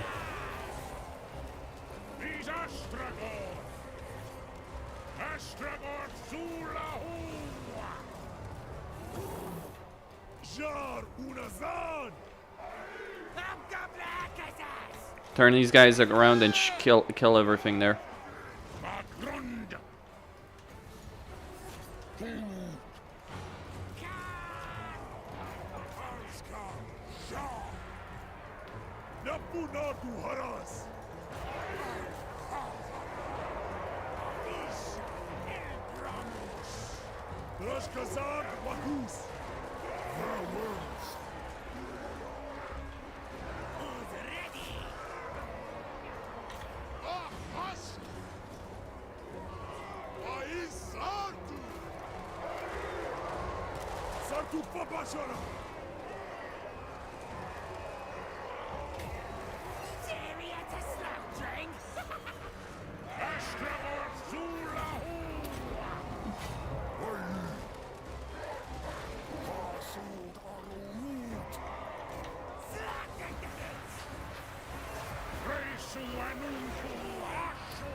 Alright, he's gone.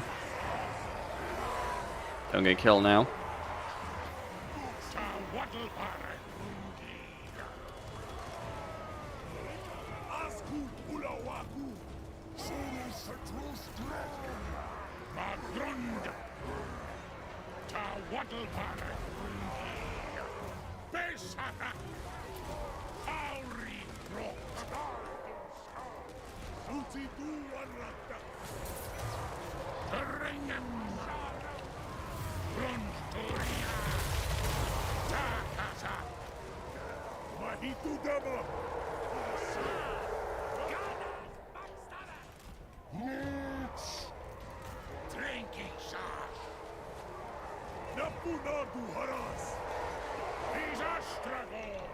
Gonna give him some defense.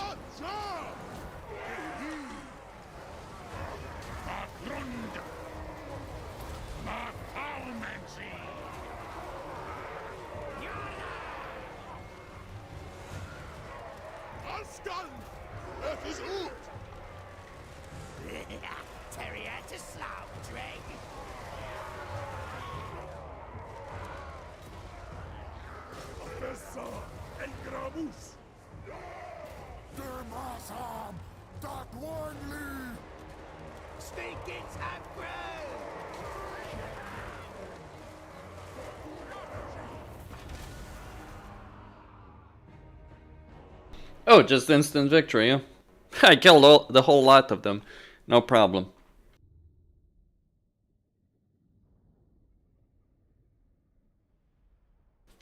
What?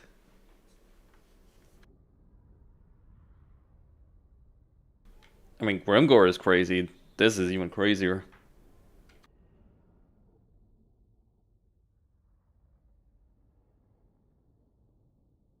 Fairly appropriate mission to give someone when they reach rank 12 on their leader.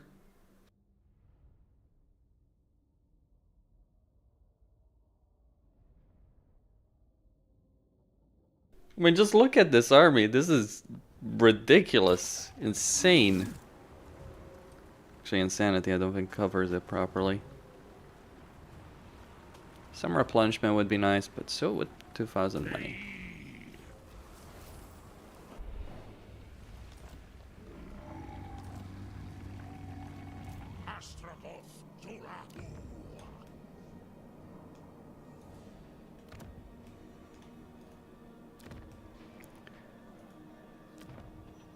Alright.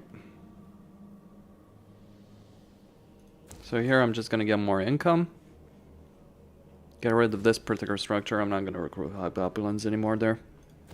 Or if I will, I'll do it in a minor settlement. I mean, that was not a small chunk that showed up right there at the end. That was like, you will die now. And I defeated it. Like, that's the thing. I killed everything. Well, the bed's insane. Okay. What do I want to get over here? Let's finish getting this district. So we got that 5% armament and raw material output. And I am going to pick up Terror. You know, I'm kind of curious. How fast have the other YouTubers played their campaigns? Though, I don't know. I'm just guessing here. I have no information. Nothing like that. I don't have any like insider scope or bullshit like that. Gonna get Kindle Flame and Invasion, but I think they might have had a situation where they were limited to like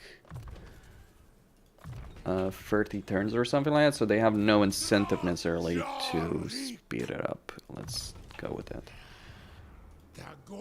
Okay, so 2 turns, gonna get a bunch of laborers. Now, I might suffer some repercussions over here by getting rid of the Hobgoblin recruitment. I could build it here, but no. I'm going to get a factory, or going to get my... The Demon Smithy, if I build it. Do I even have the materials for it? I mean, there's no point in building it if you're not going to use it, right? Yeah, I have the armaments. I have a lot of armaments. Holy crap. But that's the point, right? I'm deliberately producing them, so... Although, in this case, it wasn't necessarily a choice, an active choice on my end. It was more so... because this particular structure ended up being an armament structure when I took it over from Grimgor. Okay.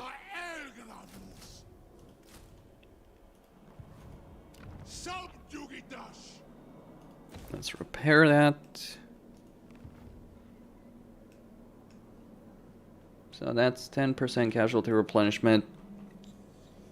On top of the already... Like, I think I might be capped on casualty replenishment on Astrogoth, potentially. Because he's getting 17. Alright, let's see what we get. The Mountain Eaters probably are weak right now. And I don't think they have... What do you want? Oh, you want the non-aggression pact. How fun... How funny.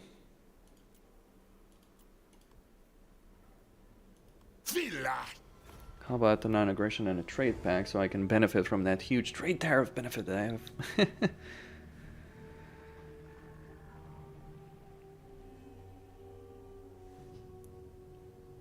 Alright. Get the Titan's Notch.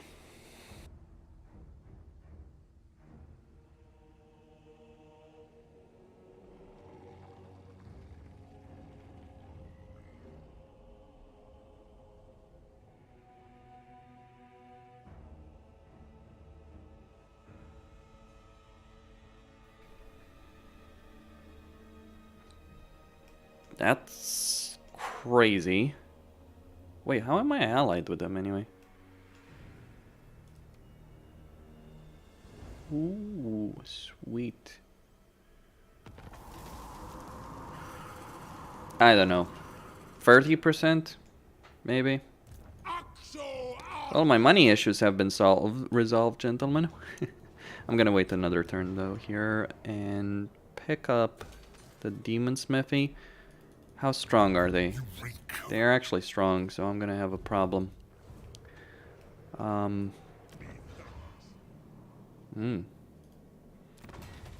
That was. Oh yeah, you're right. It's actually 50%. Okay. What do we have here? Huh. I return. Why would Lamia declare war on them? That's what I don't understand.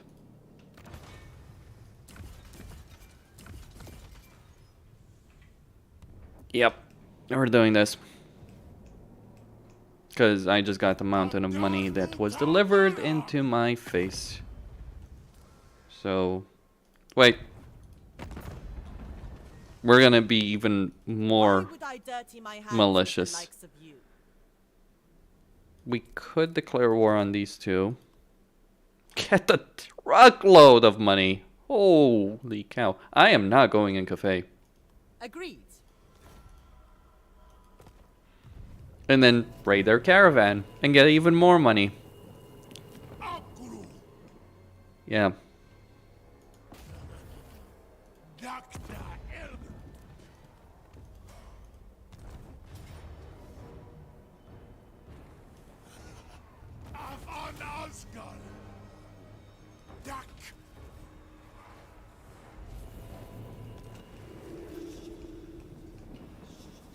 This is for the chess.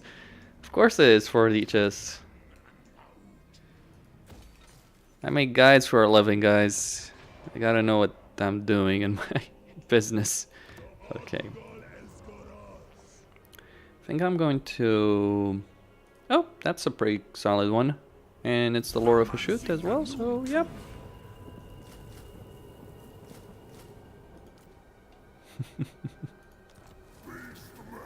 As a lot of gold. Unfortunately, lots of gold doesn't actually mean lots of gold for the cast dwarves. I wish it did, but sadly enough, it doesn't. Okay. Do I want the conclave influence or do I want the control? Getting better control would be beneficial. I want to look at their faction rank. Obviously, I cannot resolve this. That's not my concern.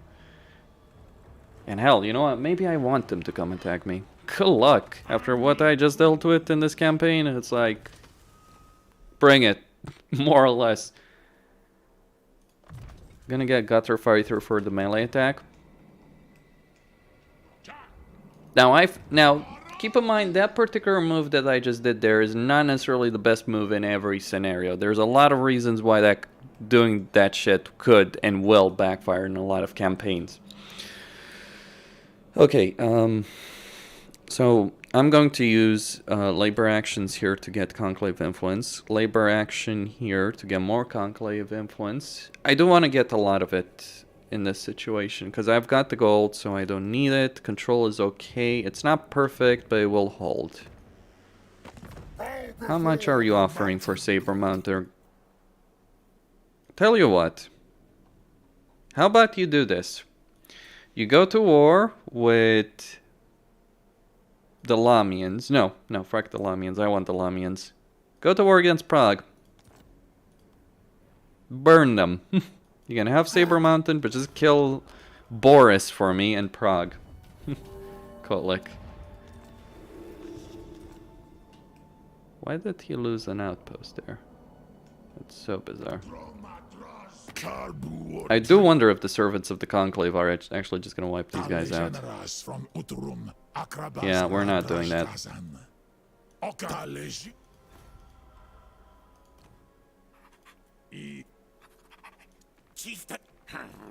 Natural.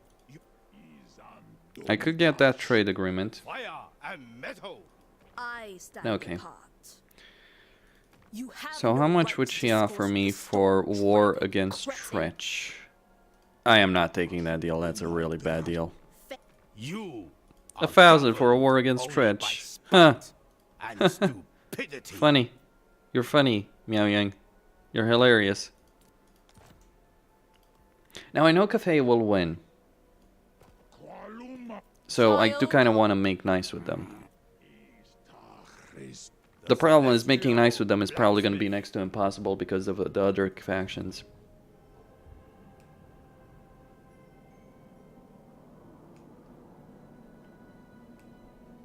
They could send a lot of armies for the Mountains of Orn. Yeah, I mean, Lokir is not going to attack me, right? if Lokir attacks me, something's gone really, really wrong in Cafe, I think.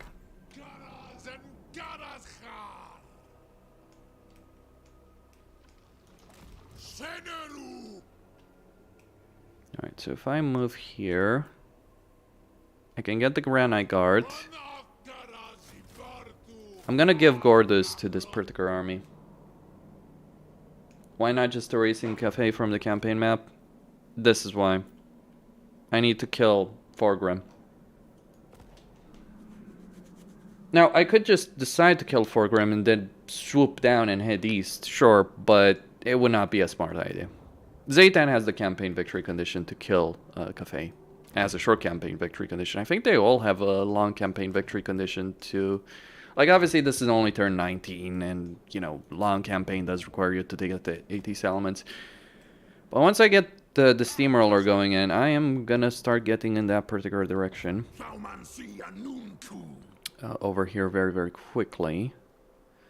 Once I get the steamroller going, it is gonna get going. And it's not gonna stop. You know what? I kind of realized something. 500, okay.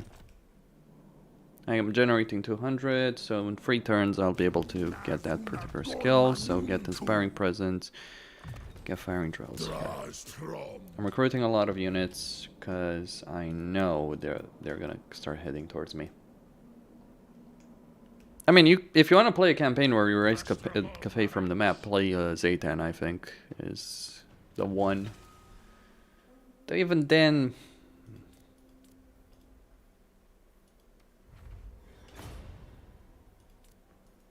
I don't know what to tell you. That's the Executioner Axe. I don't want a good item. Oh, Talisman of Preservation. Sweet. Yep, that's what I wanted.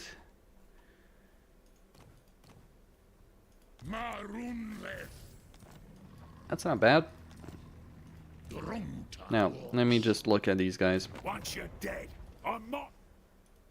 I don't see an army in sight. I doubt that they'd come over here.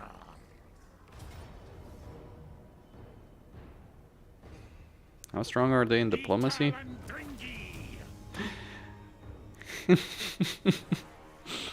I gotta laugh at that sentiment. Everyone hates them. Everyone. And I'm not just saying that in like a funny way. Oh, it's like, oh, you know, some factions like it. No, no one likes them. Absolutely no one likes the Chaos Dwarfs. Okay. Say Colic, you want the Titan's Notch? You know, I just robbed you blind of everything. I don't want this province, by the way, for myself. I guess I could give it to the Dolgan, because they'd probably get more value out of it. Headbutting contest. But yeah. Chaos? No. Yes and no, right? Like, there's no aversion, there's no positive or negative by default, but you do have faction effects that increase your relationships with Chaos. So yes, technically, from a practical perspective, but not by default. You have to gain it. Chaos can like you, but you're not going to get that by default. I'll just give you an idea. The Skaven. The Skaven. Think on this. Just consider this. The Skaven hate you. Like, how diabolical can you be for the Skaven to hate you? I don't know. I think you have to be a really, really special kind of faction for the Skaven of all people to hate you. Actually, I think I'm gonna take this province for myself now that I think about it, because more commandments. No, not more commandments, more labor actions. The labor is gonna be a... I'm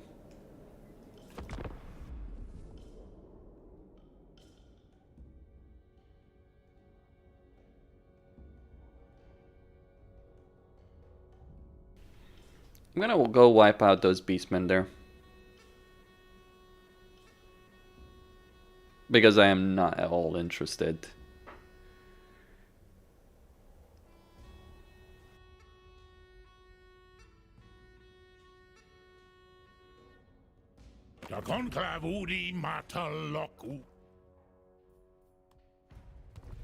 Fight your own damn wars, you lazy lizard.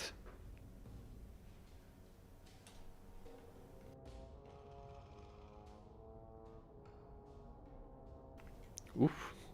That's money. Look at what we had walking up to us.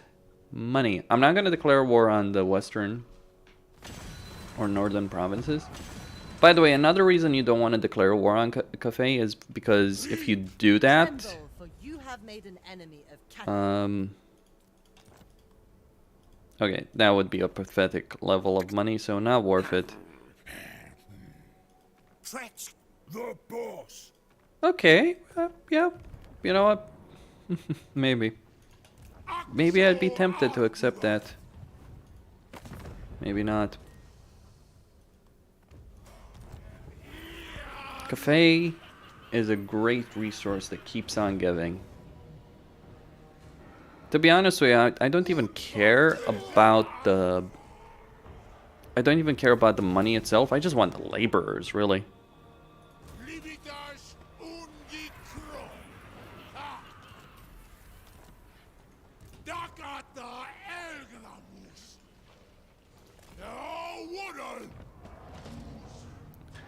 Okay, over here I can get the higher tier.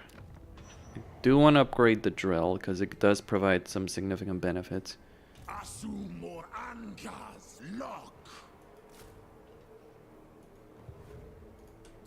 The demon smithing is going to be produced soon.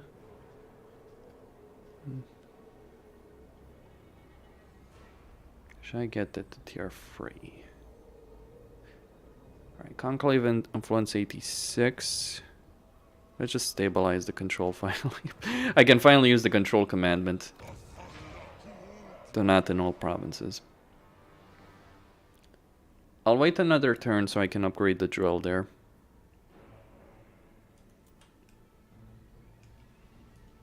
I'm at the point with Conclave Influence that I really don't care about it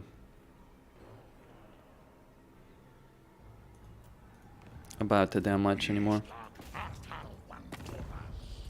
When you declare war on one of these factions, never bring your allies in it because they'll just refuse on principle. It's an experience I've had. Damn, that was a lot actually.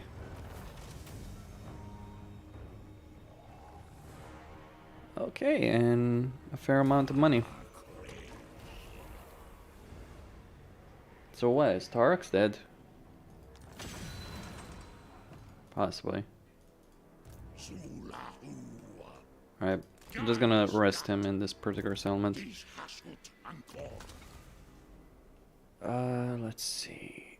Fellhammer, Dark Sacrifice, and that's all I'm gonna spend in his magic tree. The rest I'm gonna spend in his army tree, his... what do we have? The Ring of Thorns, so melee damage reflection, perfect vigor. Let's get Ring of Thorns. Perfect vigor is gonna come for someone else.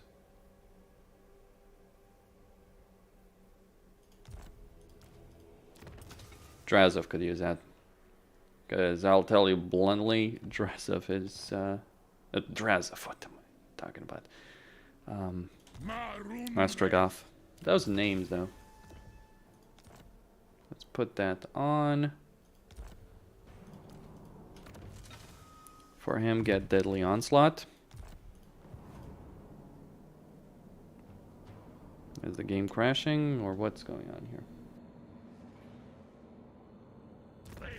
No, it just wasn't opening the menu. Foe Seeker. So get that speed. Get full on firing drills for him.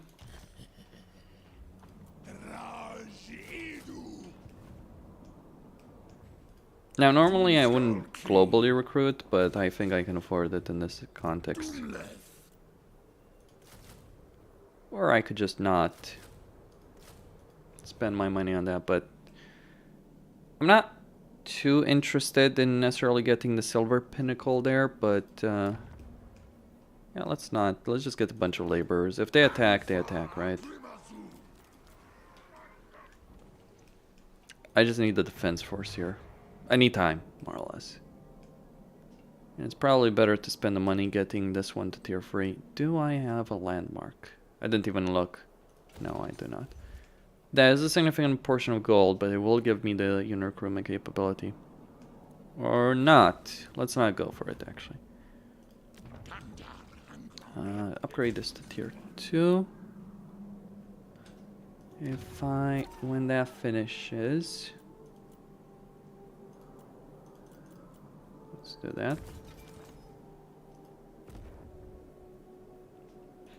I just need those raw materials to be produced.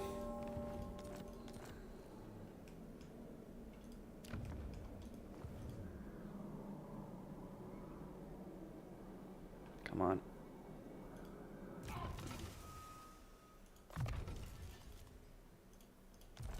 Oh, he finished his journey there. So Hobgoblin Favor, Bull Centaur. Oh yeah, we're going to the Bull Centaur one. All the paths except the Valerie are under threat. Well, I can go for Greases. We will go for Greases.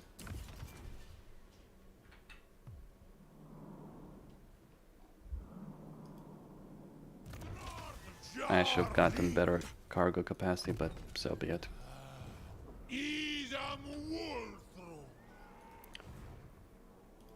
He is certainly, like, the Warriors of Chaos certainly are a bit more complex. Alright.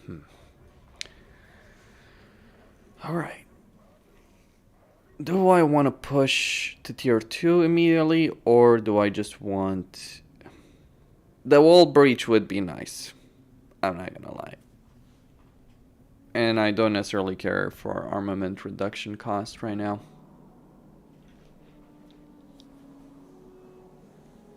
I'm not gonna push right now. They've just taken the seat, so they're not gonna get enough influence for a bit to contest me.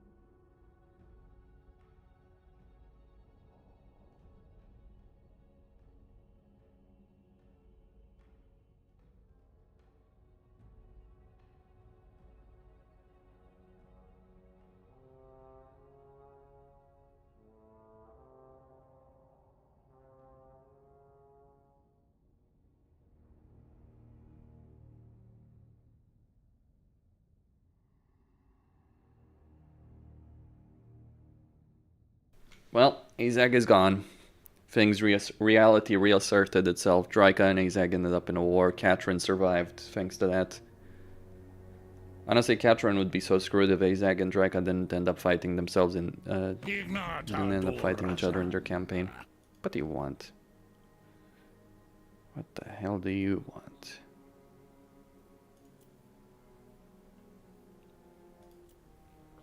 You know what the sad part is? They actually have a good province for you.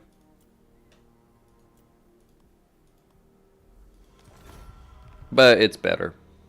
Even if they're a meaningless faction.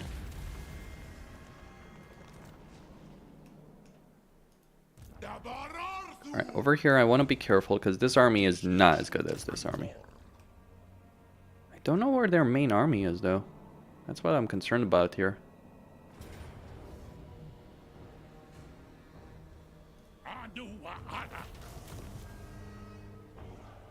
Okay.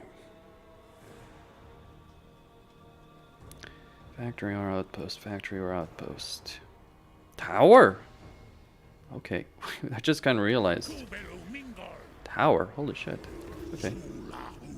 Oh. Well, you can't... What? That's... weird. It's not bad. It's just weird. I have forged a weapon for the express purpose.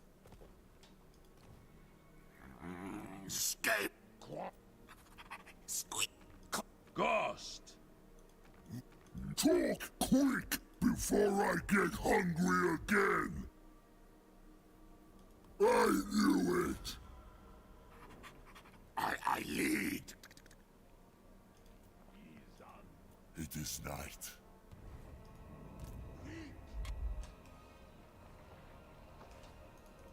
Once you're dead, I'm not. Alright, so they're probably in Blood Peak, but I don't know. That's kind of the issue there, isn't it?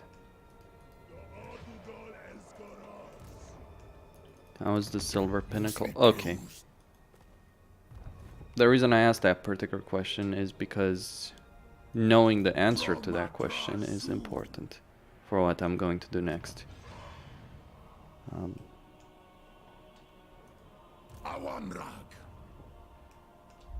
Alright, I can finish construction here and get that Demon Smith.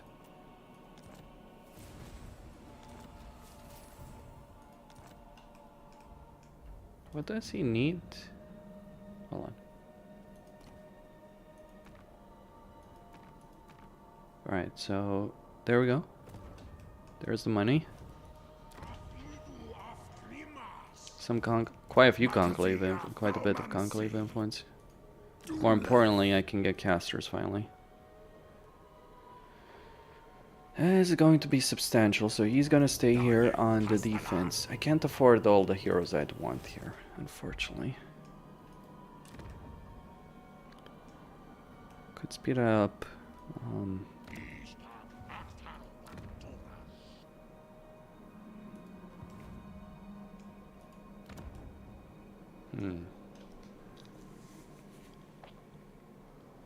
Do I accept giving Cafe the Bone Road? Possibly.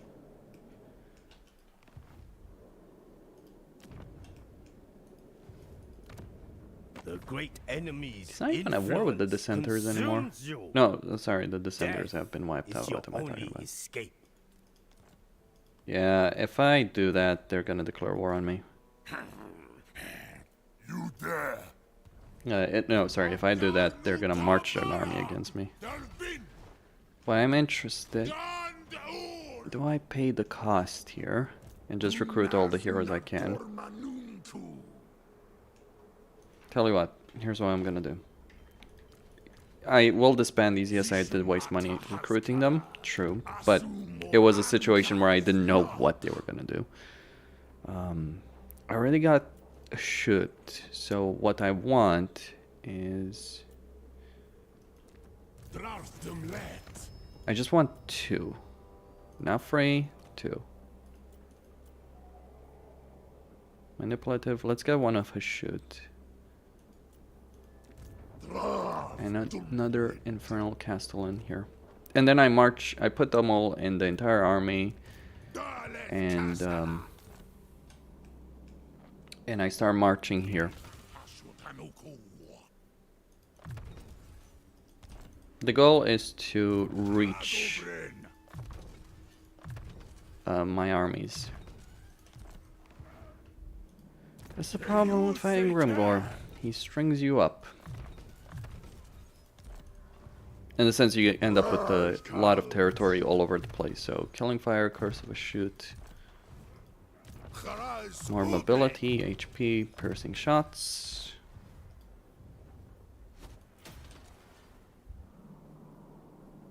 Okay.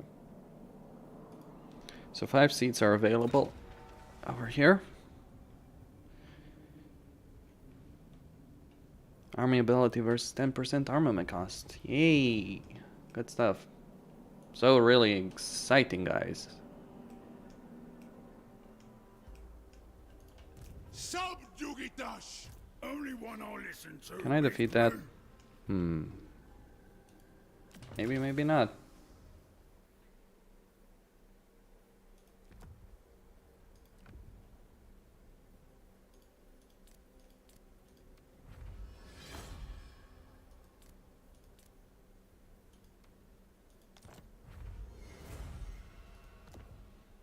Put that on. Oh, okay.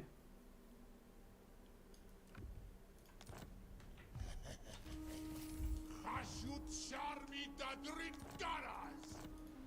Ishtak Atal Wantoras.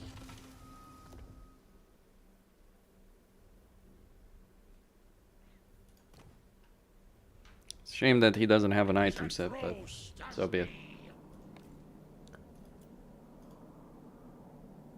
I'm going to do something I would normally not do, but I know that there's a battle coming. I did make an entire video. Cafe too strong? No. It's not a question of strength. It's a question of campaign objectives. If I wanted to, I'd burn Cafe to the ground, but I don't want to. Because I'm going to have to go west. And it's like, when your campaign objective takes you west, expanding east, bad idea.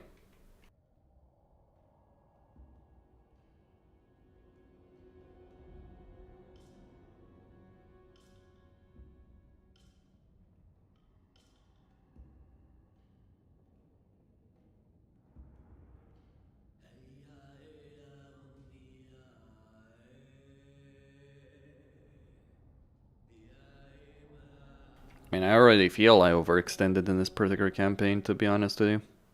Should I take out Graces? Take his Grey Hull for myself, take Arakazorn, burn his entire empire to the ground, and then kill Gorst? And then march on the Darklands? Sounds like a plan. Sounds like a great plan. Where did these guys go to? Are they in ambush stance? Or did they just die? No, they're not dead. I'm not moving.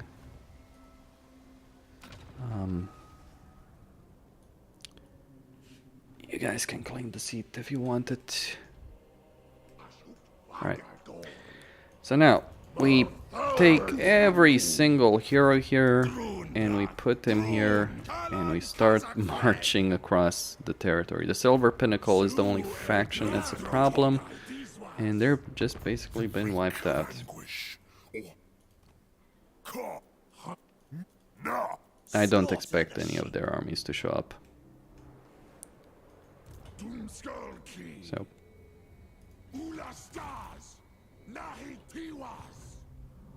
It's a shame he's so passive, because it's like, yeah, it would be nice if an actual faction declared war on him.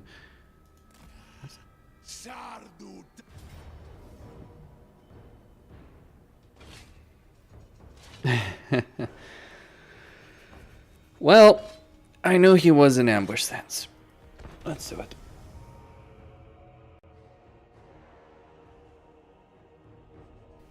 Camp stance does help. Let's see if that army ability I just gained was worth it or not. That is a lot of units. Thankfully, they're very weak units. Like, they're the same tier. Like, all of this is, what, tier 1 units? Tier 2 maybe for the trappers, if I'm not mistaken. I think they're tier 1 as well. So, the Ogre will fight... Where's their camp, though? That's what I gotta wonder about. Now, the key to defeating Ogres is to never fight them in a pitched open field battlefield, because they're going to... If they have the numbers advantage, because what they're going to do against you is they'll just run in circles using their charge bonus to tear you apart. So, yeah, corner camping it is.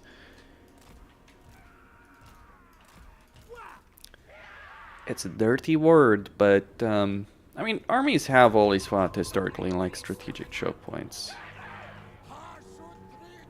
So.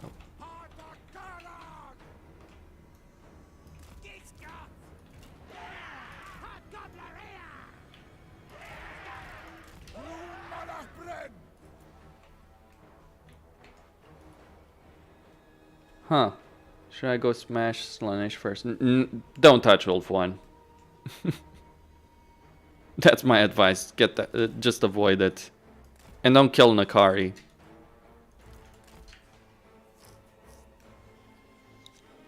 Because you're gonna regret that decision if you do.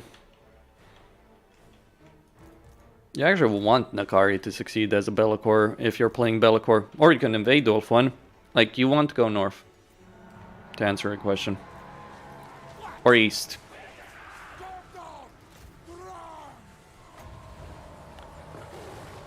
Alright.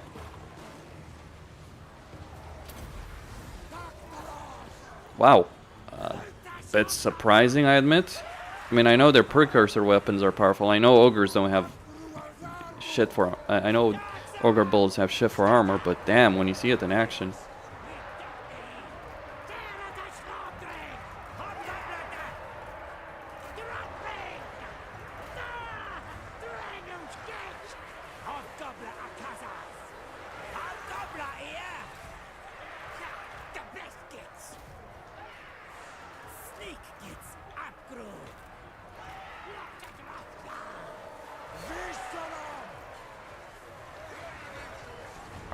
Here we go.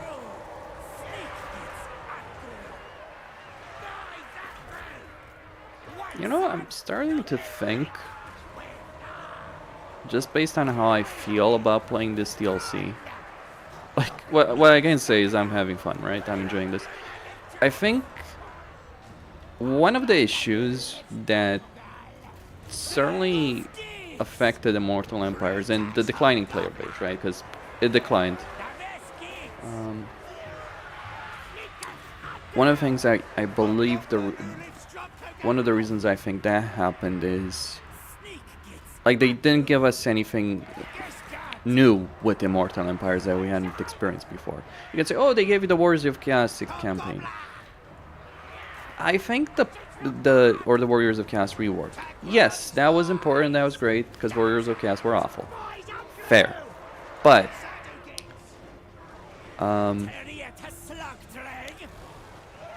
what I would say is that we were still playing the same races we had before. Reworked or not, there was no new race, right? There was no exciting new campaign mechanics. Like, Dark Fortresses were not exciting. Let's go. Like, it was fun, you know, at first, and then we discovered the pitfalls of the system and all that kind of stuff, right? And it's like, Warriors of Chaos looked cool initially, and then they stopped being cool pretty quickly.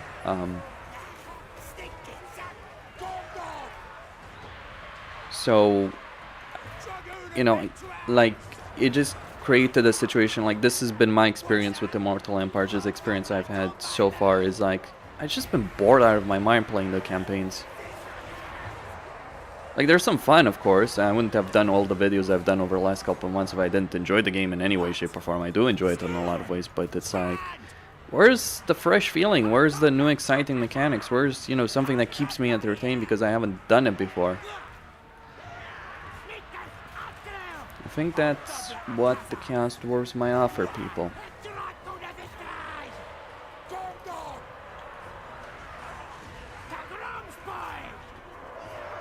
Just that kind of difference.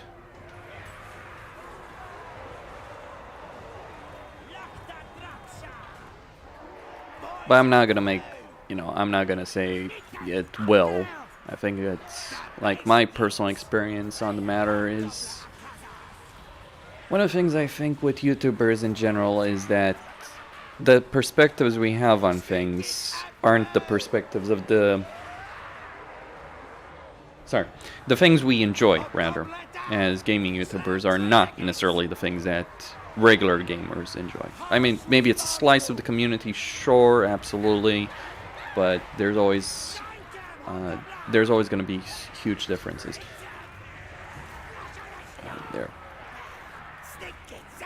I think you always got to put yourself in the shoes. How does the person who goes to war from, what, 9 to 6, let's go with that, even if that's not necessarily realistic. How does the person who goes to work from 9 to 6 feel about something? And you can guess, sure, but... I do believe we're gonna see how successful or not the Chaos Dwarves are as a DLC.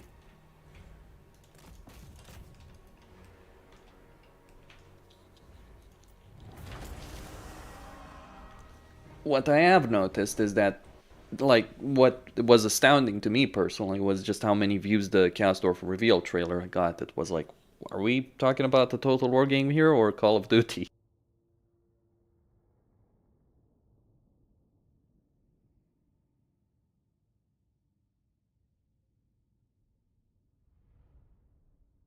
I guess I'm gonna ask you guys that are watching, are you guys gonna get the Cast Dwarves? Like, or are you just watching because you're curious? What's your stance on that? Alright, let me see over here what we got.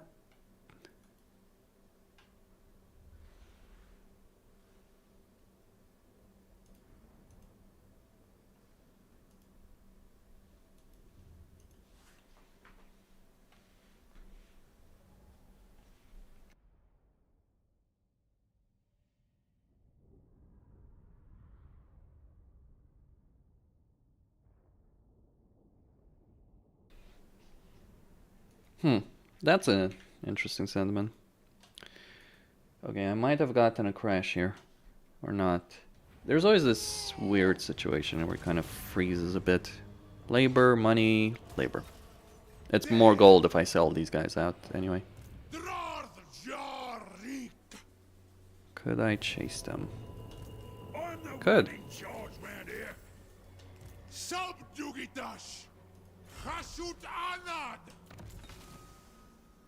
Let me get firing drills for him. Hopefully that resolve will be kind to me. Control or money? Money. Definitely money.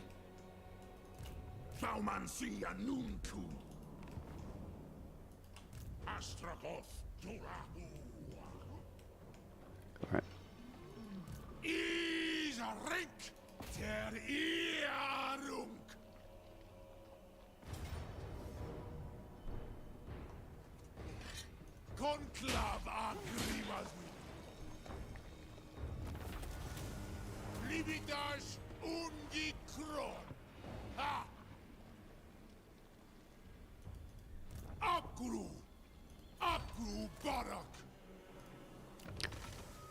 Alright, this particular army does need more casualty replenishment, so I'm gonna get Logisticon.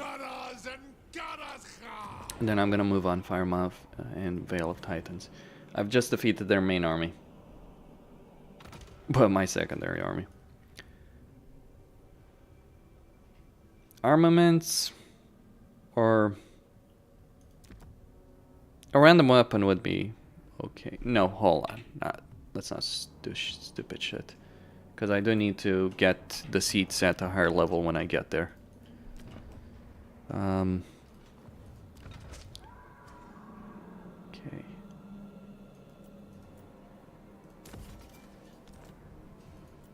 More Conclave Influence, thank you very much. I'm probably gonna sack these two settlements. Or maybe just put that one under siege, try and replenish somewhat here. Keep moving that army there.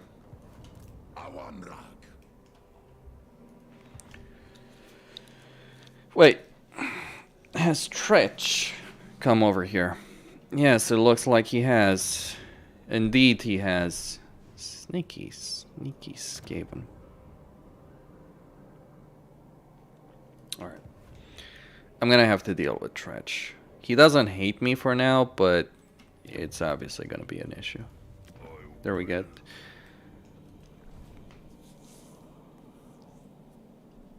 I think my decision with Greece is going to depend on how he feels.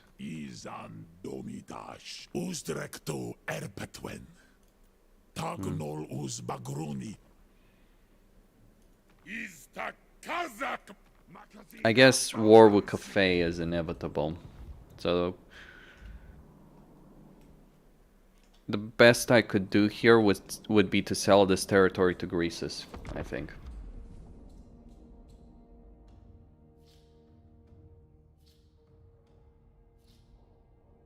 That way. Though it depends on who he's at war with. I don't want to get involved in a war with Gorst. I think I want to go get the Wolflands, take over Silver Pinnacle, Maybe give Drazov Crookback Mountain and then invade the dwarves. Or no, take Crookback Mountain for myself and then invade the dwarf.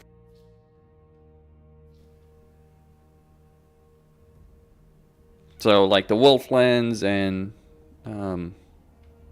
the Wastes, that's going to be my next objective. I'll probably leave an entire stack there to keep Ungrim at bay. Because you can bet he's going to be a problem.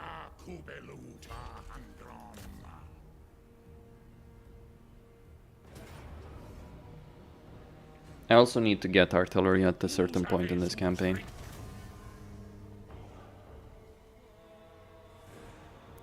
Doesn't matter what I go for here. I'm gonna sell all of this to Greases anyway. Good news. I'm gonna tenderize you before I eat that. No, I can't. I need to take the settlement here. You can, I suppose in theory, make an alliance. I mean, I suppose it depends on how much of a relationship I want with Zaytan.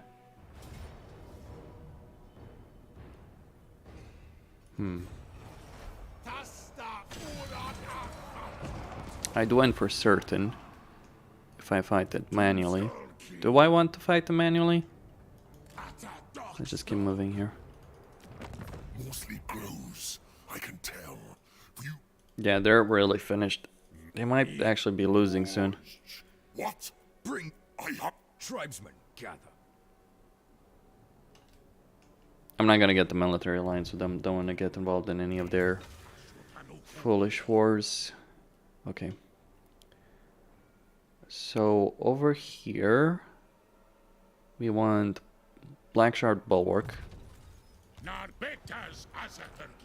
Convoy has been completed.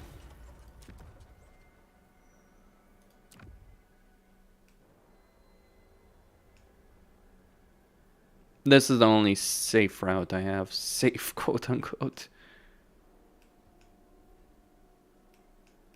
I could send I could risk an army going there, but not that one. 8 turns, 5 turns. Alright, no diplomatic relations. How many armaments? Oh, yeah, okay.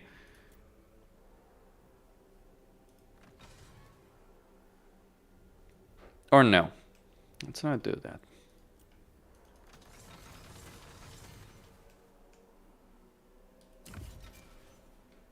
I need raw materials.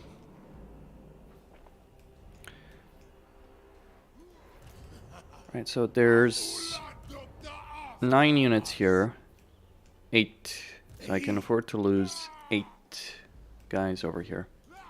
As long as it's not 8, I'll take it.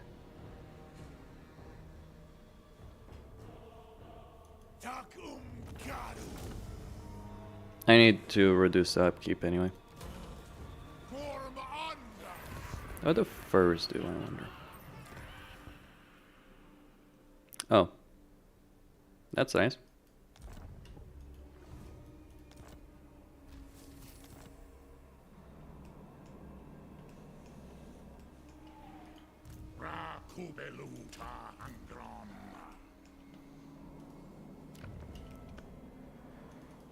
Karakazorn. Grab a haunch or something. Let's talk business. I'll just wait 1 turn.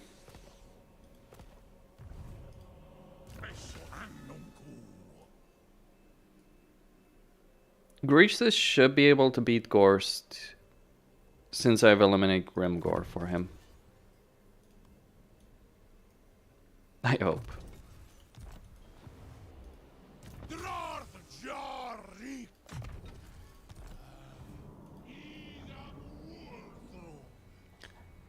But hope is a delusion.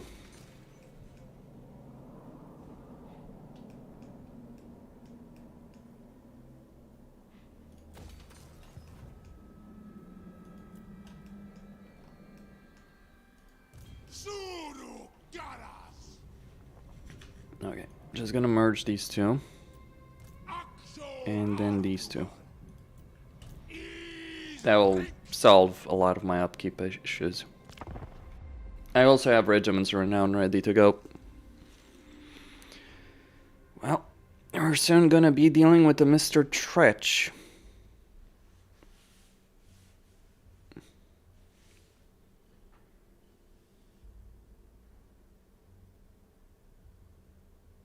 Yeah, I don't want a defensive alliance with Greases over there.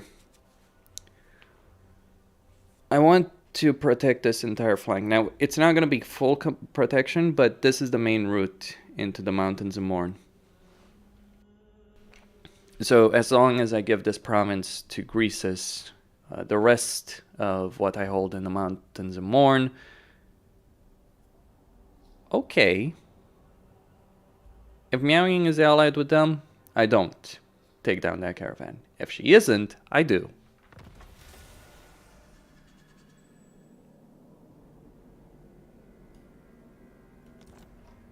Oh, that's a nice benefit. Every moment in your presence is an offense to my ancestors. No, not worth pissing off. Village will come for you there. Yes. So it's really not worth doing.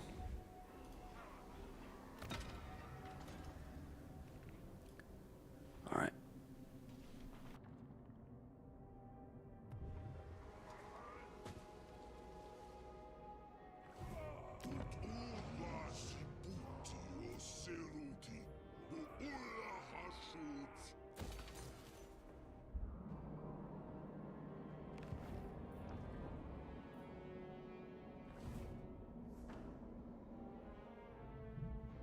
Dromadrazul.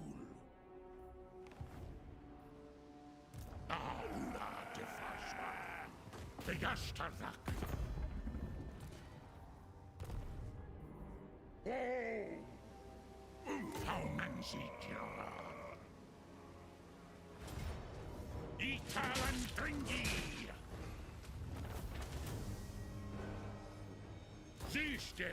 Alright, a few laborers, and now let's take down that caravan.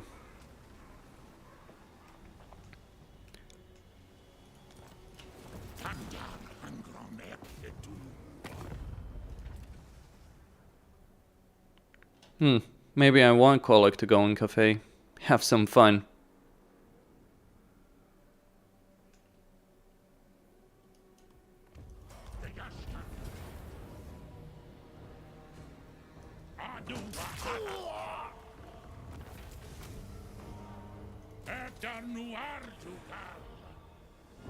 Alright, that will keep me going for a couple of turns.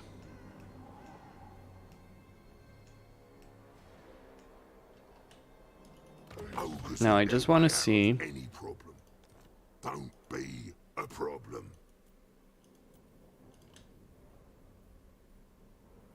Grace's win. I might have to reload this, by the way, just to be absolutely clear. No. I don't necessarily need a military alliance, but I do want a defensive alliance. That's what I...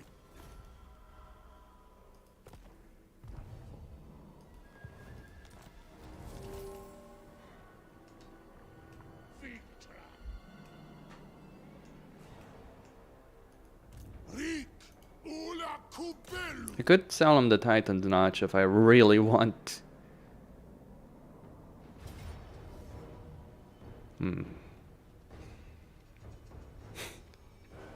That is a hilarious sentiment. I'll accept it. Regiments Renown will fill the gaps.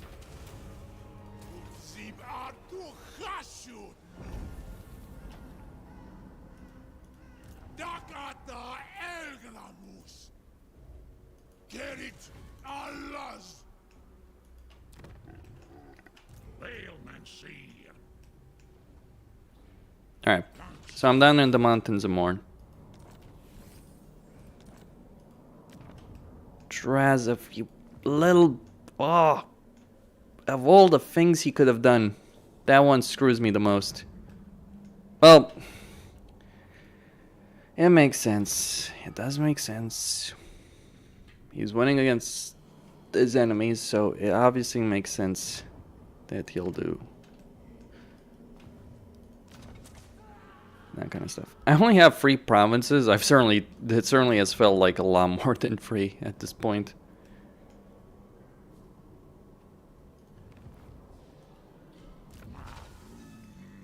I could secure a military alliance with Drazov by taking the Wolflands and selling it to him at this point.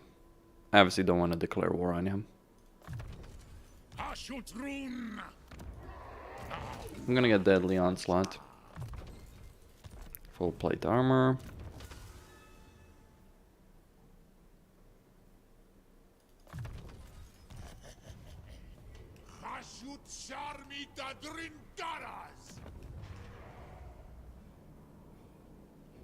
Alright. Oh, Wolf Raiders.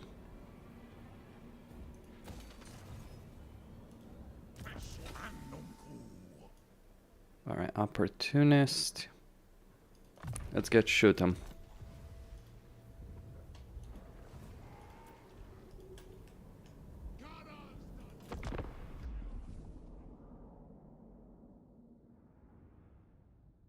He's a Gromdal.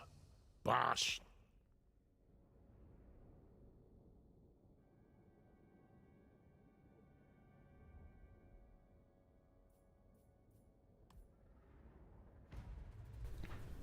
I didn't pay attention. I cucked myself. I mean, I can still gain Drazov, sure. As, like, if I confederate him, even if he gets wiped out, but I don't want him to be wiped out. Because I'll gain a lot more by confederating him if he has an empire. Well, shit. Best I can do is give Drazov a lot of money and hope he defeats Greece. Great. Good job, Costin.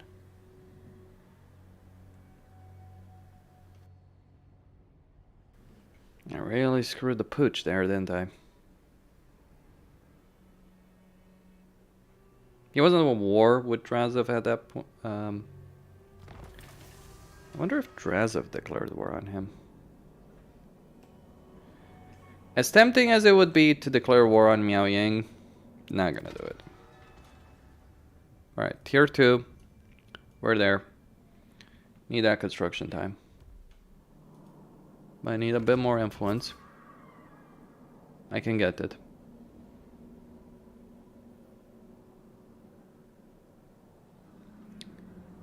I'll go with this one. So,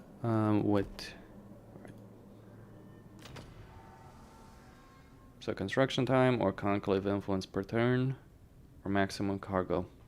How many turns do I have on that convoy? 3 turns, so plenty of time.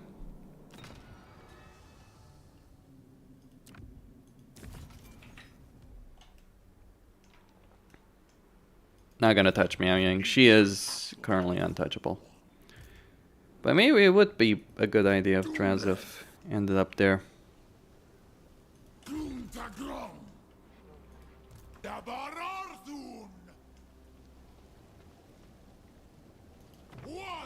Alright, let's give this army the units, heroes, you name it.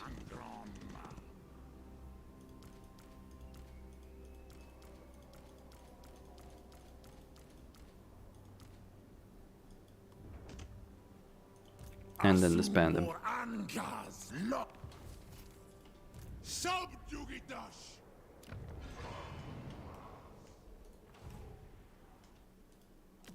Alright, let's see the situation here. It's okay. Not the finest in the world, but it'll stay stable. So I'm gonna move in the Wolflands. I think Tretch controls it.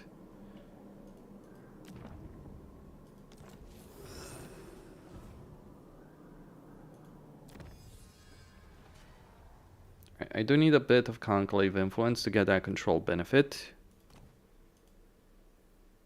But I'm gonna get Battle is Business and Alchemical. For the upkeep benefit especially, but also the casualty replenishment benefit. Both are gonna be useful. You risk your very life Really? demanding my tongue. The over-tyrant.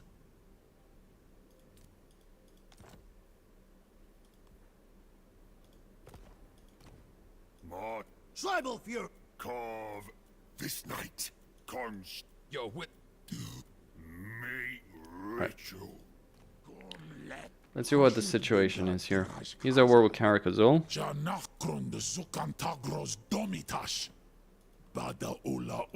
No, he wouldn't give me a lot of money. Wait, is he in Cafe? Doesn't seem like it. Although, maybe so. He's breached the gate. Good on you, Zaytan. Good on you. The Celeste. Wind Shaper. Natural authority. Cafe. You are disorder, and I am order. You will be quelled. He would give me a lot for that declaration of war, wouldn't he? Ready to defend. You have no right to discourse with the storm dragon, cretin.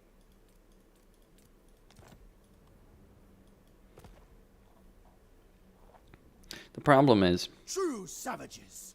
I, the Troll King listens. The Troll King listens. Sarl. Okay. He's at war with Zazel. But it's not showing up as a war with Azazel. Yet.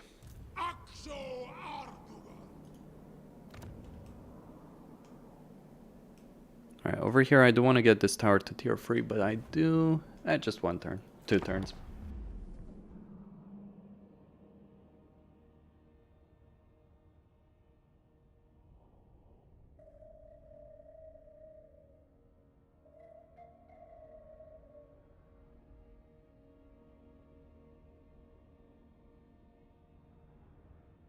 I wish I could negotiate the peace between factions. It would make diplomatic situations so much easier to handle.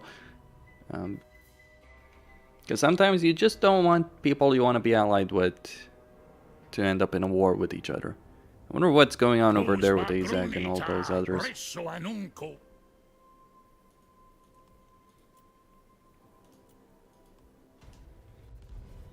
My best friend that doesn't do shit for me. Colic. I kind of envisioned the campaign as the Chaos Dwarves as like just all of them and Colic ganking up on Grimgor and Grimgor just fighting them off. Doesn't quite happen, I think. I wonder how Grimgor's campaign is. I haven't tested it out.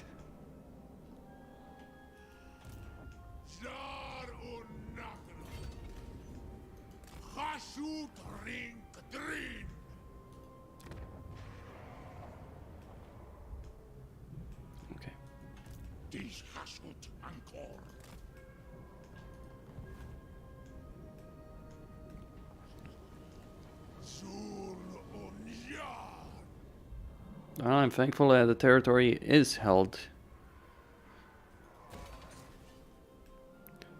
by Tretch over there.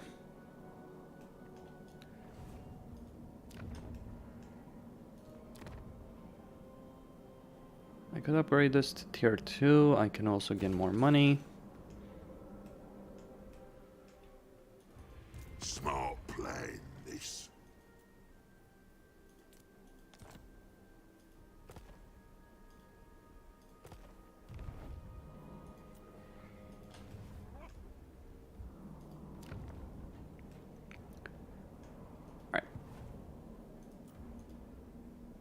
Convoy situation 2 turns, and then a lot of raw materials. Good.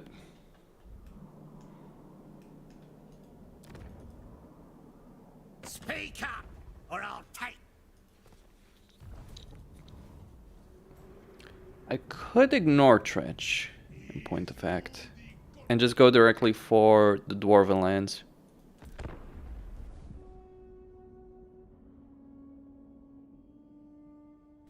Tretch doesn't dislike me, though he will soon. I think before I go deal with the dwarves, I probably want to get artillery. So that means I just need a higher settlement, effectively, in Zornu Skull, get the Lord, get recruitment options. What do you want, Frat? Non-aggression pact. Fine, you can have it.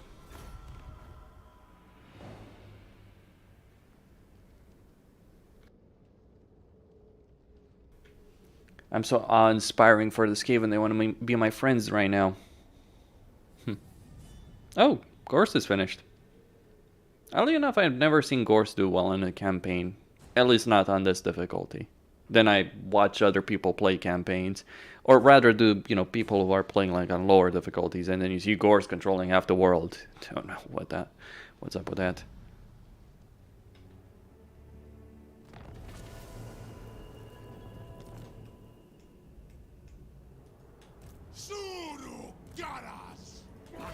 Alright, so we got this option.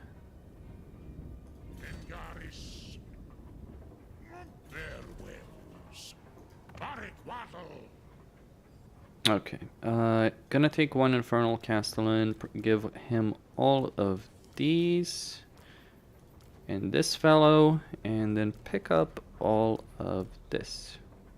No, I'll keep 2 of these.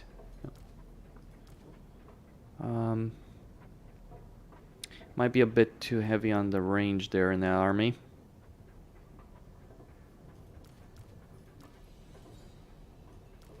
So I'll let him keep the Kasdorf warriors. Give him all the melee and give him Gordas because obviously I don't really need him anymore.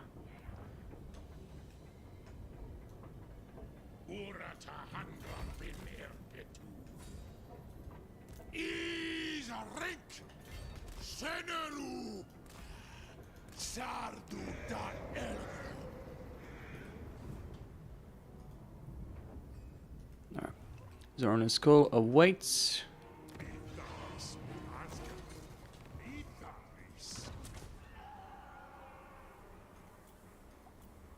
There we go. Just balance that out. Shadis Makus Arnu, name after a mas us demags.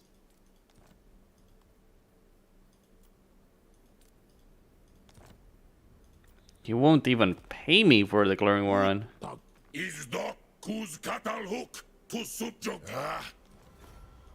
Alright. We have money. How's he doing? I have no idea.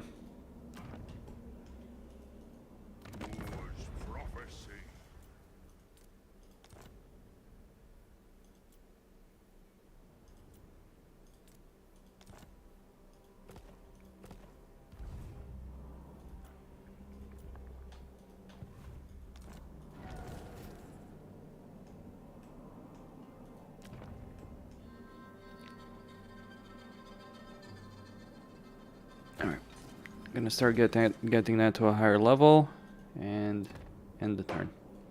Wolflands next.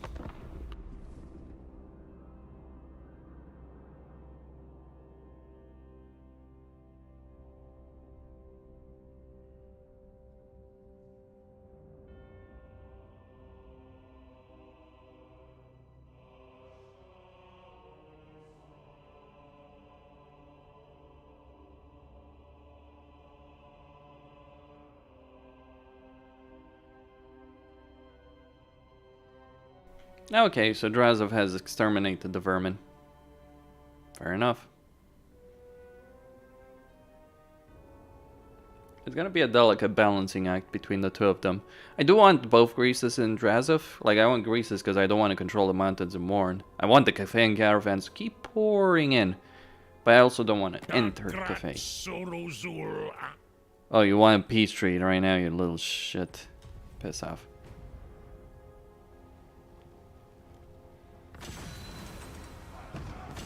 Alright. Convoy completed, materials have come in. Get that barracks to a higher, that factory to a higher level.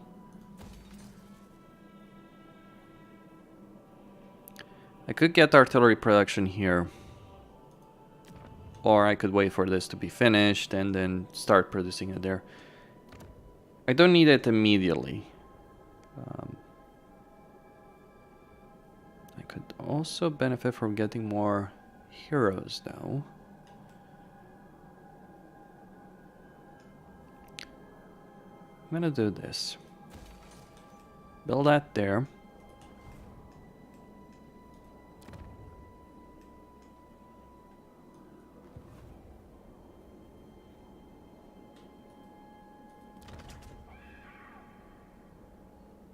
Alright, so I just need a couple of workers.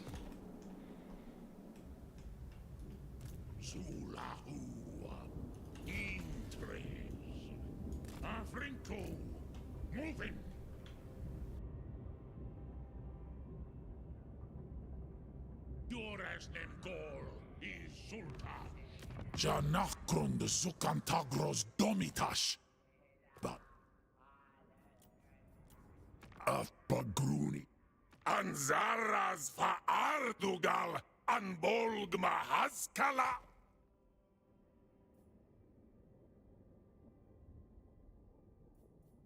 Ista Saut Baraz Un Fatabeta Zamingolja.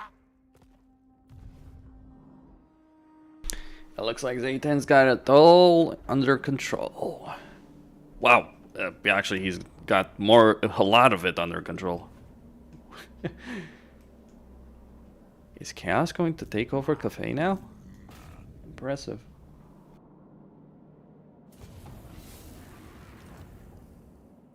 Well, there was a need, wasn't it? Okay. Wait. What? Your ally... What? It doesn't compute. That doesn't make sense. Well, okay.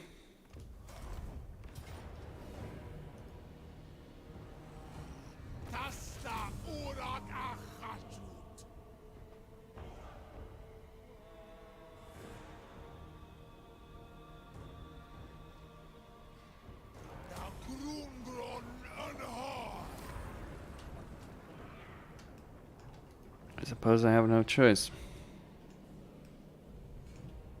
I'll try and... Alright, I'm just gonna move very quickly to take the Tower of Gorgoth. I'm assuming that he doesn't have any units left, so... I can also get 2 regiments of renown if necessary. But we're on the clock. Ok an unsavtat rashkazad.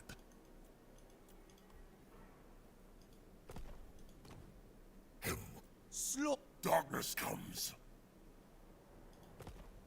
So I'm gonna have to move quickly. I'll even drive up the price. There's something very simple. Get the Hobgoblin camp. The AI values the barracks in diplomatic agreements. Oh, what do you need to know?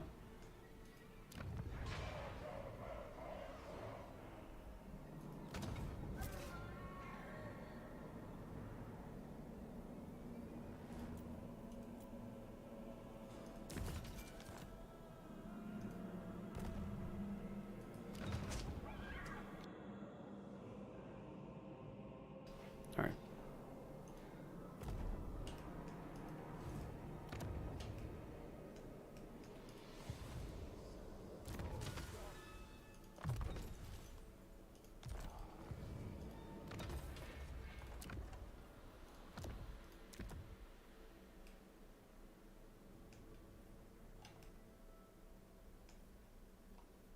It should be safe enough. And I could use some money.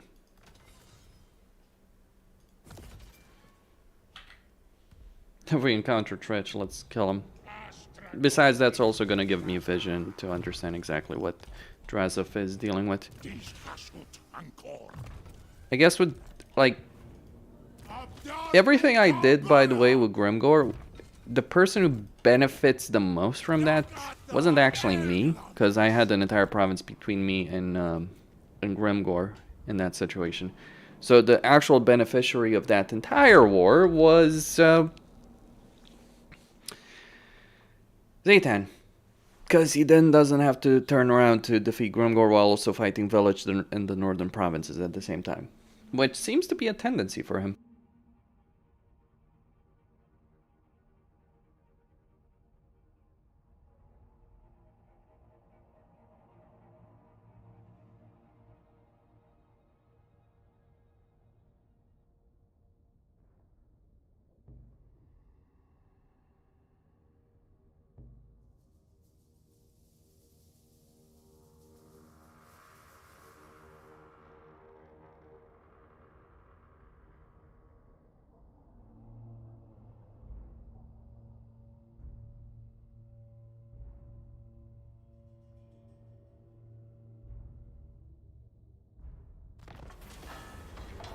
Oh, he is so screwed.